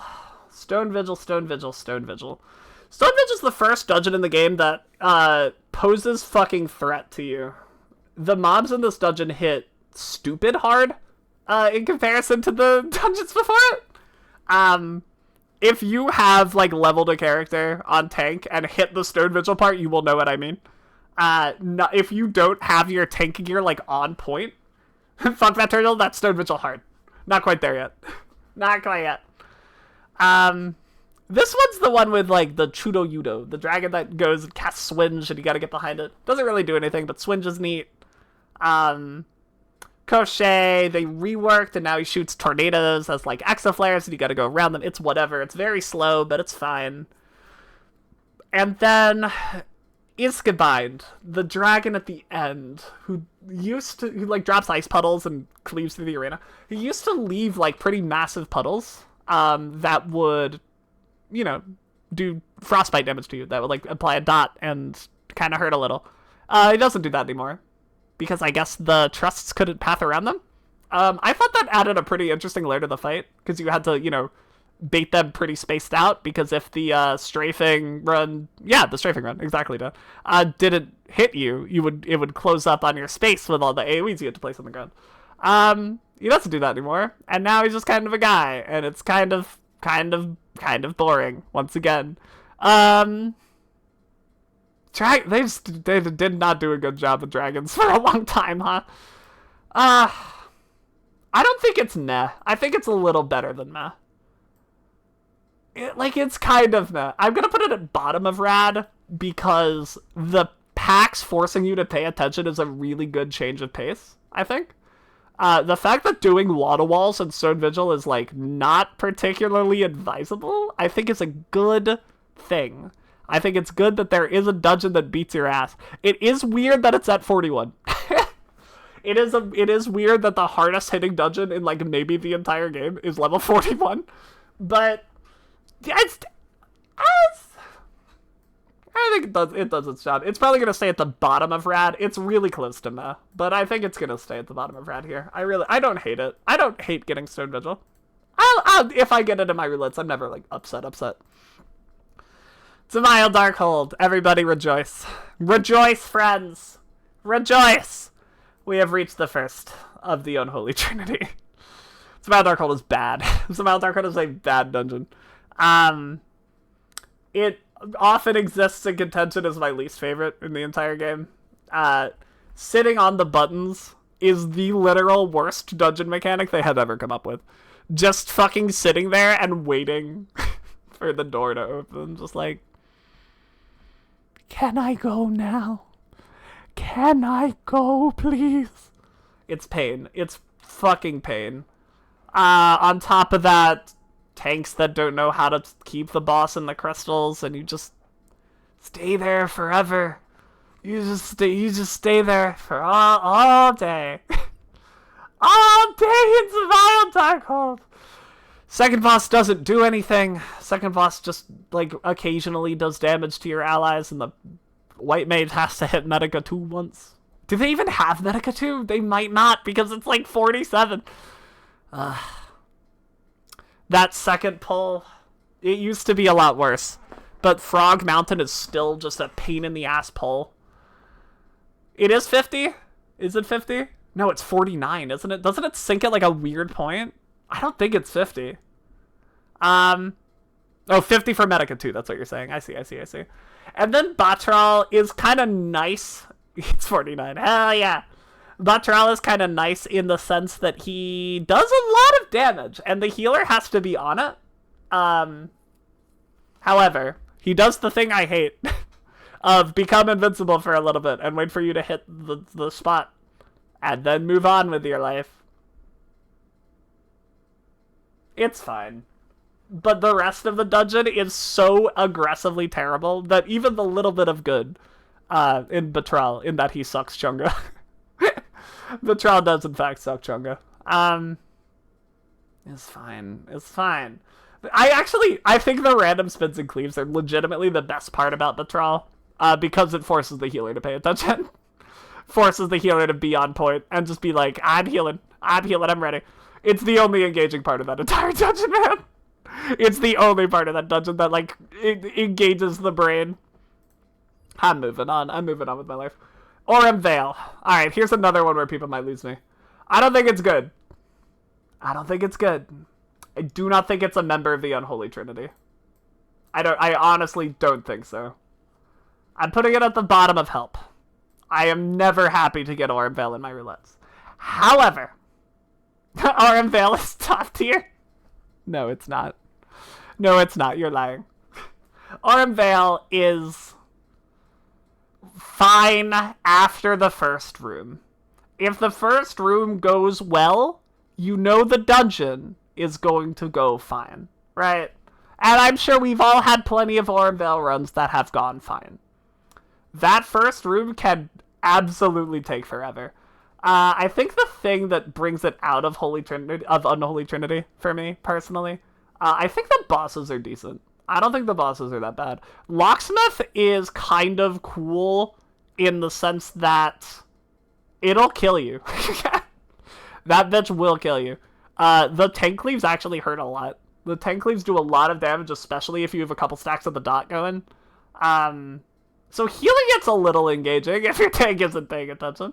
I do hate interacting with food. I do hate interacting with the fruit on the ground that you have to eat. But it's fine. It's not that bad. I do like that they hurt. The damage being high is a plus. Second boss, sprouts who don't know how to use fruits. We're trying not to engage with people who don't know what they're doing, but you're right. You're correct. We're trying not to confirm that, but that is absolutely true. The second boss is good now. It's fine. It just does AoEs on the ground. You have to dodge them. It didn't used to do that. It used to just do them. For those unaware, there used to not be indicators, and it would just spin. Yay! But like honestly, it's not particularly offensive, and I think the final boss is the same way. Fruits are annoying. Fruits are a pain, but like it's aggressively okay. I think the only thing about Orimvale that is like legitimately stand out terrible is that first room. Outside of that, I really don't think Orimvale is too painful. I hate it. Don't get me wrong. I hate getting it. But I don't think it's the most painful dungeon in the entire world. It's never mentioned that they should, even though it's made as a mechanic. There should be some kind of mention. Yeah, like a note across the screen saying like, well, there is the morbol fruit have respawned. I guess that's the note you get, which isn't... It's not enough. It's not enough. Wanderer's Palace. I don't like this dungeon either. I like it more than Orimvale, and I like it more than Cutter's Cry. And I think I do like it more than Halatali, but I'm also going to put it in meh. The only reason it goes in help and not meh is because of that second pull. That second pull between the first and second boss, where you have to like go and navigate the room and kill all of the tonberries so that they drop the oil so you can use the oil on the levers. That room blows, man. If you get a dungeon full of people who don't know how to do that room will eat you alive. The bosses are all boring. The final boss's entire mechanic is like, don't do anything besides hit the boss, and you'll be fine. Okay? Alright. Man, who even is the first boss? I can't even remember. The second one's the ooze, and like you're supposed to kill the white one first or something, but it doesn't matter. You can just kill the boss.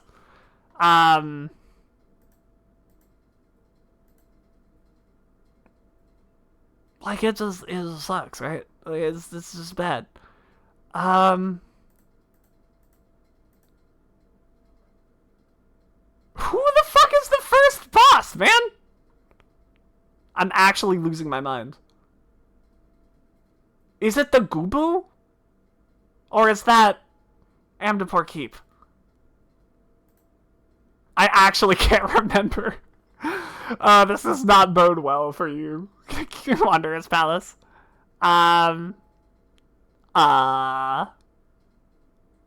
Is it the Gubu? It's the Gubu? Okay, well, clearly, the Gubu does not warrant, discussion if we can't remember what the fuck the first boss is. Yeah, it's not good. It's not a good dungeon. It's tedious and boring. The perfect description of this fucking tier. Just tedious and boring. All of these dungeons fall into that category. Castrum Meridianum is sick fucking nasty. I love the changes they made to this dungeon. I really, really, really do. I think the reworked version of Castrum is the best reworked dungeon we got. It's a little slow. It's a little non-threatening. Absolutely. I think it's so fucking dope. I think it's so rad. The Livia fight by itself could carry this dungeon forever. I would not care how shitty the rest of the dungeon is. The fact that Livia is a really dope dungeon boss now elevates this thing far above what it could have been before. You don't feel like it's supposed to be threatening? That's a valid point, actually. Elaborate on that more. I'm very curious. You do kind of stomp through it, huh? And that is the point, where you just run through it and demolish everybody. Old Castrum would not be this high. I pointed this out for the other ones. I should point it out here, too. Old Castrum would not be this high. Old Castrum was so boring. So boring. You're supposed to feel like you're just plowing through these Garleans to get to the ultimate weapon? I guess that is true. Prey feels like that as well, I think. Prey also gives that feeling. I guess we can kind of group these together. I don't think Prey's as good. I'm gonna put it in Rad, because I do like what they've done with a lot of it. Like, the new Gaius fight is phenomenal. The new Gaius fight is a really, really, really well done fight. But, like, Nero still exists, and Nero's still incredibly boring. But Livia is the final boss of Castrum, and once again, just completely carries it.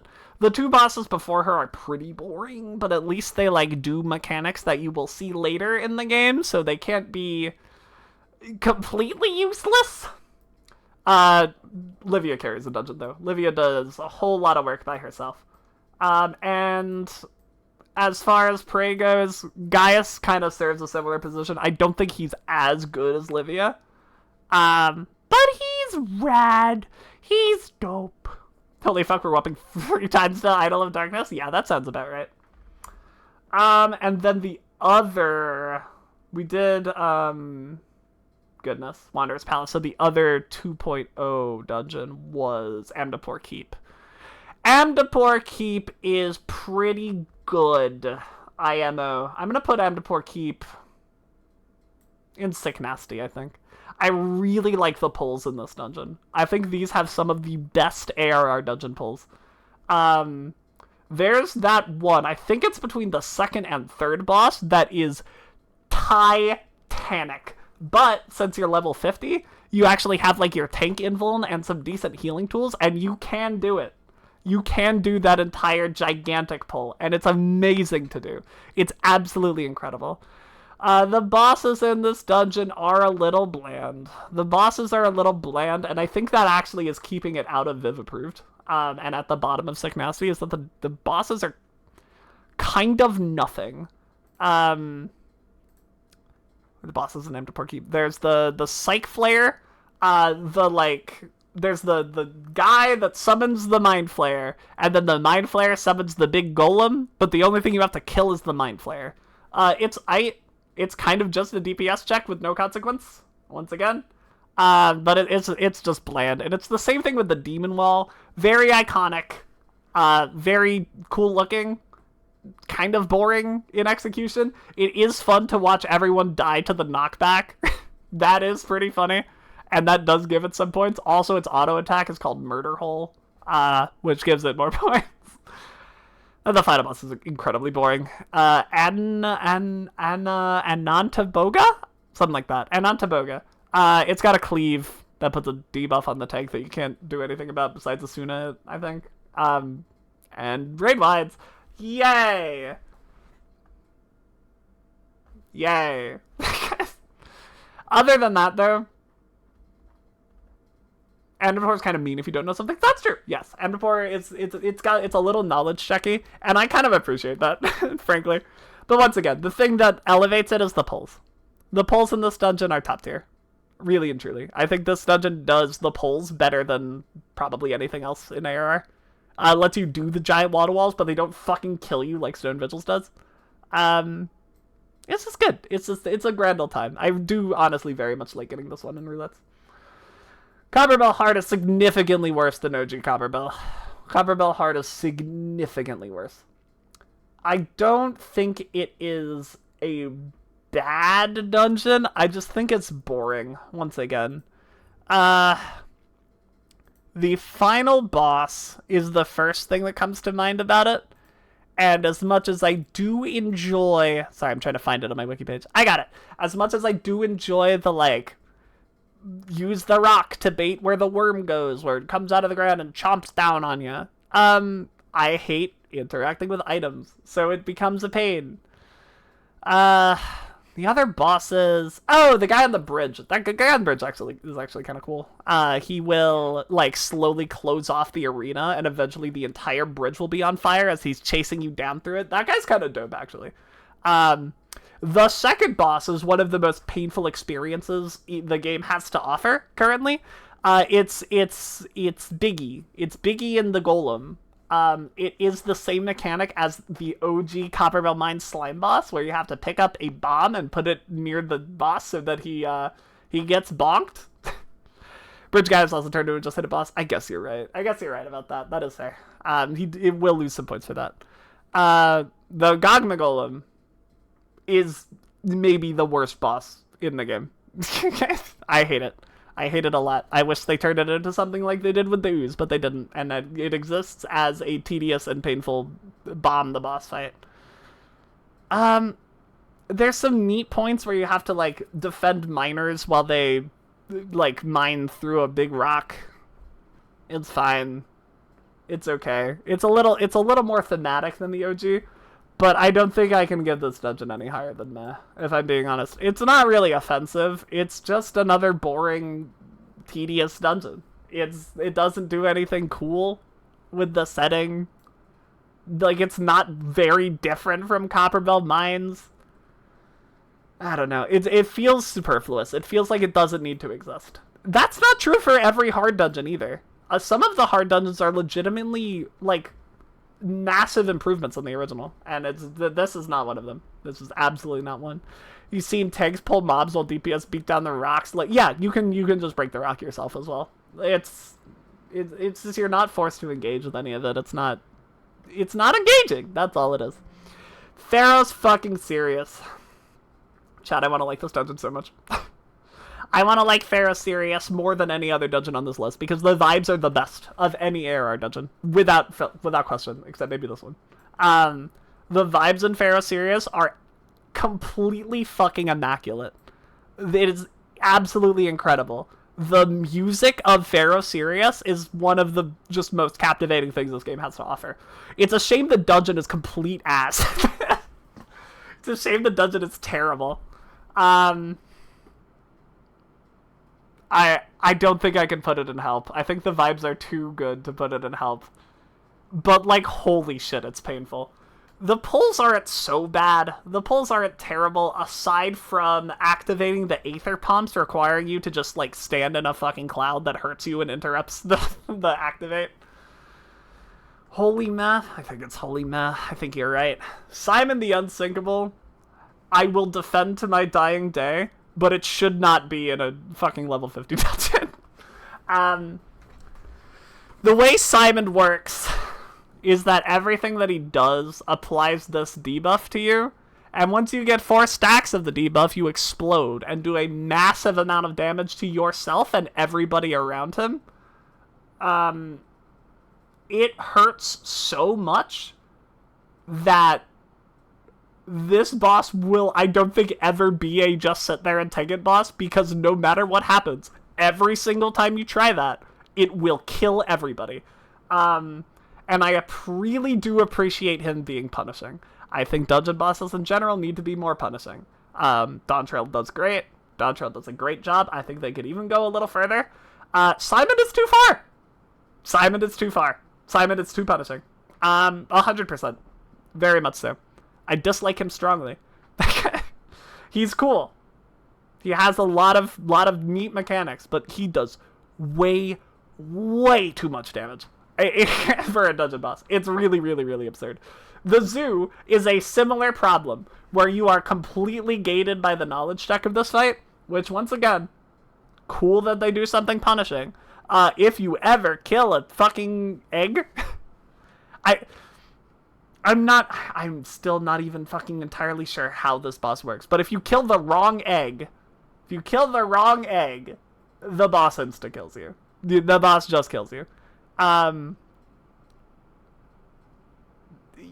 If you kill the spotted, I think the boss gets angry. If you kill a spotted egg, I honestly don't remember. And then, right after that, you fight another boss. You fight the Tyrant, which doesn't do anything. Doesn't do anything. It does no things. So then you kill that, and then you move on to the Siren, who is the saving grace, I think, of Pharaoh Sirius. I think the Siren is the only really good thing about Pharaoh Sirius. I think she's an actually quite solid boss. She introduces the Doom heal you to full mechanic, which I think is dope. I really, really, really like those types of heal checks. Or they're not particularly hard to heal, but you do need to get people to the cap, or it kills them. It's a Doom. She also has a... I don't think it's a Doom, actually. I think it's a Charm. I don't remember. I don't remember if it kills you or not. But you gotta heal them before it expires or something very bad happens. She also does, like, dive bombs. She'll go to the side of the room and dive through one side. She has an assumeable bleed, I think. And then also, like, an interruptible, something. There's something that she does that you interrupt.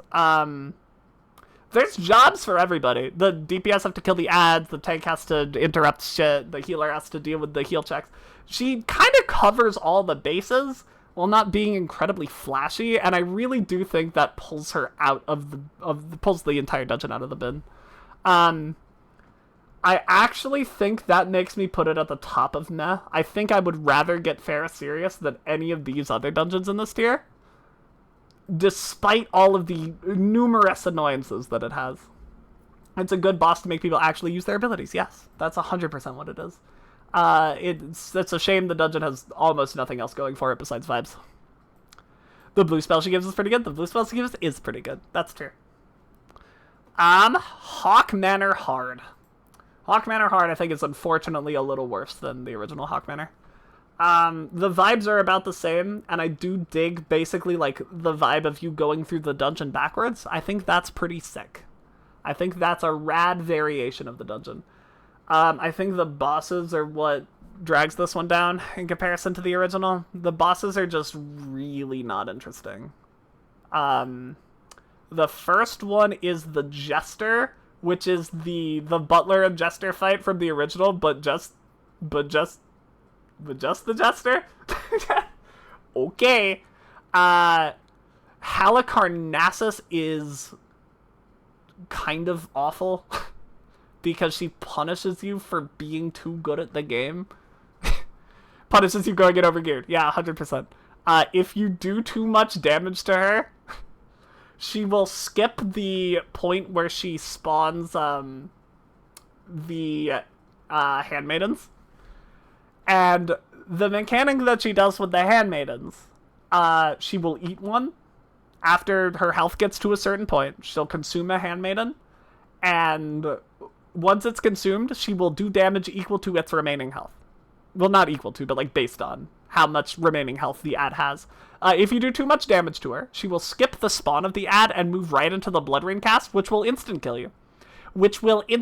you. If you do not have an ad to bring super low before she eats it. So it punishes you extremely hard for doing too much damage, which is horseshit and terrible. And then the second boss, I totally skipped, but I think he's fine. Ash? It just does AoEs on the ground. It spawns the little scythe on top of you, that you gotta move out of. And that's pretty neat.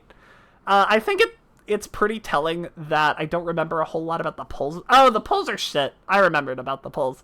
You go in a room with 3 ads, and then you kill them, and then they drop a key, and then you open the door, and there's 3 more ads, and then you kill them, and then they drop a key. It's not good. I really dislike this dungeon. I don't think it's help tier, once again. I don't think it's that bad. It probably goes above Brayflux's long... It goes above Vantara. I don't think it goes above Totorock, though. I think I appreciate Totorock being short more than I appreciate Hawk Manor's vibes. Or at least this Hawk Manor's vibes. Okay. Let's move along, then, shall we? Lost City of Amdapor is our first S tier. I adore Lost City of Amdapor. This dungeon soundtrack is my alarm. I wake up in the morning to this dungeon's music. I think it's so beautiful. It's so relaxing.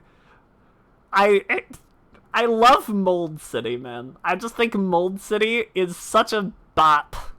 The bosses are also dope, man. The bosses in this dungeon are out of this world. The first one, the Gourmand, I think his name is, where he gives you like a prey marker and then you can put it on other people, and whoever has the marker when the mechanic goes off, he just eats them.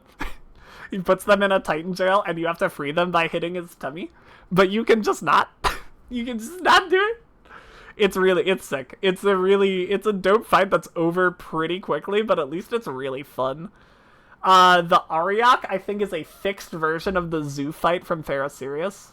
The Ariok requires you to like kill an ad that sneezes on you, And then once it sneezed on you, the big moth will just chase you to the ends of the fucking earth, so you need to, like, have the tank kill the ad, which then makes the boss aggro on the tank. It's cool. It's a neat mechanic, that doesn't really come up ever again, and I think it's cool. It's one of the only remaining, like, aggro manipulating mechanics in the game, and that's dope, IMO. And then we have Diablos. Diablos, my beloved. This is the slash comfort dungeon. Yes, I totally forgot about that. You're so true. Before I get into Diablos, my beloved, let's talk about the ads. The pulls in this dungeon are really cool. There's a lot of debuffs going around. There's a lot of debuffs going around all the time, and your goal is not necessarily to kill all the ads, which, you know, you want to do eventually, of course. But your goals are always to blow up the, like, spore makers, whatever they're called, to open up the rooms in the future. It's really dope. I really enjoy when you have an objective in dungeons instead of just, like, group all of the mobs up and kill them. I like having to group the mobs up and also kill stuff. Like, important, mandatory, blow this up thing. I do really like that design. And then there's also the gremlins. The gremlins that give you sadness or whatever. The depression debuff. And you can cleanse it by slash comforting your friends. And that's wonderful. It's really, really dope. You get to cleanse a debuff by doing an emote. It's good. It's good. It's cute. I just think this dungeon kind of gives the good ARR chemicals that dungeons totally can do. It does show up again in Lakeland. I don't know if you actually can cleanse it that way. I don't know if I've ever tried, but the debuff and the gremlins definitely show up again. Oh, Diablos, of course. Diablos, my boy, my guy, my pal. The doors, right? Diablos does a whole bunch of stuff, but the doors are the big main mechanic. It is amazing, chat. It is amazing how Final Fantasy XIV players just completely fold at the concept of a memory game. Just completely fold to it. No single person ever has ever done the Diablos mechanic. Prove me wrong. I think every time I try to do it even, I end up doing it too late and getting affected by the thing anyway. It's a really cool mechanic. It's you know, you just have to open the same doors when he starts casting the big scary Ruinous Omen, I think. You just gotta open 2 doors that had the same symbol a while ago, and you go into the void and you avoid the attack entirely. And yet... and yet that is completely impossible. This is on top of also me just being a Titanic Diablos simp. In general, I just really love Diablos. I think the edgy boy is rad as hell. Is that all I have to say about Lost City? I could go on about Lost City all the time. Been standing here ready to vex you if you said something you didn't agree with, but you're just agreeing entirely. That's good, that's good, that's good. Feel the people just stop opening doors randomly? Yeah, that is. People do just open shit, and that does not make it easier. Alright, we're done here. We're done with this dungeon. I could talk about Lost City Vampire all day. It's literally... It might be my favorite. We'll see as we go. There's a few possible contenders, but it might be my favorite. Halatali hard. I hate this dungeon, man. I hate this dungeon. I think I'm gonna put it I think it's better than normal Halatali. It's probably at the top of Help, if I'm being honest. It's at the top of Help. I don't like this dungeon there. It does the thing that I hate where you're just in a room with like 3 enemies and then you kill them and then you move on to the next room with 3 enemies. The pacing. Yes, exactly, Chitty. The pacing is garbage. It's maybe the worst of any ARR dungeon. And that's saying something. We got some stinkers pacing-wise here. We got some real bad pacing-wise dungeons. But I think Halatali Hard might be the worst. If it didn't have some rad bosses, it would be a lot. It would be maybe in the Unholy Trinity tier, just because the pacing is so bad.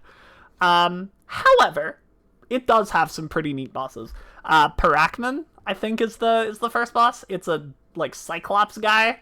You need to activate the Mammoth and then hide inside it when he does the big scary attack. It is just an Ecliptic Meteor, essentially, but we like Ecliptic Meteors here.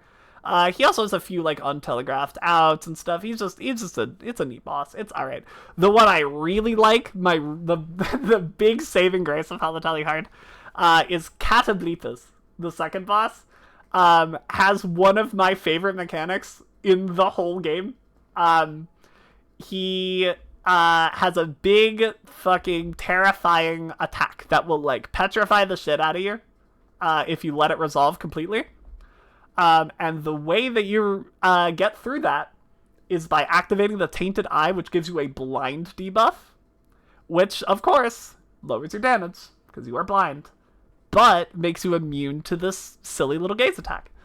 And that's so cool, right? Like, I just think it's so cool. I really, really, really like the idea of having to apply a debuff to yourself to survive a thing. And this boss does that really well. The other bosses are ads. Yay. Ads. Good. The final boss has this pretty neat mechanic where he will put a guy in a Titan jail, essentially. And you gotta free them before they take a big AoE. It's also a guy and a big boss, which is kind of cool. But it's pretty just uninteresting, right? It's just a bunch of guys and the big monster. That on top of all the pacing of this dungeon, just really, I don't like this one. Getting this in roulettes, in the level 50 roulette as well, is just pain. It's just an upsetment. Speaking of upsetments, Brayflock's heart is also bad, man. I do think I like Brayflock's heart a little more than the rest of the help tier, but I do think it's also in the help tier. There is not very much in this dungeon that I like. It is still Brayflox's long stop. It's Brayflox's long stop again, which I'm not a huge fan of the vibe of Brayflox's long stop. I think it's kind of uninteresting and boring. But it doesn't have the, like, pacing that Brayflox's normal has. Brayflox's normal, for all its faults, keeps you moving along, keeps you going. Hard really just lags, man. There's so many, like, 2-ad pulls. The entire conflict is over cheese. I know, man. The first boss... Oh, that's right. The Illuminati Commander. I don't think he does anything. I think he throws AoEs at you, right? And then you hit him and then he dies. He's got some ads. Yay? Okay. Like, totally fine. The Vanguard G3 is just like the normal fucking drill cannon ad.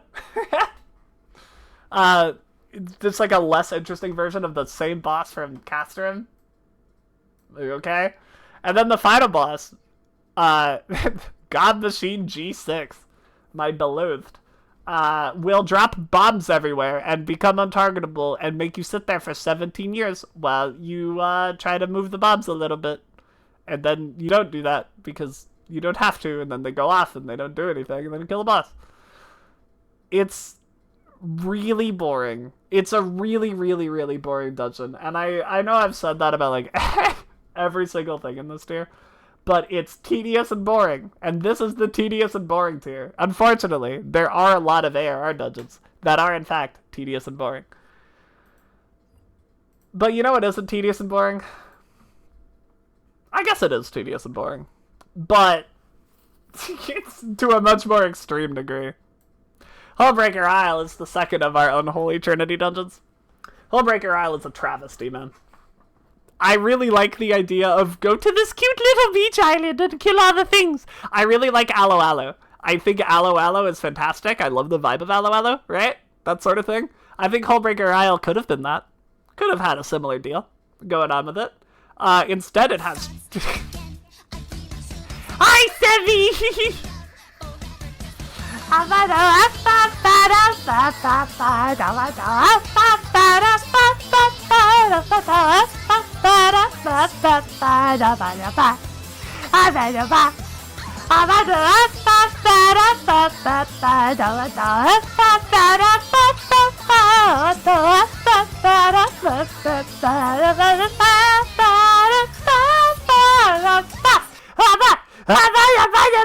Okay, Hullbreaker Isle. Oh my goodness, oh my goodness. It's bad. It's a bad dungeon, I hate it. There's traps. Let's talk about the traps first. Little pieces of shit that sit on the ground and have terrible ass hitboxes and stop you in place for like 5 seconds and give you a stupid dot, and I hate it. They're awful. They're bad. They should not exist. All they exist to be is for something for Sprouts to run into every single time. The first boss is the monkey, and he's literally the best part of the dungeon. No, wait. He isn't even. Right? No, yeah, he is. The first boss is the monkey. He's the only good part of the dungeon. You fight him, and then eventually he'll start getting angry and pounding his chest and giving everybody Vuln stacks, and that's kind of dope. And then when you gotta go and shake a tree so the banana comes down so he eats it and he stops being upset. And that is the best the dungeon gets. That is literally the best the dungeon gets. He just flings poo and then you throw a banana. Yes. Yes, it does. Storm is a kind of boring, like, caterpillar guy. You gotta run into bubbles. You run into the bubbles and you become immobilized and then you don't take damage. Or, alternatively, you ignore them because why would you need to dodge a mechanic in ARR? It's unnecessary and bad. And then after that boss, you get to the best part where you have to run around and trigger every single mimic on the entire map so that they will drop the stone tablets that you can use to open the door, but you missed one, so now you have to go all the way back to the first little section where the mimics are and find the one that you didn't click on it, kill it, run all the way back to the end, put the tablet in, and then find out that there are more tablets. It's so good! It's a lot of fun! And your reward for that entire tablet section is what is quite possibly the worst boss in Final Fantasy XIV. The Kraken, I have gone on many rants on in the past. That scoopy mechanic, where it just decides to pick you up and stun you and hurl you as hard as it can across the room, that's really annoying. The boss just deciding to, like, move its tentacles so that you can't hit them is horrid. It's just the most boring, tedious piece of garbage. I'm using those two adjectives for everything, but they just work. They work for it. Moving between the platforms punishes you with a separation debuff, which, like, normally I'm a fan of punishment, but, like, oh, I wanted to engage in moving around the arena so that I could hit the tentacles that I'm supposed to hit. I guess I'm taking more damage. And it, on top of it, just taking forever. This dungeon is so long, man. This thing lasts forever, and like half of it is the final boss! Dislike. Dislike goes in the unholy trinity too. Tom Tara Heart. Now we are cooking with gas. This is maybe the best dungeon in ARR. Tom Tara Hard. We've talked a lot about vibes. We've talked a lot about vibes on this tier list. About the vibes that a dungeon gives off. Tom Tara Deepcroft Hard wins. Wins the vibe contest by a fucking mile. It's legitimately spooky. It's legitimately like a freaky dungeon to be in. You go and you fight the first boss, and you're like, oh, that's the person we came here looking for. They seem to be a zombie. Uh-oh. I also do like that first boss a lot. Speaking of, she is punishing in the sense that she will just kill you if you don't know what to do. If you try to AoE the ads down, she will kill you. However, the solution is very simple, and therefore is pretty easy to explain to people in the chat. Stack directly on the boss, and hit her. Do single target attacks, stack, hit. It's that simple. Killing the ads, if you're unaware, gives everybody a vuln up and does a chunk of AoE damage. If you AoE all the ads down, you will wipe immediately. What you have to do is get all the ads to spawn and then bait the big AoE directly on top of her. She will punish you once incredibly hard for doing the thing that you have been doing for the entirety of the game beforehand, and then you will figure out the gimmick, and then she will be over. It'll be nice and simple. I don't in general enjoy knowledge check bosses, but I think her solution is so simple that it solves that problem. the fact that it's characters you've been paying, it's the characters that if you've been paying attention, it's the party that you've been running into outside every dungeon for the first half of ARR. Yes. Absolutely. There's, like, continuity from the past. It's the conclusion of a really, really, really fucked up plotline. A lot of people accidentally figure out that first gimmick boss. Yeah, they totally do. And I think that's fine. I think that's totally okay. I'm not going to say it's the best designed boss in the entire world. I just think she's kind of rad. I think she's kind of dope. And she does her job as a little bit of a punishing road bump. The spare body is an extremely interesting fight, I think. Hello, Sloth! Welcome! I think the spare body is really unique in that you have to defend the NPC in the middle while dragging him around so that he doesn't stay in the puddles and get big and strong. You gotta intercept the orbs that are killing the boy. Protect the NPC is a very interesting spin to put on the fight. And if your tank knows what you're doing, it's not so bad. List looks pretty base so far. I'm glad you agree. It's a solid boss. And then the final boss is a absolute fucking work of art. I think the final boss of Tamtara Hard is maybe the best ARR dungeon boss. It just requires you to pay attention to a lot of things. The damage is quite high to the tank, so they can't really be goofing off too much. And the boss also does some really, really hard-hitting cleaves, so you have to keep them away from your DPS, who are going to be running every which way in that, trying to deal with all of the adds before they get to the middle, so that her big ritual blood rain damage attack doesn't kill you. I just think she's cool. She's a very, very, very nice mix of punishing and interesting that ARR doesn't usually hit very hard. So good! Good dungeon, all in all. I think this is going to stay at the top here. I think this is going to be our number one. I adore this dungeon. I think this is an absolute masterpiece of dungeon design, and I wish more dungeons got this sort of design, as opposed to the hallway that we got. And also it's set up for the POTD story. Yes, exactly. 100%. And we're going to continue this jumping around everywhere we can on the tier list to look at Stone Vigil Hard. Because we are going from my favorite ARR dungeon to the worst one. Going right from the top to the bottom. Stone Vigil Hard is a absolute disaster. I don't know what the hell happened here, man. I don't know how we went from, like, a pretty solid middle of the road, you know, it hits a little hard, and the bosses are kind of bland, but it's, like, fine, to this absolute piece of fucking garbage. First of all, it has nowhere near the same bite as Stone Vigil, right? I think that should be totally, like, fair, acknowledged. Stone Vigil hits really hard. Stone Vigil Hard did not need to. However, the degree to which it has been cut is kind of absurd. I feel like nothing in this dungeon can kill you. Like, am I alone in this? I haven't done Stone Vigil Hard that many times. Let me be clear. But I feel like the mob packs in this are really non-threatening, especially compared to Stone Vigil Normal. That should not be a comparison for dungeons in this game. That should not be a comparison. But, if we're looking at it, it does not do anything to you. And then we have the bosses, which is just a collection of the most awful things the game has to offer. Gornik is the first boss and is fine. If we're gonna give it any props, it's fine.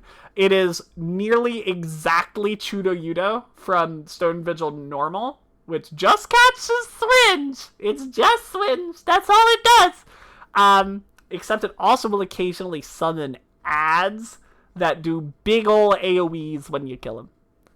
Which is cooler. I think if the AoEs hit the boss, they buff it as well, which is kind of cool. None of this matters because you just tank and spank it.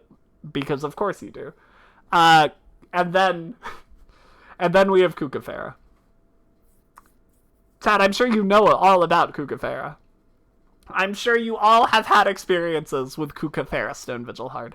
The worst boss in Final Fantasy XIV. The single least interesting thing that the game has ever had the audacity to throw at players. The fucking turtle, as we have called it many times in this chat. The fucking turtle. You know what's much more interesting than a level 50 rotation? That's right. Hitting the same cannon button over and over and over again the entirety of the fight, and forced to only being forced to stop doing it by the boss casting a move that makes it invincible. Isn't that fun? Isn't that exciting? And then the way that you make the boss uninvincible is by waiting many seconds. And then it becomes uninvincible, and then you can continue to shoot it with cannons. Isn't it fun? Isn't it engaging? Isn't it a grand old time? It's not. It's not a grand old time. Kukafera is terrible. Stone Vigil Heart is literally the least fun thing I have played in Final Fantasy XIV. Fuck this dungeon. Oh, and then the final boss. It's like whatever, I guess. It's one of the first instances of the like untargetable brute, I'm just gonna do things and you have to dodge me fight. It's fine, I guess. I really don't like bosses that cannot be tanked. I just think it's kind of an insult to my role. Let me move the boss around, man. Please. I beg of you. It's the one thing I have in this painful level 50 existence. Please let me move the boss. But like, that's kind of a neat complaint. I think the final boss is like maybe okay. Kukafera though dunks this dungeon into the core of the earth. Let's move on. I don't want to talk about Stone Vigil Heart anymore. Snowcloak's pretty good. I like Snowcloak. I think Snowcloak is good. I'm gonna put it all the way up here. I like it. It has a couple pacing issues near the end. It totally does. With that room that you just kind of have to wait for stuff to spawn. But I like the packs a great deal in this dungeon. I really do. I think the fact that you have to avoid the wind to take less damage is really cool. I think that's so funny, Sloth. That's so funny. Because I think the worst thing about this dungeon is the fact that they changed the second boss. I liked Old Yeti a lot more than I like New Yeti. I think New Yeti is just generic and boring. It's just kind of a Final Fantasy XIV dungeon boss, that's for sure. I think Old Yeti was really cool. I liked pushing the snowballs into him to stop his big AoE. I liked it. I thought it was cool. I'm a little mad that you don't get to have a snowball fight with the Yeti anymore. Really and truly. It makes me a smidge grumpy. However, it's a fine boss. It's fine. It's whatever. Too many groups not knowing what to do is frustrating. I mean, you could say that about this dungeon too, though. Right? And this dungeon. Both of these have that exact problem. Diablos in here, Livian in here, right? Like, it's true, though. It's true. You're right. It is definitely an annoying thing, and that's an ARR problem in general. You can't take my love for Old Yeti away from me because I have no way to replay it to get rid of that nostalgia now. Let's move on though. I feel like there's not a whole lot to say about Snowcloak. It's just solid. It's just solid and good, honestly. It's probably the no, it's not quite the best mandatory one. We'll get there in a second. Those are optional dungeons? That's fair. That is fair. That is fair.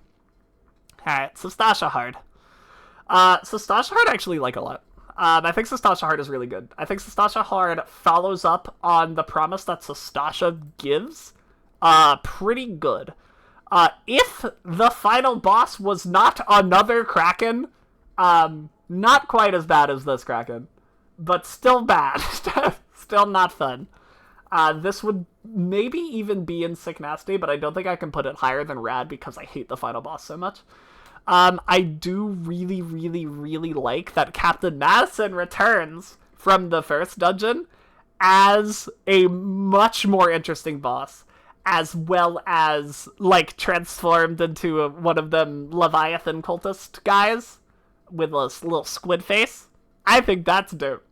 The poles are pretty unique and interesting. I really like those rooms with, like, the sirens, I think they are, in them, that have, like, the balls moving towards them, and you gotta, like, DPS check them down, and the healer's gotta heal a bunch. It's pretty cool. It's pretty dope. Boring that the Kraken gets cheesed by standing in the corner? Of course.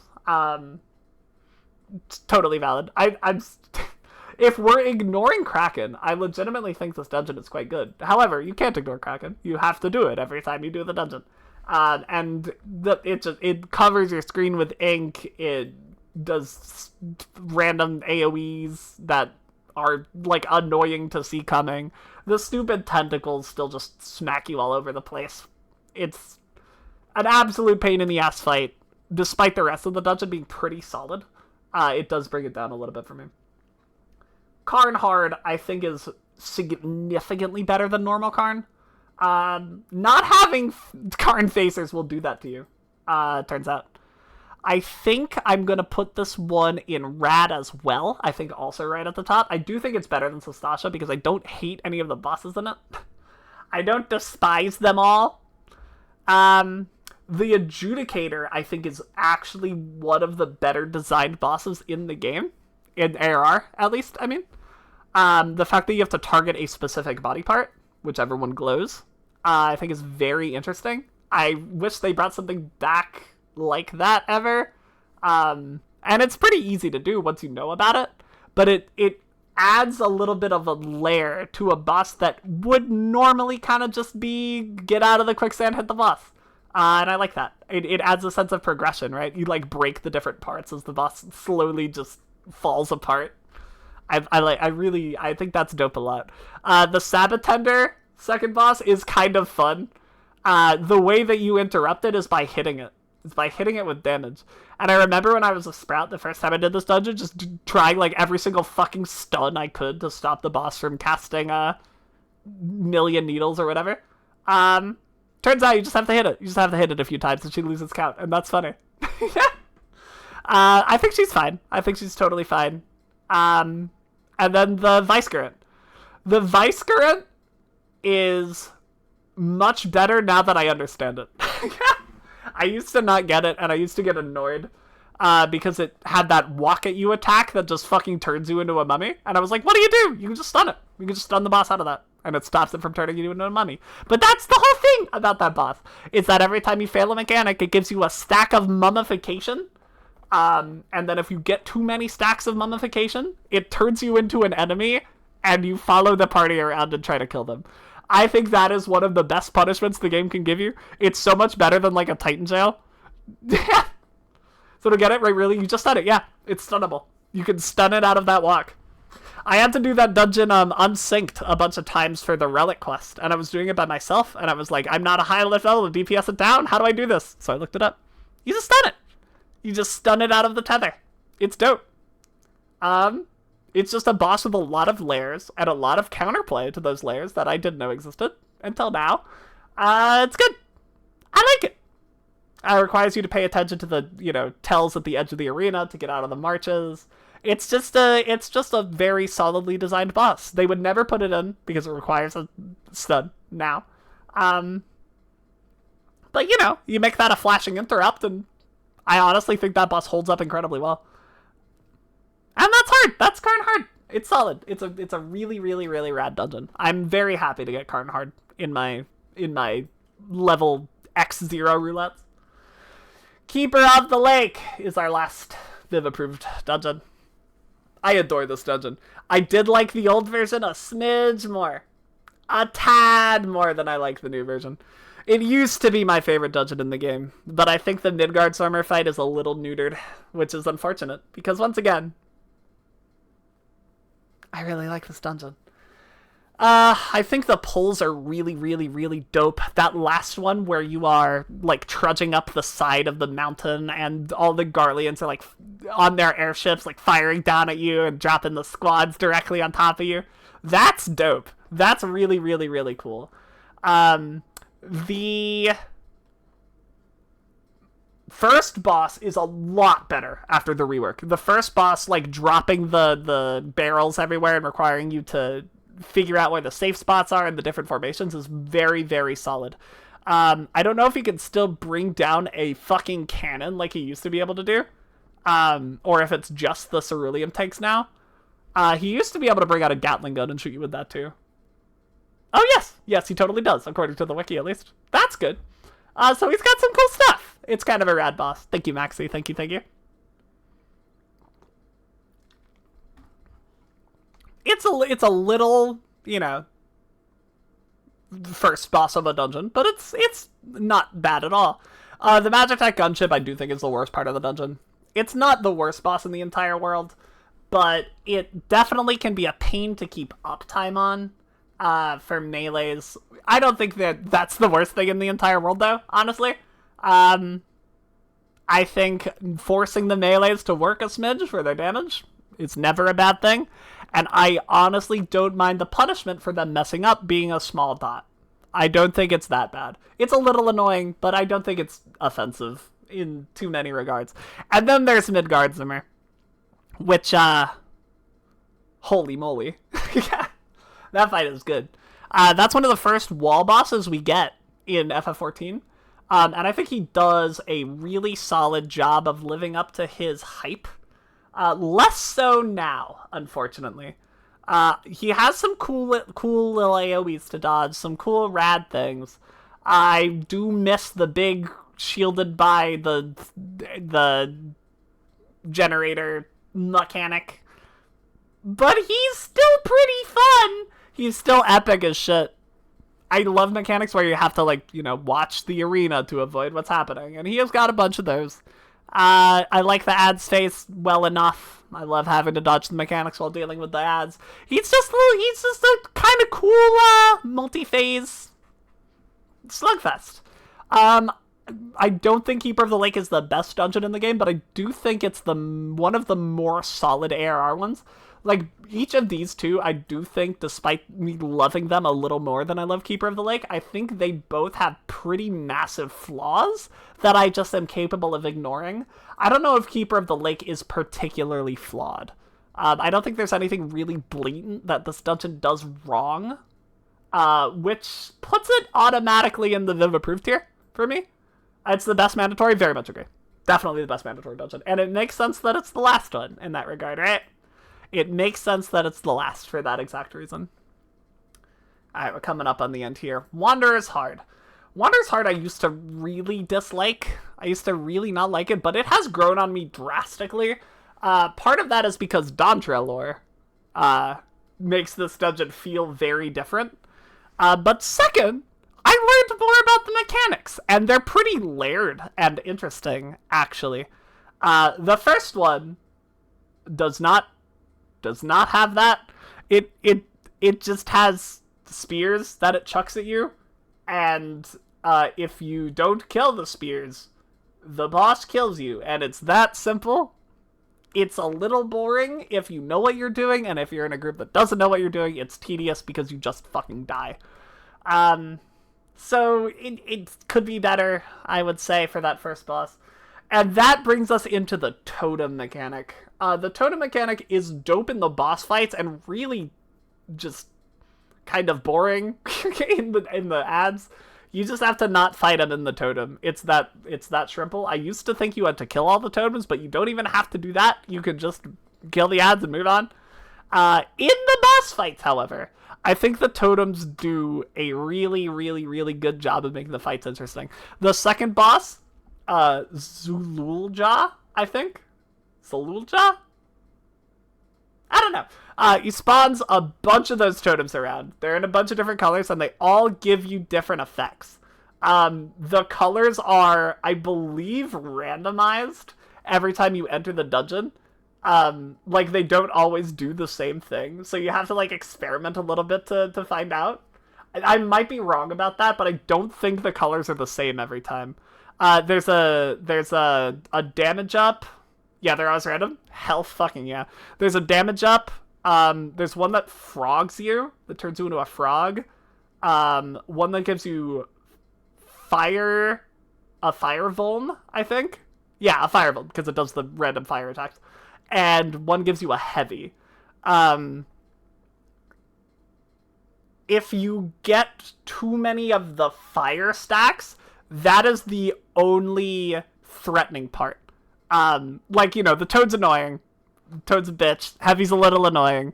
If you get too many of the fire vulns, the boss will just kill you. Because every once in a while, he'll chuck a fireball at somebody and it'll do, like, no damage. But if you have, like, 2 or 3 of those fire vulns, it will blow you up. So the fight is kind of, like, playing a little bit of a memory game, running into one of the stabs and being like, okay, that's what that one does. Trying to pay attention to the stabs everyone else is running into to learn what they all do so that you can, like, grab the damage up ones and kill the boss more efficiently. I think that's cool. I really like that method of, like, mastery that boss offers. And then the final boss is extremely fucking chaotic. The final, Malul?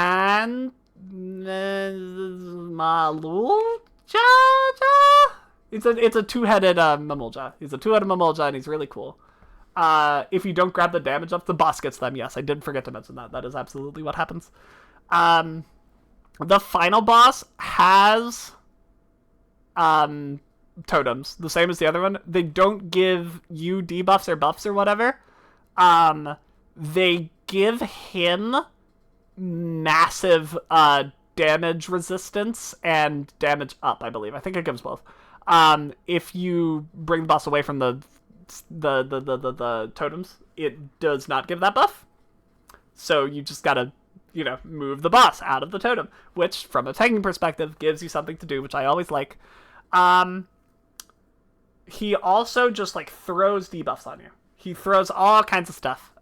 He has, like, a healing down thing. He has dots that can chuck you around. And he has a Doom. That's the big one. The Doom is cleansed with a full HP heal, which, if your healer doesn't know, of course, can totally mess the run up very quickly. Especially when he combines it with the dot, because then it makes it hard to heal people to full. Not exactly, like, crazy difficult, but stuff for the healers to do. It's one of those fights where it gives everybody a role. The tank has to kite the boss out of the standards. The healer has to heal the party to full, so the Dooms doesn't kill him. Or if he dooms the healer, that can absolutely just end the fight, absolutely. And the DPS have to kill the... One of them do damage, right? One of them is like they all give him the buffs, but there's a specific kind that does something else, I believe. Perhaps I'm wrong. Perhaps I am wrong. It leashes to the boss and does something. That's literally what the wiki says. What? The wiki says, when Sacred Idol spawns, the idol with a tether to the boss, kill it ASAP. It does not say what happens if you don't. Well, don't do it. Regardless, it is a job for the DPS to do, right? It's a thing for them to do. It's just good. It makes him invuln. Oh yeah, you would definitely want to kill it in that case. So I think the bosses actually are pretty solid. I think the packs in this dungeon are horrifically boring, but I do like the bosses enough that I think it goes up to rad. I'll put it here. Put it above Prey, below Sastasha Hard. I think it's a rad dungeon. I really don't mind getting it at all. I especially like the Dawn Trail lore that it adds. And I'm glad I gave it another chance with this Snowbird run. Or Snowbird. And then finally, we have the Porky part. Alright, Chad, I got a weird one for you. I got a weird one for you. You ready? You ready for my weird take? I don't think you are. I don't think you're prepared.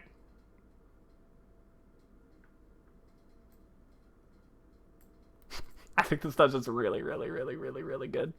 I like this dungeon a lot. I think this dungeon is quite good. Yes, Maxie, yes, here. The pulls don't quite have the same kick that the Amdapor normals do. Half expecting the card stick to be meh.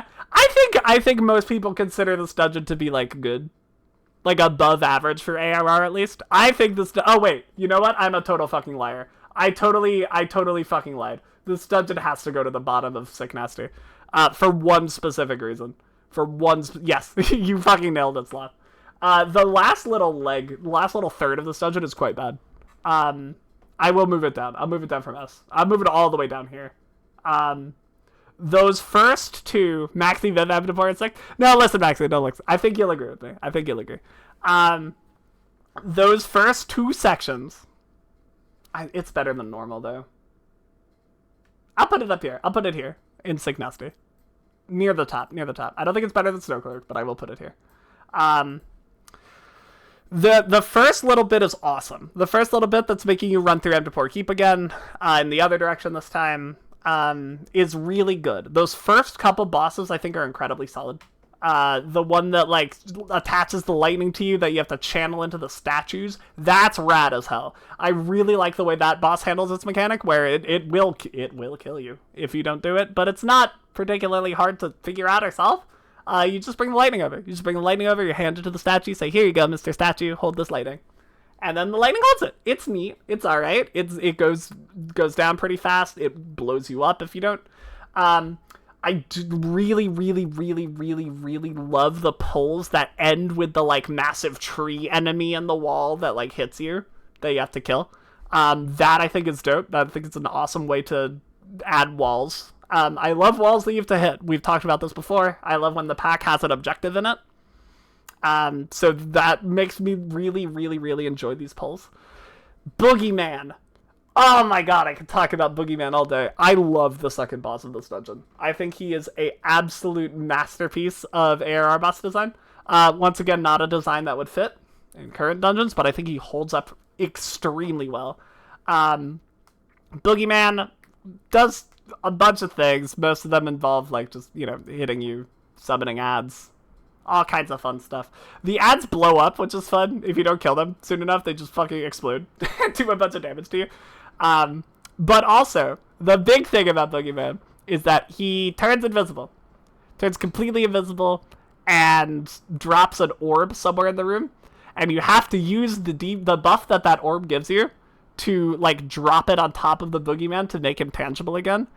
I remember when I was a baby, I was a little baby sprout, I did this dungeon and I had no fucking clue how to do it. I had no clue how to do that boss.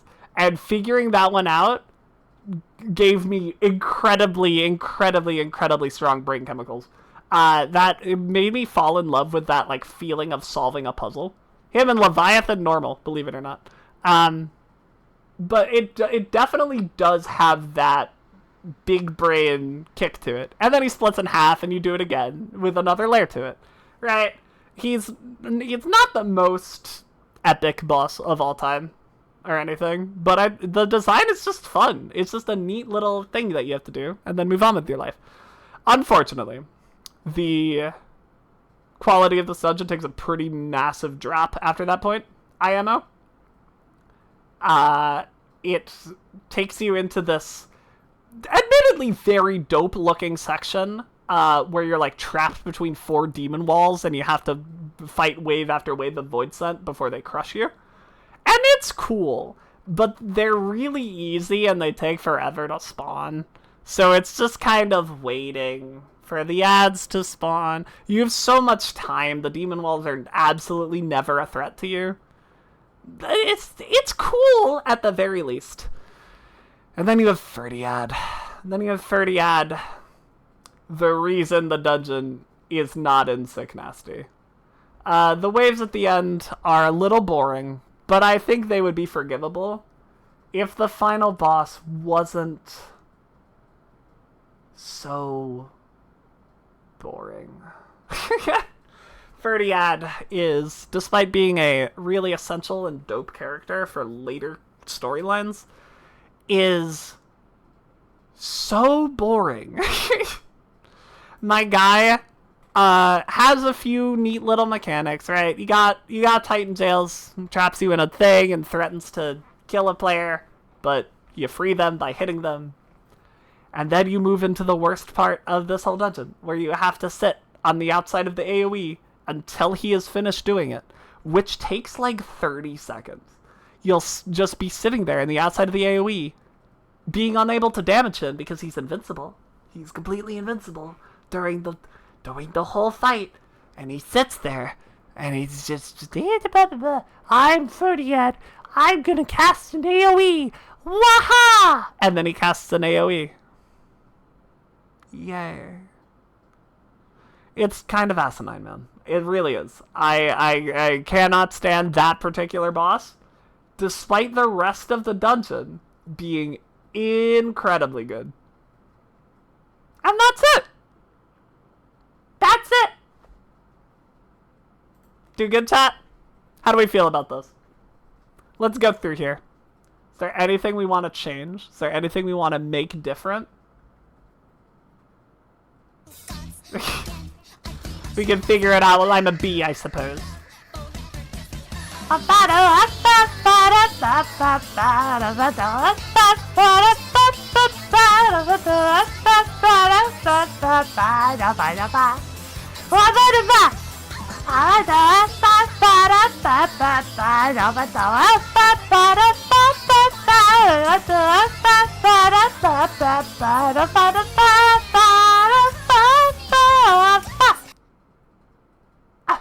Okay. Alright, let's go through here. Let's go from the bottom up. Samael, Hullbreaker, Stone Vigil. I think these could be switched. I don't think I'm going to. But I think you could put Hullbreaker at the worst. And not be that... Yeah, like, honestly, I could... Any of these bottom three could be the worst in the game. I'm gonna keep Stone Vigil down here as the worst. But...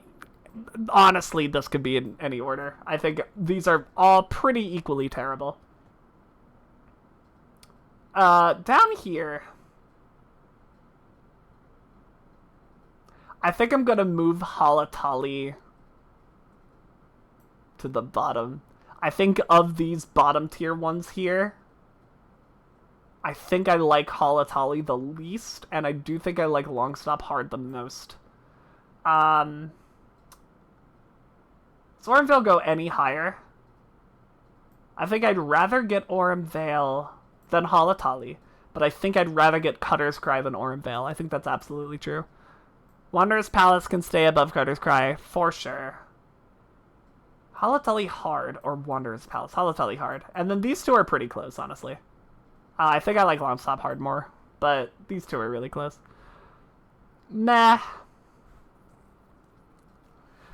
Meh's hard. These are... I feel like the same way about all of these. I think I'm putting Thousand Maws at the bottom. No, Tom Tara's worse than Thousand Maws. Stone Vigil just hard deserves the most unholy trinity. The canon haunts you. That's kind of how I feel. That's where I'm at. Samael has sick trash pulls and only the first boss sucks. I don't think I've ever disagreed with you more about anything in my entire life, Maxie. I don't think I've ever disagreed with you more. What do you mean sick-ass trash pulls? Fighting skeletons while sitting on top of buttons? Are those the dope trash pulls?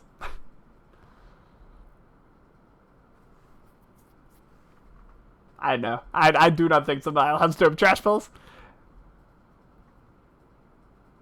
Pull so much in that dungeon in one go? You can. You totally can. They are trash pulls, that's true. You absolutely can pull a lot in that dungeon. I agree. I agree with that. And you can pull a lot.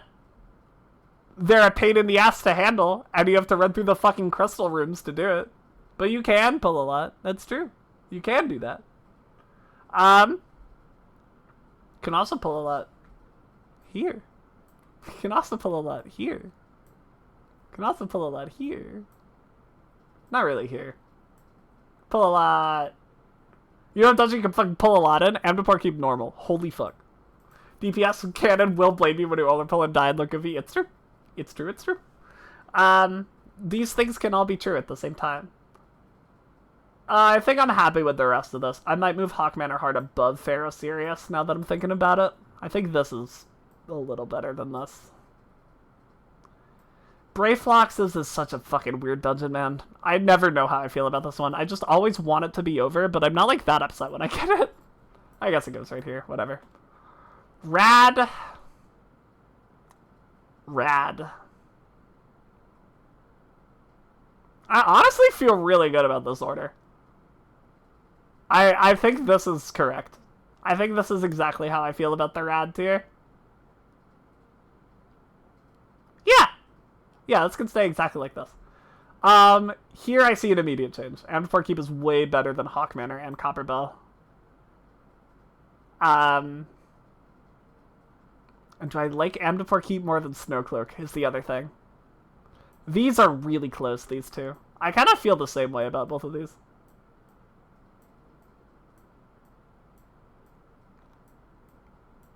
I'm going to keep Snowcloak up there because that's what my gut's telling me. And then these three, I do think Keeper is the worst, but definitely exists in a tier above everything else here. Lost City and then Tumtar are hard. I think this order is totally fair. Copperbell is only as high as it is because the rework. If this was the old version, there would be a Copperbell Mines tier, and it would go right there. Honestly, but no, there is not. There is not a Copperbell Mines tier because the rework is genuinely quite good. Rework genuinely makes it the best of the early ARR dungeons. Alright, I think I'm happy with this. Do we have any extreme arguments besides Maxi liking Zamael Darkhold? Do we have any other, anything else that we would like to be mad about? By chance? Or do we look good here? Are we happy?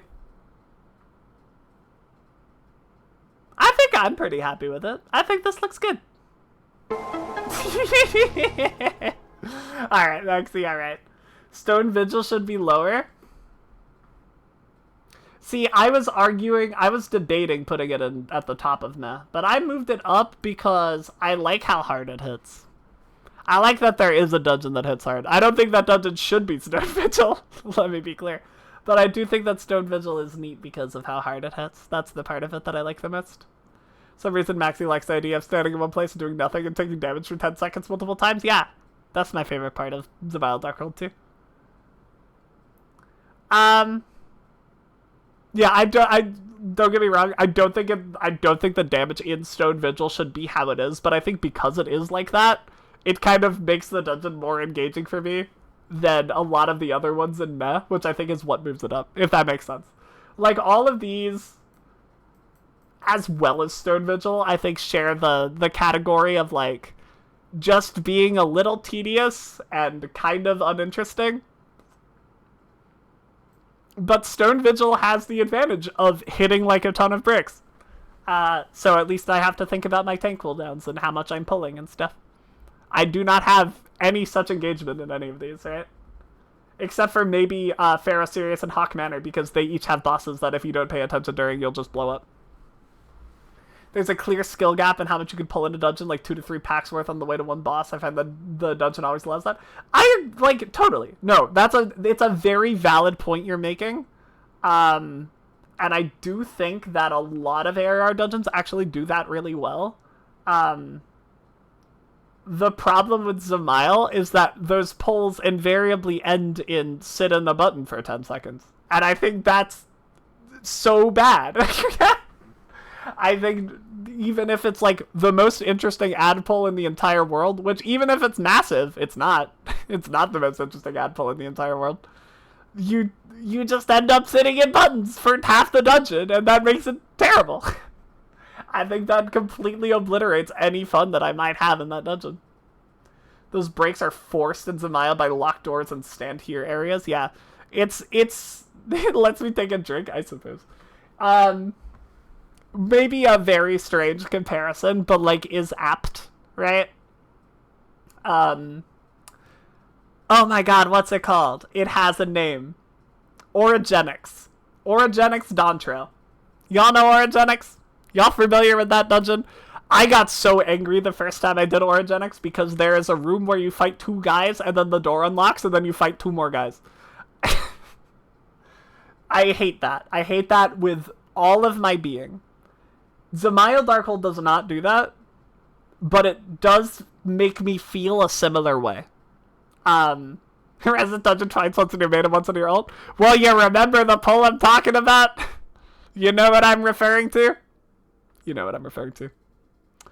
You don't remember it? Alright, well, there's a part where there's 2 ads, and then you open a door, and then there's 2 more ads, and then you open a door, and there's 3 ads, but one of them is a turtle with 75 million health that only does outs for 5 minutes. You can tell how I feel about Orogenics when we one day get to the Dawn Trail dungeon tier list. Dislike Orogenics. Dislike that dungeon. Very dislike. Very, very no likey. Me and my homies hate that turtle. That turtle blows, man. That turtle is terrible. It can't be stunned, but it can be slapped. Yep. Yep. Why does it have so much HP? Who knows? Who knows, Gungnir? I have started when I got the dungeon on Dragoon the other day, just doing my roulettes, and I was in there and I was like, hee hee hee, Dragoon time, and I was like, alright, what happens if I just take the AoE? What happens if I just take it? It does like 25% of your health. It does enough that it could be healed with Second Wind. It's like, you can literally just stand next to it. It knocks you back a little bit when you get hit by it, but, you know, every DPS in Dawn Trail has 75 million gap closers at level 100, so you'll be okay. I feel like it was supposed to be a mini-boss, but they forgot to put in half the max. Yeah, they remembered that out, and then they gave up. It's a healer adjust AoE. It literally is. It literally is a healer adjust AoE. That's not what we're here to talk about, though. We're here to talk about ARR dungeons, and we're done, honestly. I think I feel good about this. I think I feel solid. Alright, chat. I'm going to edit that up, and we're going to put that on YouTube. And you all get to be part of it. Isn't that fun? Isn't that pog? Isn't that dope? I'll add in music, too. It'll be awesome. That is fun! Alright, I guess I'll be a frog about it, too. Whatever. Chat, this was fun. I liked making this. This was a grand old time. I love making tier lists. And I should just turn them into content, honestly. Like I'm doing with this one. Want to know the summation of my top fight? Alright. You caught me in a good mood. We can watch a clip on stream. This better not get me banned, Maxie. Better not be TOS.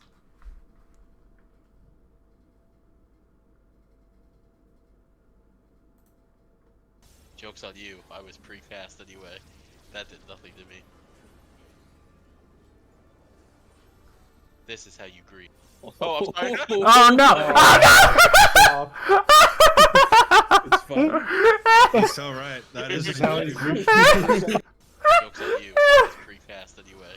Yeah, it's... Yeah. Yeah. That's... Yeah. Oh, I hate that fucking mechanic now, man. Not now. I hate that mechanic always. I always hate that mechanic. Fuck Looper. Holy shit. Chat. It's a little early. But that's kind of what I had planned to do on stream today. We're still giving him shit. He deserves it. It's true. He deserves the shit. It's what you get for running through the middle without a tether. It's not your job. Get the fuck out of there. Okay, chat. I think we're going to end it here because I don't really have anything left planned. And I don't know if you've noticed, we're out of stuff to do on Snowbird. That means that our future streams, at least for a little bit, are going to entail Final Fantasy VIII. We're going back in, chat. We're moving back into our fabled series. I can stop recording now. We're done. Our fabled Final Fantasy 14? Our favorite Final Fantasy marathon. We're back with 8. The best game in the series, don't at me. And that will be on Thursday, according to our new schedule. So chat, if you don't know me, I'm Viv. I stream Final Fantasy 14 online. Yes, Welby, can I help you? I stream Final Fantasy 14 online. I sometimes stream other stuff. Typically, those other things start with Final and end with Fantasy. I play a lot of RPGs here on this channel. Most of them are, in fact, called Final Fantasy. But we are an RPG channel here. We do all kinds of story games. We do all kinds of roleplay stuff. It's great. We have a swell time here. I also make shorts on Final Fantasy 14 online. You said don't at you, so I did. Oh, so you want to get banned? I see. I make shorts on TikTok and YouTube shorts and Instagram Reels. If you're interested in that at all, you can do as our wonderful The Slothful one has done and type !socials into the chat. That'll bring up the link tree where you will be able to access all of those shorts websites as well as my Twitter where I scream and I yell and I cry, and my VOD channel. There I upload every single Viv Vod from the beginning of time until now, so if you are at all interested in seeing any Viv content while I'm not live, that is the place for you to go. I gotta do a big upload dump after the stream today, so that's what's gonna happen soon. Also, I have a... Did I say my Twitter already? I have a Twitter also on that page. I scream and I yell and I cry. I don't do a whole lot other than that, but I do announce when I go live. So if you are interested in receiving updates for those sorts of things, Twitter is a decent place to follow me. And finally, most importantly of all, if you type !! Discord, once again, as our wonderful The Slothful One has done, you'll be able to access the Viv Cord. There we chill, we hang out, we vibe, we pog, we have a wonderful time, we post art, we post memes, we post a little bit of porn sometimes every once in a while, don't worry about that though. And also, very notably, we are going to start up movie nights on Wednesday. We're going to be doing our first one. We're going to be watching, I think, probably Paprika, because it's the best and I like it. So if you are at all interested, please make sure you are in the Discord for when I announce the time for that. It will be on Wednesday. That is what I can confirm.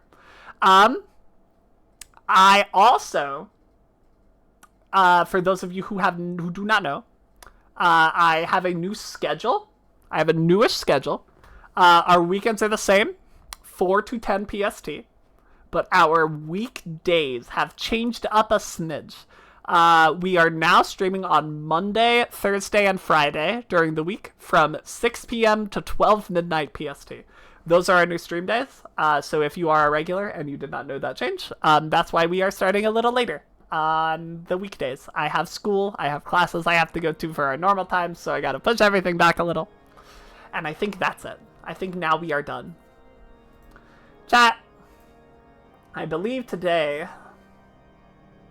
Oh no, I missed Spooky Day! Oh, that's so sad, it's Monday. Fuck.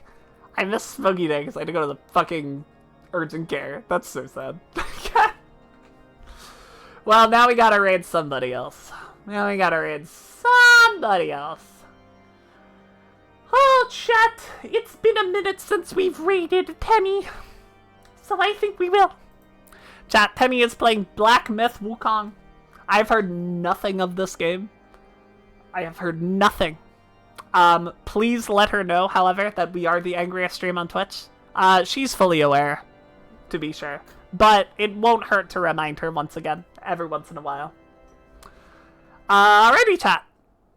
Thank you so much for coming today. Thank you for this wonderful stream. Look forward to a YouTube video coming out sometime this week. And you all being featured in it, as you know. And that's it, I believe. That's it, everything. Alright, everybody.